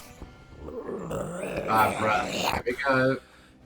Its mouth is going to split open, and this desaturated blackish greenish smog is just going to spew out over you and potentially over Rocket. I need to make a roll for that. It does not hit Rocket, so it's going to make an attack roll against you. Okay. Does an 11 hit? Yep. Alrighty. What is your magic armor? My magic armor is also 65. Jesus Christ. Alright, so it doesn't hurt you that much. You only take 18 points of damage. But now I need you to make an opposed force check against this sucker. I had a feeling that was coming up. Go on, Alistair, you got this. Hell yeah, you got this. He very well might. He absolutely does. I've been training for this moment more. All right, so you managed to resist all of the status effects it was going to apply. I'm not going down so easily. And I'm going to go ahead and roll and see just how many it would have applied had that actually worked. 4. Ouch. Yeah. So you would have been inflicted with... If you'll give me just a second here to move my GM notes. You would have been given poison, blind, confuse, and silence for that. Silence would have been the worst one. Indeed. But regardless, it spews the smog over you, and you manage to hold your breath and weather through it, and as it passes, you're standing firm. Mm-hmm. It's back to the party. Yeah, What a horrible breath you have. I'm shoot and I'm a stabby stab. All right. 15 hits. It hits. And while that's going off, Alasai would be charging up the most powerful Diaga he can. Alrighty. Alright.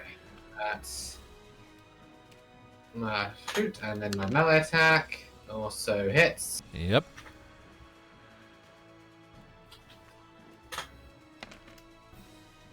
For 108. Alrighty, so, being the powerhouse of destructive damage that Neothil is, she comes charging in, firing off a shot from a crossbow, and as the Moorball is reeling from the shot and turning to face her, she jumps up onto its face and brings the blade of her dagger down into the top of its head before kicking off as its tongue reaches out to try and grab her. How's it looking? It's looking definitely hurt, but still going strong. It's above half. Anyone else want to hit this thing? Go for it. Since we probably want Alistair to get the final below, everyone else want to go then, Alistair? That's what I said. Go ahead. Alright. You can definitely get in there, Thanatos. Hack and slash. Alright. You have a scythe, it's meant for harvesting plants, so, 13 hits. Sense Fire won't do much against this thing because it ain't the original. Alright, so that comes out to 51 damage, Thanatos.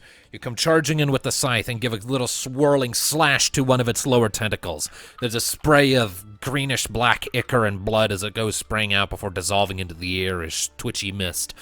And the Moorball roars angrily. Rocket, you're up. kick the shit out of it.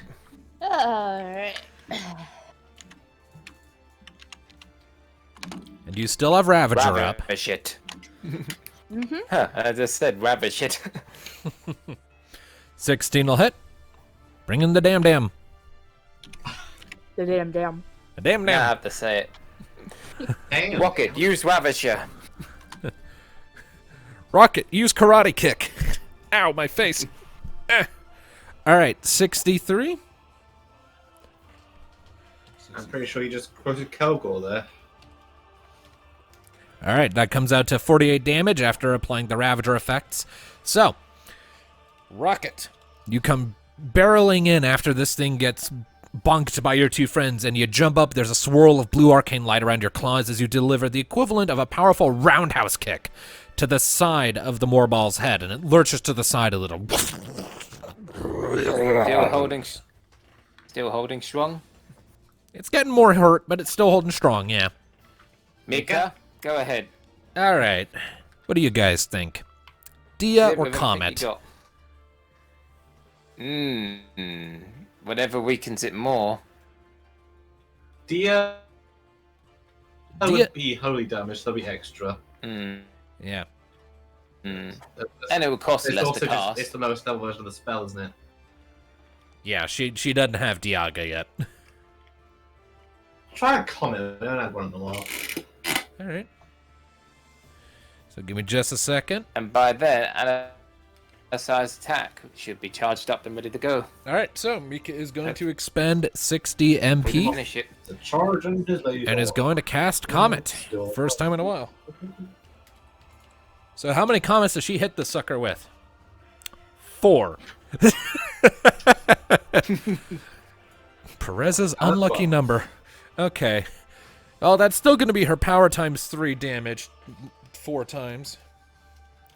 So it's 48 plus 2d6.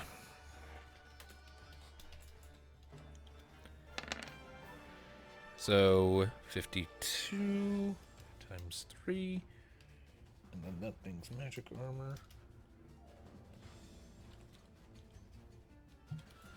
So that comes out to a total of 51 non-elemental damage.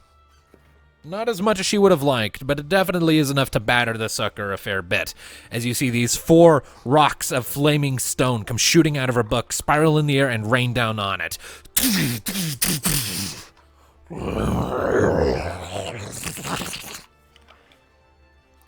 Alistair, it's your go. Done yet, Mobile. Alrighty. And that comes out to 85 damage from Alistair's time to Diaga. So, you've all given it a mighty blasting with your various attacks. It's still standing, but it's definitely looking pretty hurt. Which also, it's still got my movement, so let's see. I'm going to try to move about here. Let's see if you can even make that distance. Yeah. Okay, yeah, you can get there. All right. All right, well then. It is to the Moorball, and it's not happy. And Of course it ain't. So it's going to expend 100 MP and cast Scourge. Mhm. This will be of no issue to Thanatos, but the rest of you might feel something a little unpleasant. Darkness Have fun with based. it. Have But at fun least I with it, don't guys. take 50% extra shadow damage, if I recall. That's what it does. Yeah, you just take flat shadow damage now, thanks to your green magic shit. All right, Rocket so doesn't take shadow damage either. If only I could have my wings out all the Oh yeah, I'm time. protected from shadow damage. Well, no, you don't take extra from shadow because you're not human. but she does, however, have a piece of equipment. What? I believe one of her pieces of gear. Yeah, her Phoenix raiment. The armor she was wearing when she rejoined the party. It's shadowproof. So let me just double She check doesn't the take shadow? That's awesome. Let me double check the properties list here just to make sure I'm doing this right. Element proof. Element proof. It's a shame that I don't So- have my wings out all the time because I might be hit by this. So yeah, It's a Rocket. shame it- Okay, so Rocket will take no damage from this. Thanatos is brought back to max HP by this, and Alistair will take normal damage from this, but Mika and Nee are gonna get a bit of a shunkin'. Show. Alright, so Shunkin'. Neothil, your magic armor, please.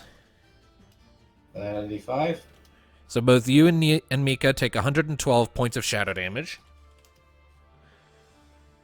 Ow. I do wish that I amped up my MP to max, but oh well. Alright, Because I could have and basically casted one more. alright, and Alistair, your magic armor was 65? 65. So you take 33 damage from that. Okay. Alright, and now the Moorball, unfortunately, has to take some damage itself. Because Scourge is has a drawback like that, so it hit all 5 of you, so it's going to take... So it's going to take 50 plus 10d6 damage. I mean, I wish I have enough for Durago again. Bloody hell. Because I could finish it off. Now, that being eventually. said, that is shadow damage. So it only takes 45 damage from that, but it still gets hurt a bit. So, the Moorball lets out this loud, agitated growl, and for a second you see its form flickering as the shade breaks character for a moment, and the shadowy spikes stab into the ground from the air overhead, tunneling beneath, painting the ground black in inky sort of stripes and cracky patterns that reach down beneath each of you, and these blades of darkness come spiking up into each of you. Thanatos, as the spike reaches up towards you, you just grab it with your fist, glare at it for a second, and it disperses, dissolving into your body. Whereas with Rocket, as the shadow spike comes reaching up towards you, you quickly turn so that, like, your barding, your raiment is in front. The spike strikes against it and just disperses harmlessly, while the rest of you do get a few chunks. Before those spikes withdraw into the ground, and you can see some scars and little marks appearing along the Moorball's body, and it lets out this irritated, snarling sound. How's it looking? Pretty rough. It's well under half. I'm going to take a shot at it for the moment. All right. I don't ask much, but if it does reach critical, could somebody top me up with MP so I can finish it off with another Duraga? That's what I'm trying to do. All right. A 17 hits. 92. All right. So that comes out to a total of 47 damage to the sucker. About now? Still under half HP. Looking rough, but alive. Anky bastard. Do one more, then I'm going to do the dagger as well. Yep. Alright, so dagger attack. Dagger. Alright.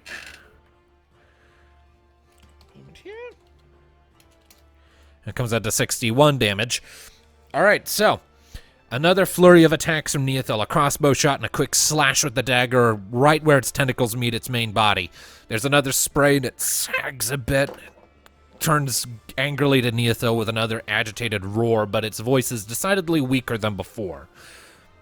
It's almost at 25% of its max.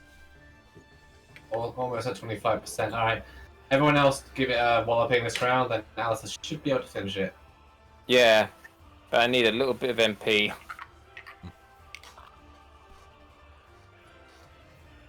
I'm going out with this in a blaze of glory against this thing. Yeah, Mika will run over and pass you one of her things.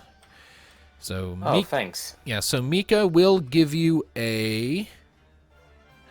Never mind, she doesn't have any ethers. What a...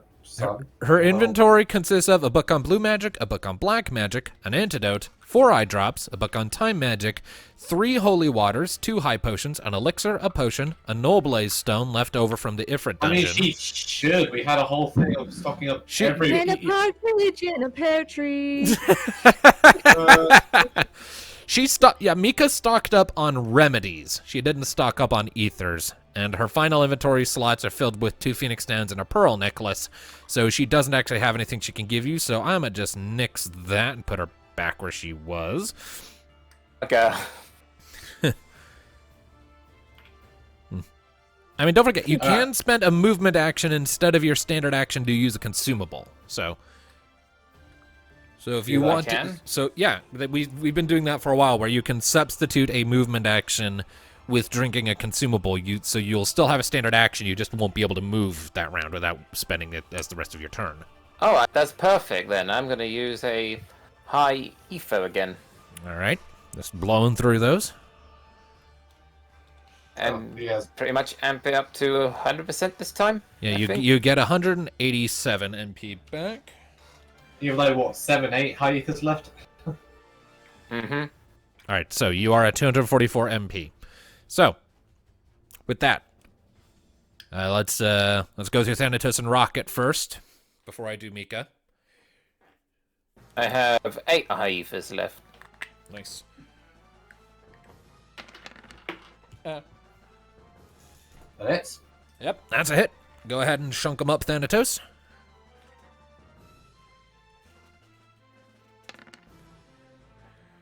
Read it. Do the thing. Alright, 46 damage. As you give another little swirl and slash with your scythe across its side where knee cut it and make the wound deeper. It lets out another growl and turns its attention from the retreating knee back to Thanatos. Rocket, your go. Okay.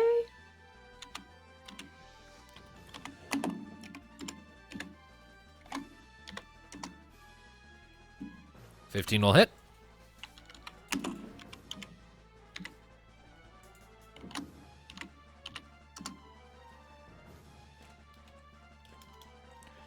Alright, so with Ravager effects, that comes out to 52 damage.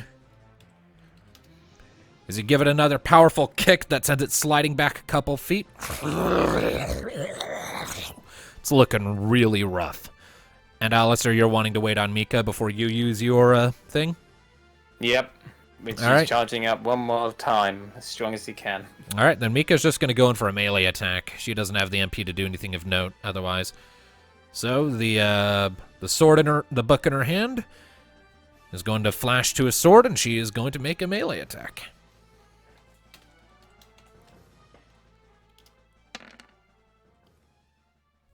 Doesn't stick it though, sadly. As she comes charging in with the sword for a thrust, and one of the tentacles lashes out and smacks into her side, sending her skidding. Shit. Doesn't hurt her, but it does knock her off course and interrupts her attack.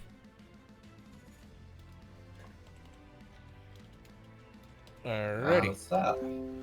So that is 81 damage.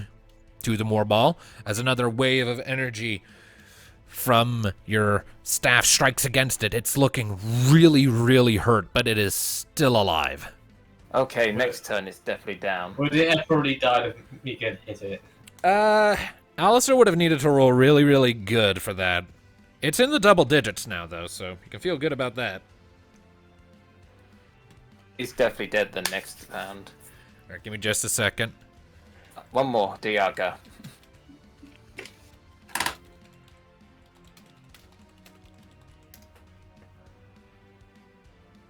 me just a moment here. I'm dealing with a thing because I was suddenly getting a flood of notifications from my messenger and on my phone, and I just want them to be silent while we're here. Notifications. Do not disturb on. Okay, there we go. Back to the game. So, the Moor Ball is not happy. Let's see here. It does not like Neothil. It does not like Mika. It doesn't really care about Thanatos, but it's safe to say it doesn't like him either, so it's going to shift a bit. And it's going to use Bad Breath again. Its primary target is Mika because she's front and center, so there's a chance it'll hit Thanatos and Neothil. I'll roll 2d6. The first one will be for Thanatos, the second one will be for Nee. All right, it will be attacking all three of you there in that line. All right. Hang in there, everyone. All right, a 14 to hit. Pretty sure that hits all of you. Yes. Alrighty.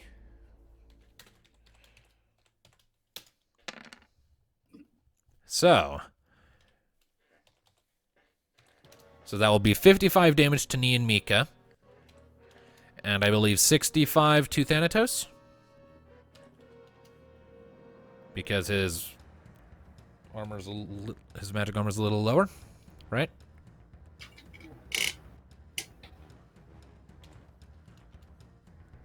And I need to roll a d6.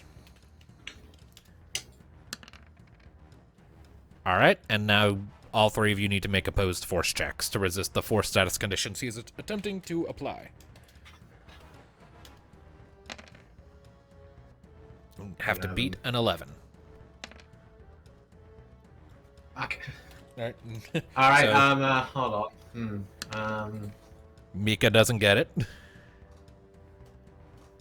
And Thanatos. Thanatos gets it. All right. I'm gonna spend a single destiny to add an extra d6 to that because that's Okay. All right, go for it. It has a remedy. Does that work for any situation? Adding the extra d6s with Destiny? Hmm. Yeah. You pretty much any time you can add an additional d6 to a roll. And I'm successful. All right, so Mika's the only one who winds up failing as a result of that because she's not quite willing to blow through her destiny on this. So. I have plenty to blow through right now. So, you're all immune to confusion thanks to one of Alistair's abilities. Mm-hmm. But. Alright, so. Mika winds up being afflicted with poison, blind, and silence for the next 4 rounds. No. So. Poison, blind, and silence. Yep. And I added a tooltip to her, so like if anyone hovers over her, they should show up. Is that showing for anyone else? Or like you have your mouse over? Yeah, I can see it. Yeah. I can see it. It's a fun feature. I'm glad they added it. So yeah, Mika. So as the smog washes over you, Thanatos and Neothil manage to power through it, but Mika seems to have not quite been expecting it, especially since she was the primary target of the attack, and that brief moment of shock and hesitation made her take the brunt of it, and she's staggering back, and you can see her mouth is open, and you can tell she's trying to vocalize, but nothing is coming out. Remedy, I'm giving her the one I have. All right, so that'll consume some of your movement action and standard action, but you quickly run over on your turn and give Mika that remedy. She feels it quickly, chugs it down, and the status conditions are removed. Is at this point the Alisai got triggered for a brief moment? Okay. Go on. You can say. You too. All right. So, I believe that then constitutes his knees round. Yep. All right. Yeah, so, sorry, I interrupted the dialogue. Yeah, there wasn't But really going to be anyway. much other than Mika saying thanks. Okay. But yeah, so as I said, Alasai got triggered at this moment, and he's charging up the biggest Diaga you probably ever see Okay. to finish this thing off. So do you Which want is like a combination of a Spirit Bomb mixed with the Kamehameha. Okay. I think Do what you he's want saying to? is Do you he's want gonna that? add D6. Oh Which god, how is much also Destiny? two Destiny. Oh. Okay. Fair Sure. enough. Sure. There's no rule stopping you from doing that. Diaga. All right. Claim your victory. It had 87 Yay. hit points left. That came out to a total of 94. Claim your victory. Yep. As I said, Alasai was charging up like one moment it looked to be like a mini Spirit Bomb, and then it turns into a freaking like Kamehameha, Okay. where he's screaming Diaga. And you don't need to do that, but all Yes. right. You don't need to do that, but all right. It's like push or duh. Well, he was triggered, so he just channeled all his magic that he can to hit the corporal Alright, as hard so- as possible. Yeah, so you all watch You as need Alice. to rename it to Trigger. All right, so you all watch as after Mika got blasted by that wave of bad breath, only to quickly be saved by Ni. It doesn't really change much as Alistair in the back lets out this loud, irritated shout, and you all turn to watch as this big ball of swirling light energy gathers on the tip of his staff before he points it at the moorball, which turns to him with this low, curious growl, and then again, a wave of light, this one far more concentrated and precise, slams into the moorball. You hear it let out one last from within before, through the blinding beam of light, you can just see its silhouette just be torn asunder and come apart, disappearing.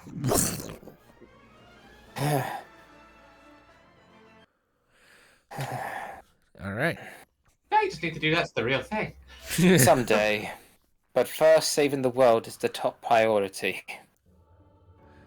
All right, so because that was a pretty nice gambit on Alistair's part to get the extra damage boost he needed to kill it that round, I will give Alistair a point of destiny for that kill. Thank you. 1 point back for the 2 he used. Yeah, partial refund. That's By the way, did I Nice. get Destiny for the previous boss too? The previous thing wasn't difficult enough to constitute as like a boss. This one constitutes difficulty-wise as about a notorious enemy. So yeah, everyone else would also get a point of destiny for taking it down, and Rocket, you would get 2. Okay. Which means Alistair likewise gets 2.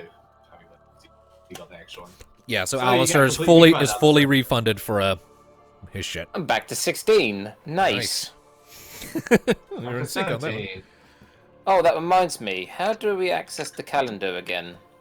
If we can? There should be a there's like a pinned thing. Pin. Yeah, a pinned comment in the Discord chat that you can use to go visit it. Ah. Thanks. So I'm curious of what Yeah, they want for that. we've been on Fading Life the 10th month, so the equivalent of October, so the 14th of Fading Life for the last few sessions. And the year? Year is 1037. We started in 1036. Let me double check.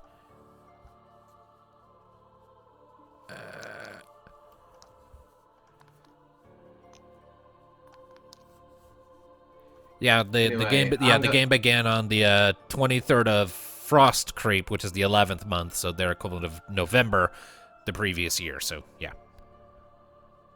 Shit, I'm not around. Anyway, I'm going to use another normal potion to get myself back up to full. Alrighty. Mika is gonna chug one of her high potions to get her own HP back up, and is going to ask someone to lend her an ether so that she can get some MP back. Can help with Alistair, that. Step right up. Alright, she goes over to you. Heal. Ooh, magic. I got it. As long as you have enough rupees. Yep. Exactly. Which I'm going to give her a high ether and a high potion. Which is amped. which will both be 75% rather than 50. of alchemy. Mm-hmm. Might as well. We're gonna need it. Alright, so Mika gets back 195 MP.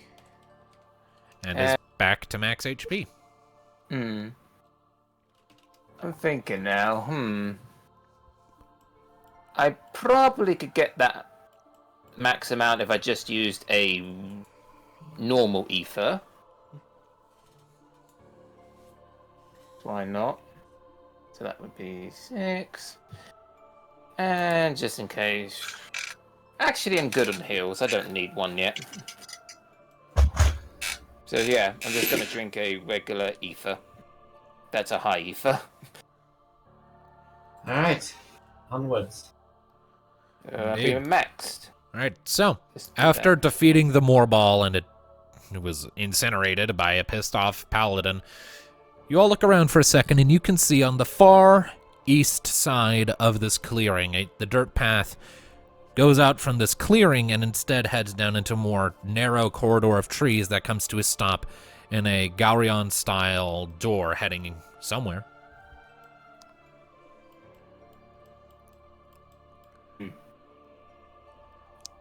So we press on then. Ah, this is your party, so to speak. Yep. Also, did everyone see that I put the skybox for this particular floor in the Yes. Discord chat? Yeah. So, I like it. I like this one. Looks cool. Well, stay close, everyone.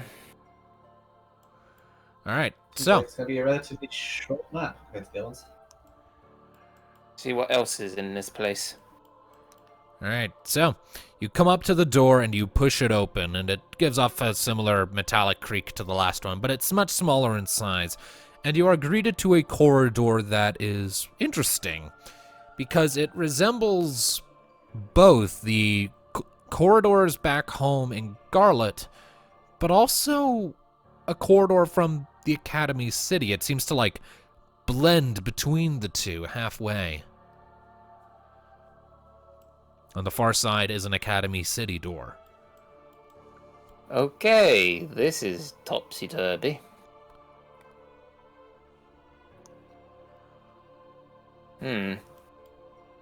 Well, best press on then. All right. So you press on ahead and push open the next door, and you are immediately greeted to a familiar sight. And this sight is familiar to basically all of you, as all of you have at one point or another been in here. You are greeted to the sight of one of the main libraries in the Central University of the Academy City. The same one where, Neothil, you recall spending some time talking to the archmages in the aftermath of Anima's assault. There are rows upon rows of shelves, each stocked with books. It's very dense. The atmosphere inside is warmly lit and cozy. The air feels warm and inviting, as if you just came out of a bitter chill into a warmly lit space. It's very soothing to your taxed minds and muscles as you enter. And much more inviting and less claustrophobic than Mika's recollection of it. Yeah, it's much more open. The bookcases seem almost expansive, broad, taller than you would expect. Sort of reaching up higher and higher, as if to reflect Alistair's old fascination with everything he could study here. As comfortable as this place is, I still don't trust it. And that be your awareness. All right, an awareness. All right, 14. So, looking around, you're not seeing anything particularly out of the ordinary, but as you're passing by the bookcases in front of the door, you do notice that all of the books there, and indeed seemingly on all of these shelves, seem to be more focused on a very specific handful of subjects. You see books devoted to combat magic, like defensive spells. You see books on various types of battle technique. You see books discussing various rare diseases and illnesses and pathogens and histories on old plagues and quarantines and outbreaks in various parts of the known world. As well as a number of books cataloging and talking about past events, whether it be ancient Enoan history, speculation on the lives and histories of the gods themselves, or just musings on the potential of civilizations that were lost to time. It's like almost... They must have every single book I've ever come across or read here. There's That's Civilizations nerve-wracking. lost. Civilizations lost to time. Well, you managed to sort that one right out with the Vieira. Yeah. I mean, history is fascinating and all, and plus, sometimes the past can teach you many things. That's the reason we write it apparently- all down.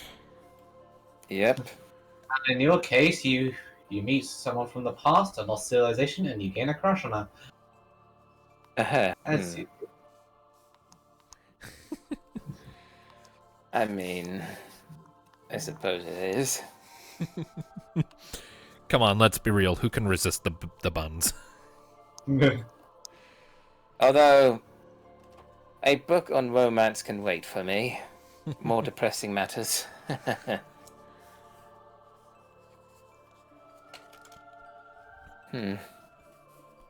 But so far, no foe in sight, so I guess it may be the next door.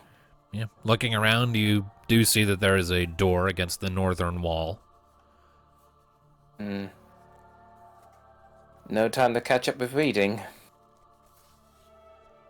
and reminisce on love so far away. Alright, so you come up to the door and you push it open, and you are greeted to a corridor, but there is no door at its end. Instead, there is an open archway through which you can see bright light reflected back at you, but not as if like there's just magic on the other end. It's more like the sort of glare that you get when sunlight shines on freshly fallen snow.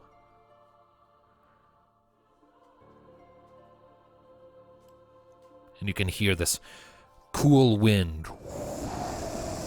blowing at you. I guess we may have reached the end.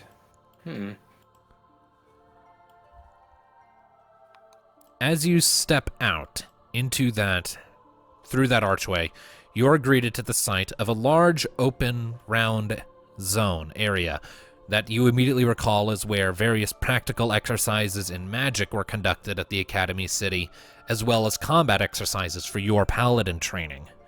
Oh, it's the arena of Matoya.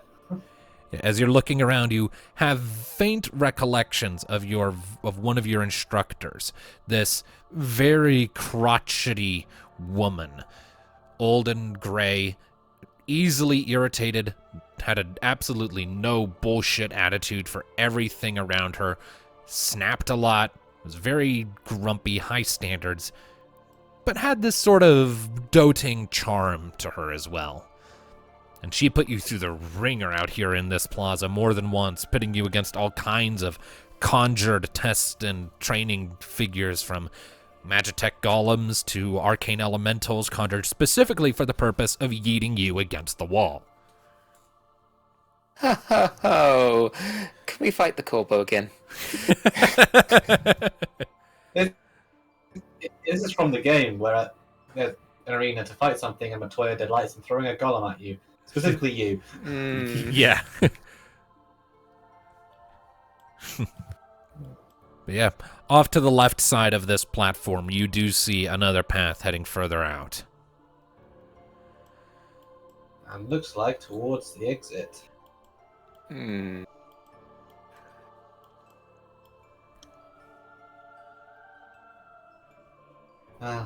as much as I'd like to see a big golem come out and toss you against the wall, probably be quite the sight, I think we still have one last set of memories to visit. Yep. Thanatos, I think you're next. Do you want to lead the way? Don't worry, buddy. We're right here for you. Remember that. Alright. So, the path that reaches out from the left side of the platform extends towards what looks to be a wooden dock that it steps into the bright light of the star of this region. And and Alistair, you know that to be the gangplank you walked on to get onto the ship that bore you to Marasu when it stopped in your neck of the woods. Wasn't expecting to see that here. Why not? All of it. Yeah, Rocket but and Thanatos boarded in Volia, the same dock. Alistair, you boarded in Garlat just before it came to Vitae. I was the last one on. Well, Alistair would have boarded in Poriton, probably. He was in the Academy City. Yeah. So, I always figured he came back to Garlat and then was heading up north, because why would he... Like, he was at Poriton, which was where we ended up eventually, which meant he would have travelled south and then gone back north again in one trip. Which doesn't make much sense. Well, it doesn't make much sense for him to go all the way to Garlat and then... Because he lives in Garlat. Like, he could have gone from Anomo to Garlat and then was heading back north. But it's clear that his parents said that he hadn't been home since he went to the Academy City. it's not important at the present. But that's just how it's always been in my mind, because it doesn't make sense for him to go to board the ship at Poriton, only to end up back there again. So Thanatos makes it to about here and just stops. Can we just skip mine? I'm afraid we can't. It's part of the trial. I'm not sure the almighty dragon that runs this place would agree. Besides, what Kyra says if you run from a dragon? It's not that dragon I'm running from. Yeah, I know. Still, Like, with you there for the real thing, and the solution, you got this. Besides, maybe you'll get to chop Chakal up again. Yeah. Right beside you, other Thanatos. bad memories. Go right beside you, Thanatos. But... Fine. Let's get this over with. All right. So, you step forward and you pass into that radiance once again. And as you do, Thanatos, there's a strange feeling that washes over you just before your consciousness winks out for the transition to the next floor. This sort of odd sensation of... how to describe it? Like sudden quiet. Space. It's as if there's suddenly more room in your head. And then when you open your eyes and you've come into the next zone, you are greeted to... you are all standing on the very tip of a sandy platform with a wall of mesa red stone up ahead and a narrow path reaching further and further up at a steady upward incline. And the sky is dark. It is this dark, ominous purple. Yet all throughout it, you can see these occasional flashes of brighter light. And though the star off in the distance is much smaller than all the others you've seen so far, save perhaps for Mika's, it nonetheless shines almost as brightly as Alistair's does, despite its decreased scale, and these bolts of light seem to be emerging from it to travel in irregular currents all throughout the abstract sky.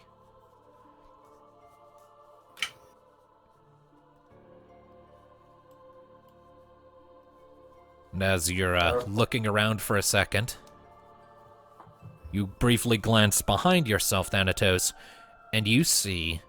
who else but Caius, freshly emerged behind you and looking just as surprised as you probably are. You know, considering what happened with Emma, you should have seen that coming.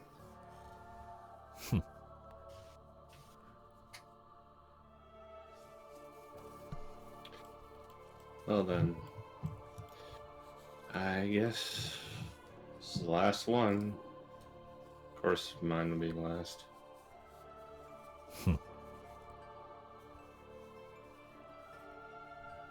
Well, if I know anything about you, I know you won't back down from this. You're too strong for that. Or am I mistaken? Back down? No. Like it? Definitely not. I don't like it either. I don't like wasting our time on these errands. I would rather we leave the past where it belongs. But I suppose the dragon has other ideas. The gods and their tests. I can see the logic in it, but it makes it no less frustrating. Regardless, we're wasting time. Let's go.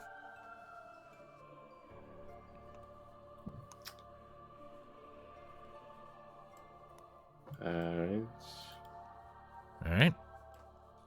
So You said this Thanatos was is... probably going to be the shortest, yes? I might have misspoken. Alistair's is probably the shortest. Okay, so it's, let's say, it's getting late, so perhaps maybe we should just call it here.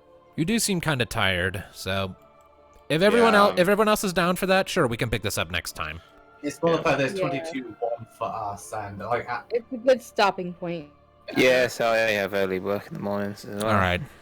So yeah, as Thanatos and Caius take the lead and start heading deeper and up the sandy slope towards whatever awaits, we'll pick up there next week.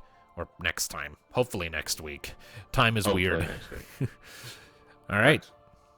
So, thank you all, ladies and gentlemen, so much for tuning in. I hope you enjoyed. We'll see you next time. Until then, keep listening, people. I picked the wrong damn outro screen. There we go. Bye-bye.